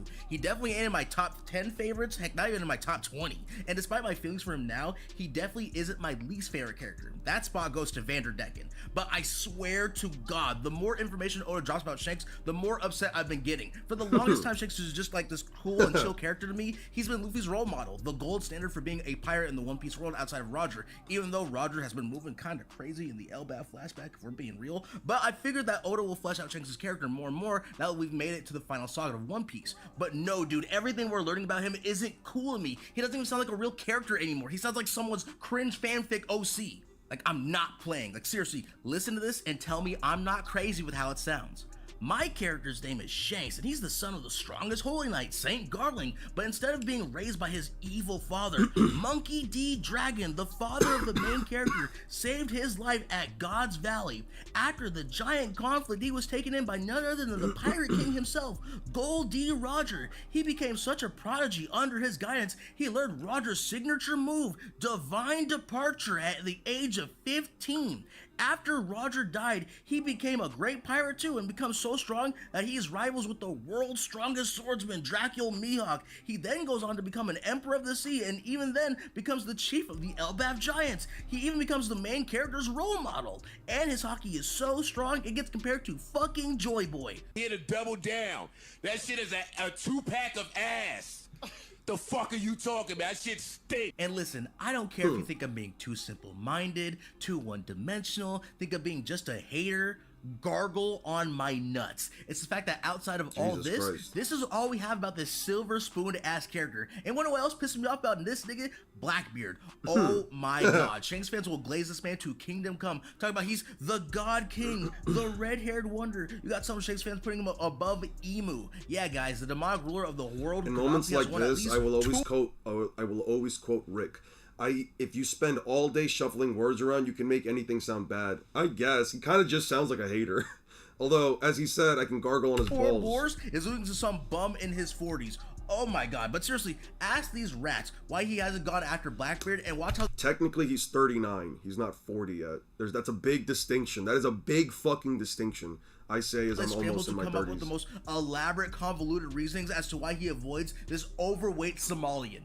Like, y'all gotta Overweight understand that Somalian Blackbeard is sending the power absolutely during the time crazy. skip is unironically Shanks' fault. You go out of your way to tell Whitebeard that he needs to call off Ace from going after Blackbeard. Talk about how dangerous he is, how you weren't careless when he gave you the scar. Just bouncing on Blackbeard's dick. Went in class with another Yonko over it. And then when you finally see him, you do nothing. Like, come on, bro. Y'all are pirates. You wanted to stop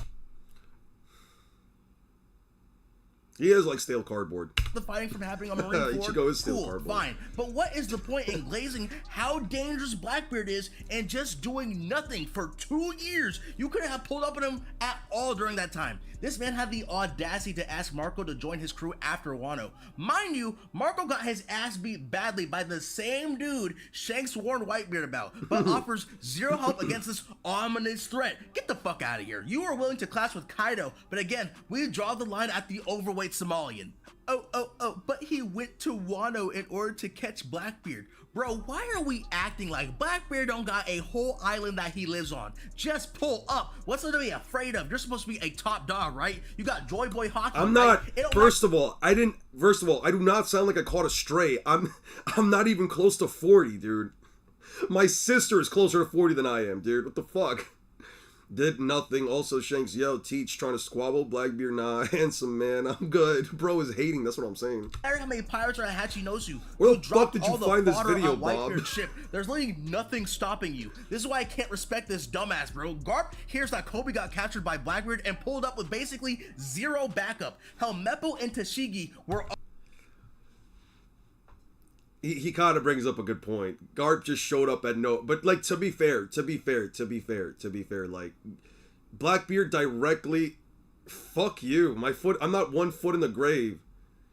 And I'll be honest with you, Six. The moment you hit 20, bro, you're Unk too. The moment you hit 20, motherfuckers are gonna start calling you Unk. All these YNs are gonna be calling you Unk too, bro. One of my boys from a friend of mine used to work at a school, and a friend of mine used to work at a school,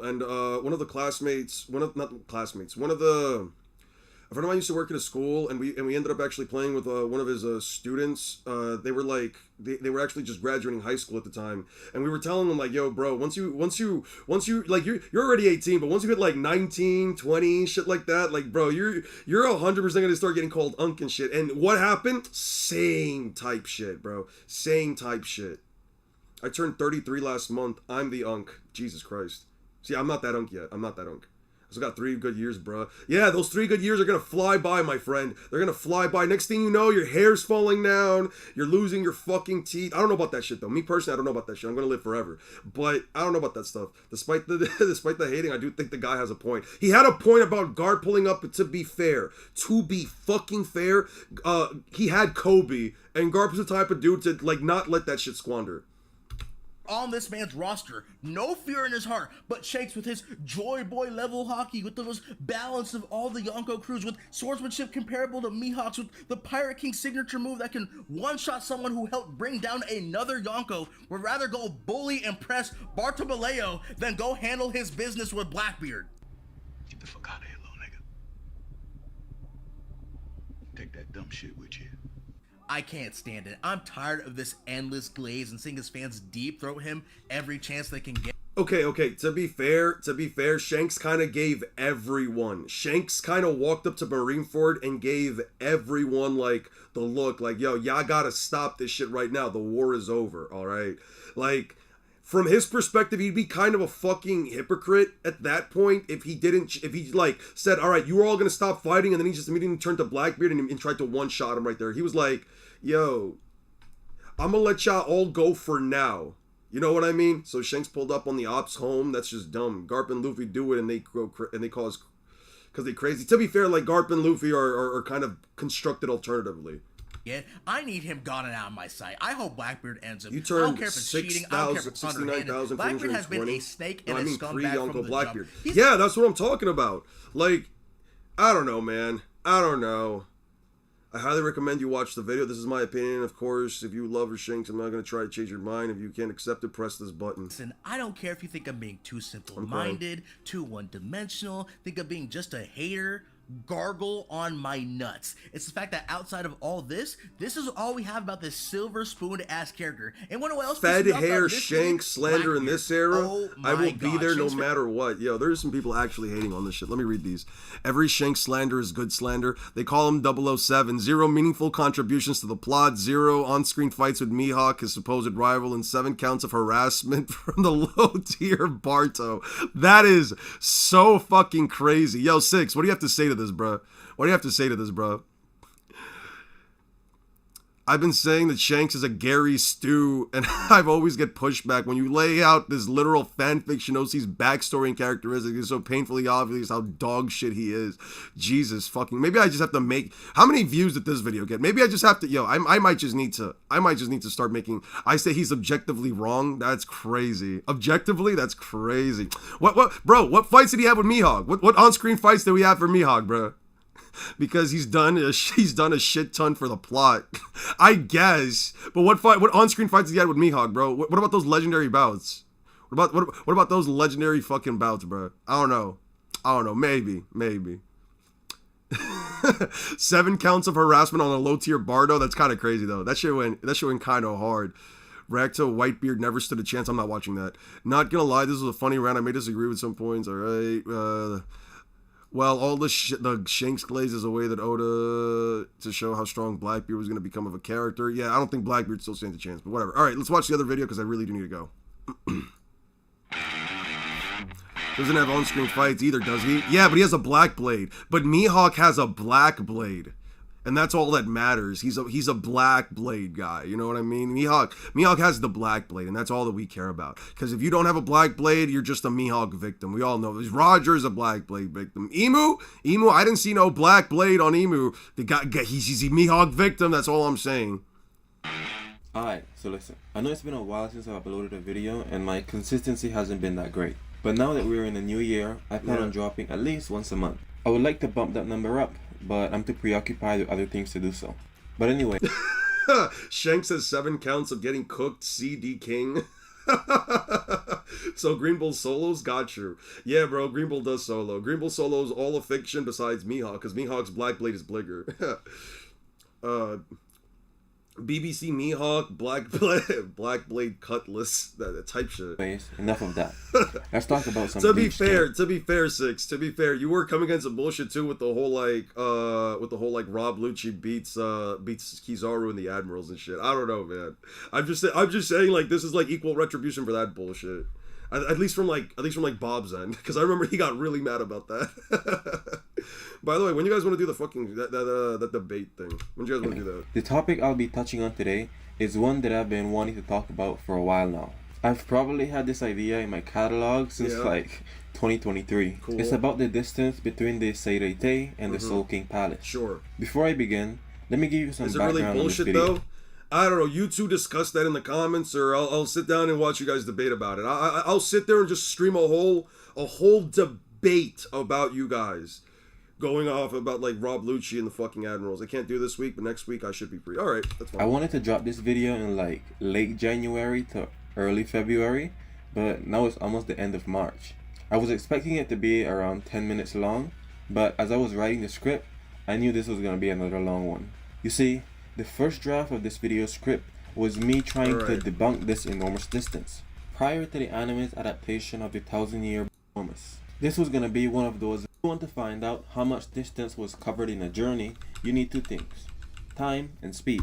Multiply them and you get the traverse distance. Why though? So to start off this analysis, let me ask you this. How long did it take Ichigo to travel from the Soul King Palace to the Seirei? Before we begin though, let me debunk a common Why can't I misconception. make this In chapter faster? What the fuck, you 555 of two? the Bleach manga, Tenjiro tells Ichigo that it'll take him a week to arrive at the Seirei with Shunpo. This is not true, at least not for Ichigo. You see, the reason Tenjiro said that was because he wanted to agitate Ichigo the same way he did in the past, such as in chapter 519 when he was recovering in the hot springs. Basically, he made an outlandish claim to try and get a panicked response out of Ichigo, knowing that he wants to return to the Seirei as soon as possible to help his friends, as is clearly shown in this page. But what Tenjiro got was a calm and Shanks, Akainu, Whitebeard, Vista are all going to be taking Mihawk's big black blade tonight. That's what I'm saying.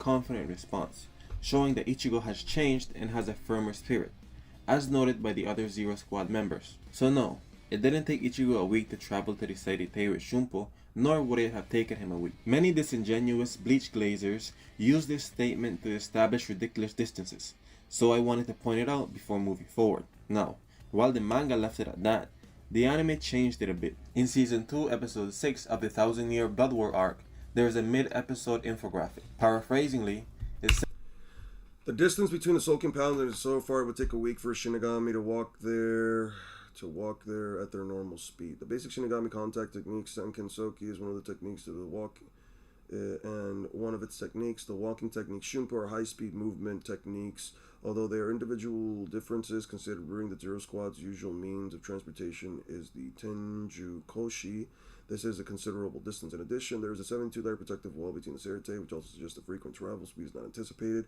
when the Zero Squad and Seirei and Ichigo's launched. Okay. It says that the distance between the Seirei and Soul King Palace is so great that it would take a Shinigami a week with their normal Shunpo. It then goes on to say that the speed of Shunpo varies from person to person. This means that even though Tenjiro just wanted to get a reaction out of Ichigo, what he said did have some truth to it. For a normal Shinigami, they'd take the stairs Senjumaru laid out for Ichigo. The question then becomes, how fast is a regular Shunpo? This question doesn't really have an answer, but keep it in mind as I'll circle back to it. After Tenjiro runs his joke, Ichigo says if he hurries, he can make it back in half a day. Ichibei tells Ichigo that the Quincy began their invasion 3 hours ago, causing Ichigo to frantically rush to the Seirei, asking Ichibei why he didn't say so earlier. This is noteworthy because in chapter 546, the Quincy began their second invasion of the Seirei, and we are shown a clock tower which reads almost exactly 5. We know this to be 5 PM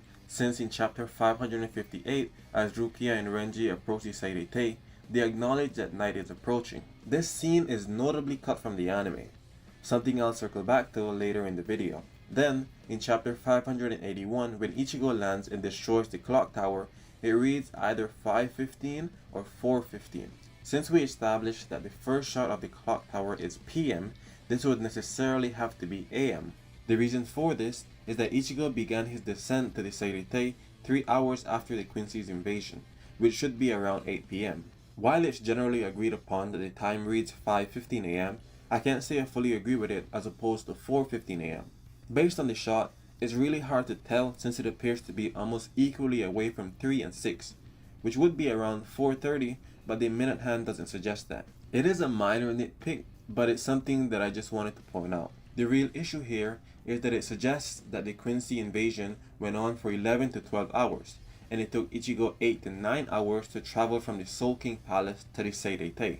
This is problematic because, while in the manga we can infer that it's nighttime when Ichigo returns, with the paneling being a bit ambiguous, that isn't the case in the anime. When the second invasion begins, and when Ichigo returns, the anime depicts it as what appears to be peak noon. There's no sign of dawn or dusk breaking or twilight, almost as if only a few hours had passed. This creates an issue, because though 5 PM is still daytime, the sun shouldn't be that bright, especially not for 4 or 5 AM, which is when Ichigo should be returning. And we know that there's night in the Soul Society, as is shown many times across the series, such as in chapter 148. Unless you want to argue that the Soul Society is simply much larger than Earth, this is an obvious inconsistency, which is why I believe Kubo avoided adding the clock tower to the anime adaptation of these scenes. Given the countless additions and changes the anime made to this arc, it is generally accepted as the correct representation of the events that transpired and should be held with more validity than the manga. Because of this, I don't believe the time the clock tower gave us should be used than the manga. Because of this, more valid than the manga is contentious when it comes to the idea of source material versus adaptation, so let me not argue that and just say that it's a better representation of Kubo's vision, thus it should be preferred to the manga when it comes to the interpreting the events of the I don't believe the time the clock tower gave us should be used. Rather, we should make some presumptions as to what time the aforementioned events occurred.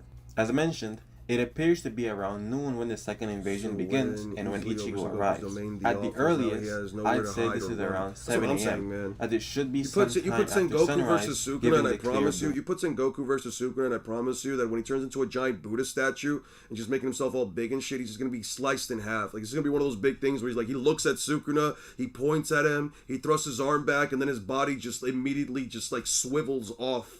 It just slides right fucking off because Sukuna cut him like 5 minutes ago. Sky. At the Fucking latest, fraud. I'd say around 6 p.m.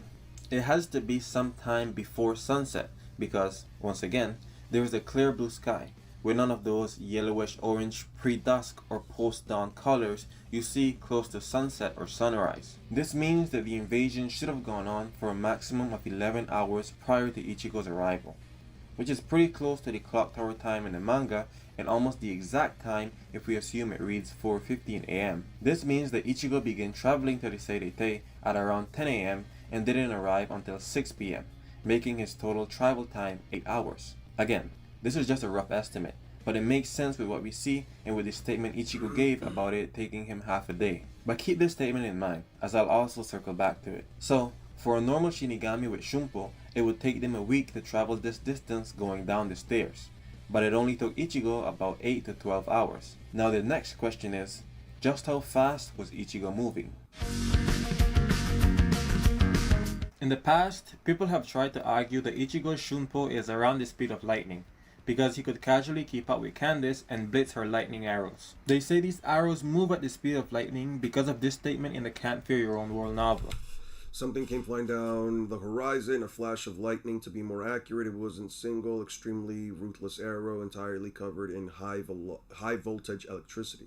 Hey, you freaking serious? Though it was much slower than an actual lightning bolt, the Reishi arrowhead was quick enough that it could appropriately be said to be going at the lightning speed. Even if he could just barely sidestep it, there is no way he could be harmed if he were caught up in the electrical discharge. But Ginjo used a large sword that he appeared in his hand. I never understood this reasoning, as this statement doesn't say that. It blatantly says that Candace's arrows are far slower than an actual lightning strike. The statement about quote-unquote being worthy enough to be called lightning speed isn't literal. It's a figure of speech, an idiom. The terms lightning fast or lightning quick are just ways of saying that something is very fast.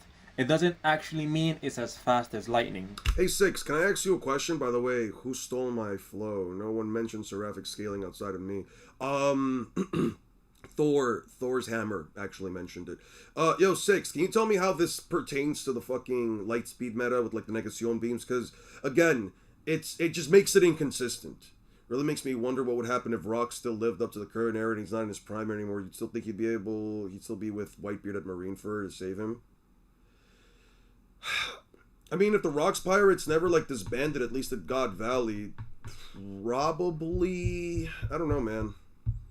I can't really see Rocks and Whitebeard still like hanging out together afterwards. Maybe like they might just be, you have this light novel statements period bearing for Bleach speed scaling. Yeah, the light novel statement kind of fucks with it, I'm not gonna lie. Because the whole like Negacion beam stuff. Because like, you know, Candace, embarrassing, yeah.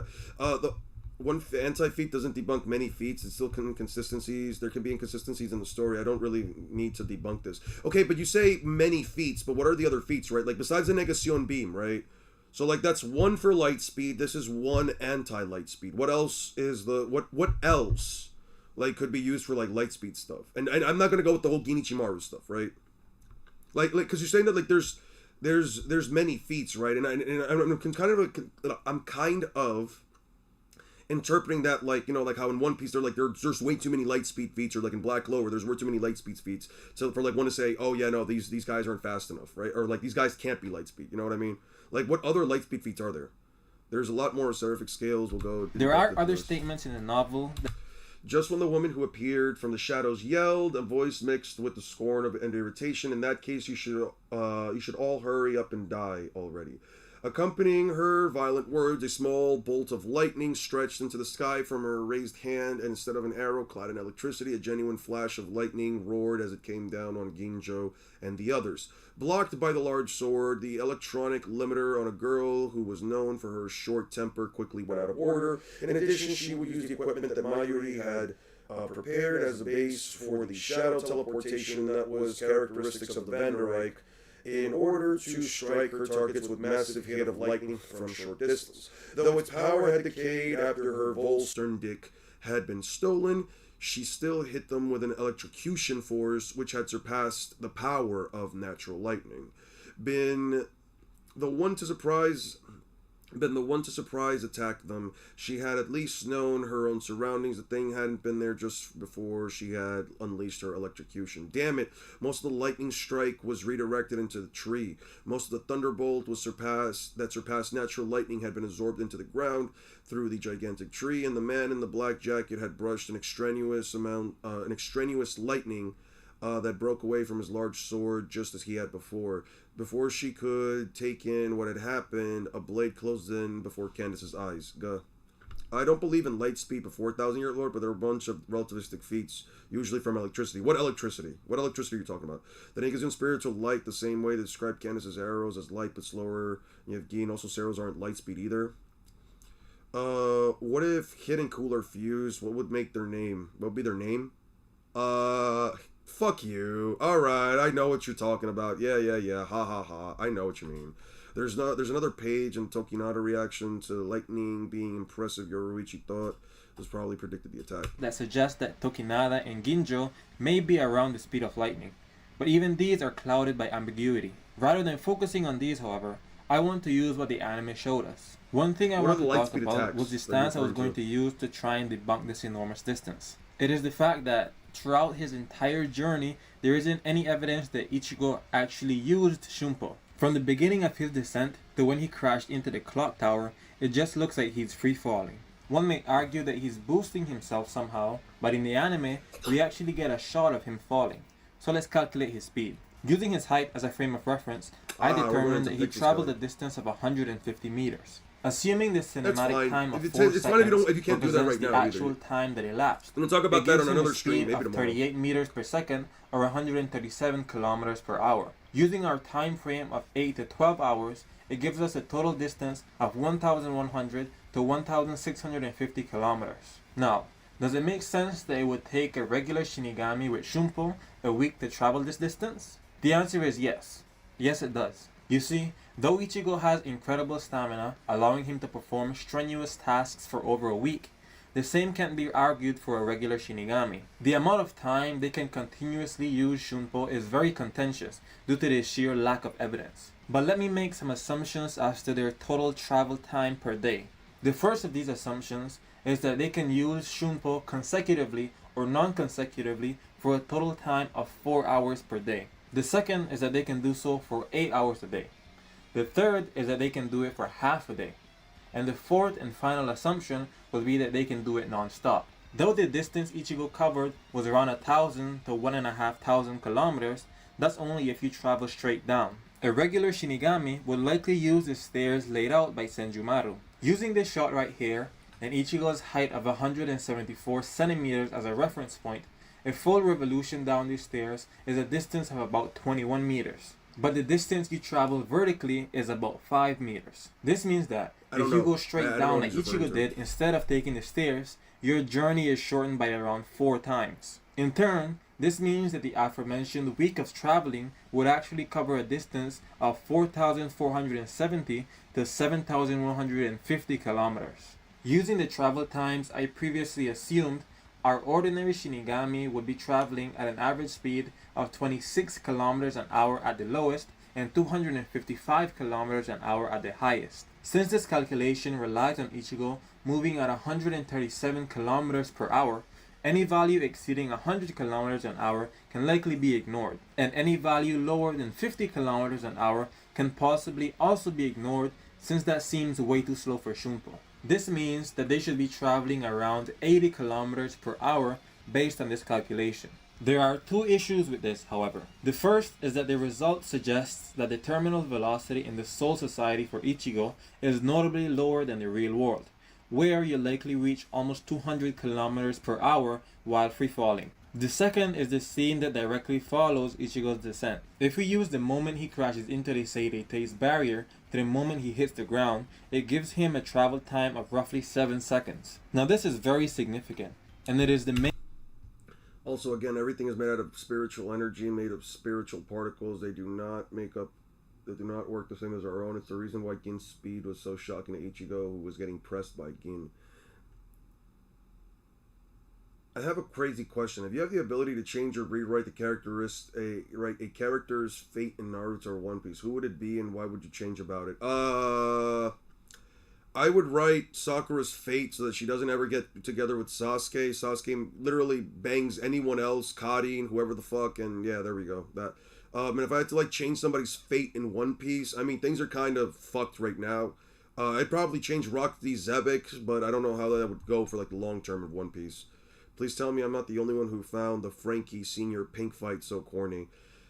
I'm not going to tell you I found it corny, but, like, it's not my favorite fight in the series. Pretty manly, but it's not my favorite fight in the series. If you find it corny, I can understand why. It's completely fine. Also, Green Bull curb stomps Kashirama. Main thing that made me initially change my entire stance. Using the shot in chapter 546, in episode 1 of the 1000-Year Blood War arc's second season, we can see that this barrier is essentially hemispherical, meaning the distance from its highest point, which Ichigo entered, to the ground should be equal to the Seireitei's radius. In the past, I made a video where I mean, if Queen is really Frankie's father, I feel like it was kind of a waste to not at least have them like interact when Bit and Wano. Maybe we'll get something like that later.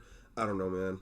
Like, it just doesn't really offer much in terms of the overall story for me. I spoke about how the way the Seireitei is visually depicted and its actual size are inconsistent. But in that video, I concluded that its diameter must be somewhere between 500 and 2,400 kilometers. Those are the lowest and highest ends. However, the most accurate values are in the 1,000 to 2,000 kilometer range. This means that the Seireitei's real radius should be between 500 and 1,200 kilometers. Using our previous time frame, this gives us a speed of 71 to 171 kilometers per second, or Mach 210 to Mach 500. Even if you don't want to say that cinematic time accurately transfers over, the exact value isn't what should be focused on. It's the fact that this distance was traveled so quickly. Even in the manga, it takes Ichigo only a few pages to land after hitting the barrier. This is actual, indisputable evidence that Ichigo was traveling at several hundred times the speed of sound here. It also makes the assertion that he was moving far faster than the speed of lightning through scaling to Candace hold more weight. Based on this, I'll use 3 different ends to establish the total distance between the Seireitei and the Royal Palace. The low and middle ends will just be the 2 speeds I calculated, that is 71 and 171 kilometers per second. And the other will just be unquantifiably above the speed of lightning, which is 440 kilometers per second. Using these speed values and a total travel time between 8 and 12 hours, we can assert that the total distance between the Seireitei and Soul King Palace is between 2 and 19 million kilometers. That's like going to the moon and back twice on the low end and 24 times on the high end. Accepting these values means that the stairs laid out by Senjumaru stretch between 8 and 82 million kilometers. But these results are heavily contradicted. Taking the aforementioned values as true is problematic. For one, it would mean that, even at the slowest, for a random Shinigami to travel that in a week, they'd have to be moving between Mach 42 and Mach 400. This is an issue because Soul Society R. Ichigo, even before becoming stronger throughout the arc, was already far beyond the regular Shinigami. This is shown in chapter 55 when he battles Renji. Then, within the Arrancar arc, he got way stronger than this, where one can establish that he got dozens if not hundreds of times faster. So this lies in contradiction with Gin, who, in chapter 400, says that his Bankai extends at Mach 500, which was supposed to be impressive. Then, later on in chapter 414, Gin says that it doesn't extend that fast, meaning it's slower than Mach 500. This makes it impossible for a regular Shinigami to be moving that fast, since Gin's Bankai is slower than Mach 500, with even page 46 of the Unmasked Data book just saying it surpasses the speed of sound. I've seen some people try to argue that Ichigo wasn't having trouble with the speed, but if you actually look at the fight, you can clearly see this isn't the case. I might make a video just about Gin's Bankai because a lot of people, namely Bleached Glazers, have trouble accepting that it just negates all light speed scaling or anything close to it before this point in the series. Anyways, even ignoring that, If we look at the way the Seireitei is depicted in the anime, we see that it is below the lowest lying clouds. In real life, low-lying clouds tend to be around 200 meters to 2 kilometers above the surface. If the Seireitei has a height between 500 and 1,200 kilometers but is below these clouds, then it implies that the Soul Society is insanely more massive than Earth. To put it in actual terms, if we say that it has roughly the same gravity as Earth and its composition is also roughly the same, then for low-lying clouds to be hundreds of kilometers above the surface, this planet should, at bare minimum, be more than twice the size of the Sun. Hypothetically, at its realistic maximum, it would be larger than the gap between the Sun and Mercury. Let me put it in other terms. In a single second, light can travel 7 times around the Earth. Using this hypothetical size for the Soul Society, it means that it would take light over 10 minutes to make a single revolution around this planet. Now let me ask you this. Do you honestly believe that Kubo considers the size of the planet of the Soul Society to be larger than that of the Sun? And do you also believe that he thinks that the distance between the Seireitei and the Soul King Palace is several times greater than that of the distance between the Earth and the Moon? Before you answer the second one, let me show you something. This is a 2-scale representation of the distance between the Earth and the Moon. I think people often just forget how massive this distance is and the fact that you can fit about 30 Earths within this enormous gap. In the anime, when we are shown the Soul King's palace, its altitude in the Soul Society's atmosphere appears to be analogous to the height at which the stratosphere begins. It's just above the high altitude clouds at a height where you can see both the darkness of space and the blue light of the thinning atmosphere. Some people believe that the Soul King's palace is in a different realm than the Soul Society, but let me debunk this real quick. This idea arises from chapter 223, where we learn of Aizen's plan to enter the Soul King's palace. Yamamoto says that it's in a different dimension, and you need the Oken to access this dimension. Here, the Oken is represented as an actual key, and though I believe Kubo's original idea was for this to be the case, it appears he later changed his mind. In chapter 519, we learn that this supposed key is actually the bones of the Zero Squad members. Then, in chapter 585, and in an infographic in season 2, episodes 6 and 9 of the 1000-Year Blood War arc, we learn that there is a 72-layer barrier between the Soul King's palace and the Seireitei. Senjumaru crafts a garment made from their hair and bones to allow Ichigo to pass through these barriers, but in turn it creates a hole that didn't close for 6,000 seconds, allowing Yuha to reach the Soul King's palace. The infographic also says that Ichigo was descending at high speeds. In chapter 622, Aizen acknowledges the hole in the 72-layer barrier and says he can shoot down the Soul King's palace. In season 3, episode 6 of the 1000-Year Blood War arc, Urahara mentions that the Soul King's palace is directly above the Seireitei. Based on this, it's self-evident that Kubo just changed his mind, and the quote-unquote dimension that needed a key to be opened was just the 72-layer barrier. So no, the Soul King's palace is not in a separate dimension.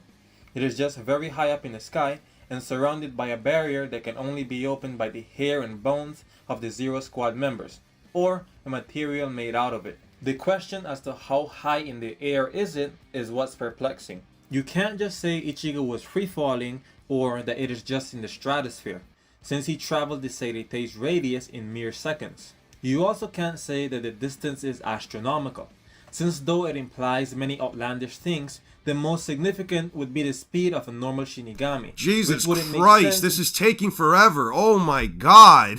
You guys got the gist of this? I got the gist of it. Oh man, I'm gonna be honest with you, it's mostly just staring at this fucking background, dude. Fast. And that's coming from a guy who's like editing just shows up like, oh, panel, I don't know, man. God. I get it. They're not that fast. Jesus Christ. I'm sorry. I can't sit through this anymore. I just want to go eat something. Yeah, I don't have an attention span for this. This is why I say I like Big Boom. If you want to keep my attention span, show me Big fucking Boom, man. I think I stopped paying attention like 5 minutes ago. And I wasn't even on my phone. I was just like staring at the background, dude. I don't know. As soon as he got to like the point where he was showing like a black bar with red lines and green shit, I'm just like, yeah, I can't do this. I'm hungry. I haven't had food since before 12. I'm gonna go have some lunch. we can try to finish watching it tomorrow. Yeah, we can try to finish watching this tomorrow. I didn't get through any of Bleach. It's fine. I will catch you guys later. All right. I will catch you guys later. I think, yeah, I haven't had lunch, man. I eat lunch late, all right? Yeah, I eat my lunches very late. Guys, please drink some water. Please take care of yourself. This is why I always do things in the background while I'm listening to a video. I mean, I didn't have much else to fucking do. I just got a message from some friends, too, that they're playing the last season of Marvel Rivals, but I don't think I'm gonna have time to, like, actually play with them. I gotta also catch up on some messages, shit. Also, Bob sent me a fucking meme about Sukuna. I'm not dealing with that right now. Alright, guys, it was a wonderful stream. Have fun cleaning your car. Have a wonderful rest of your nights. I'll talk to you guys probably tomorrow. I'll stream tomorrow. Yeah, have a wonderful rest of your night, guys. If Naruto Chakra were to be physical form, how big will it be? I don't know, man.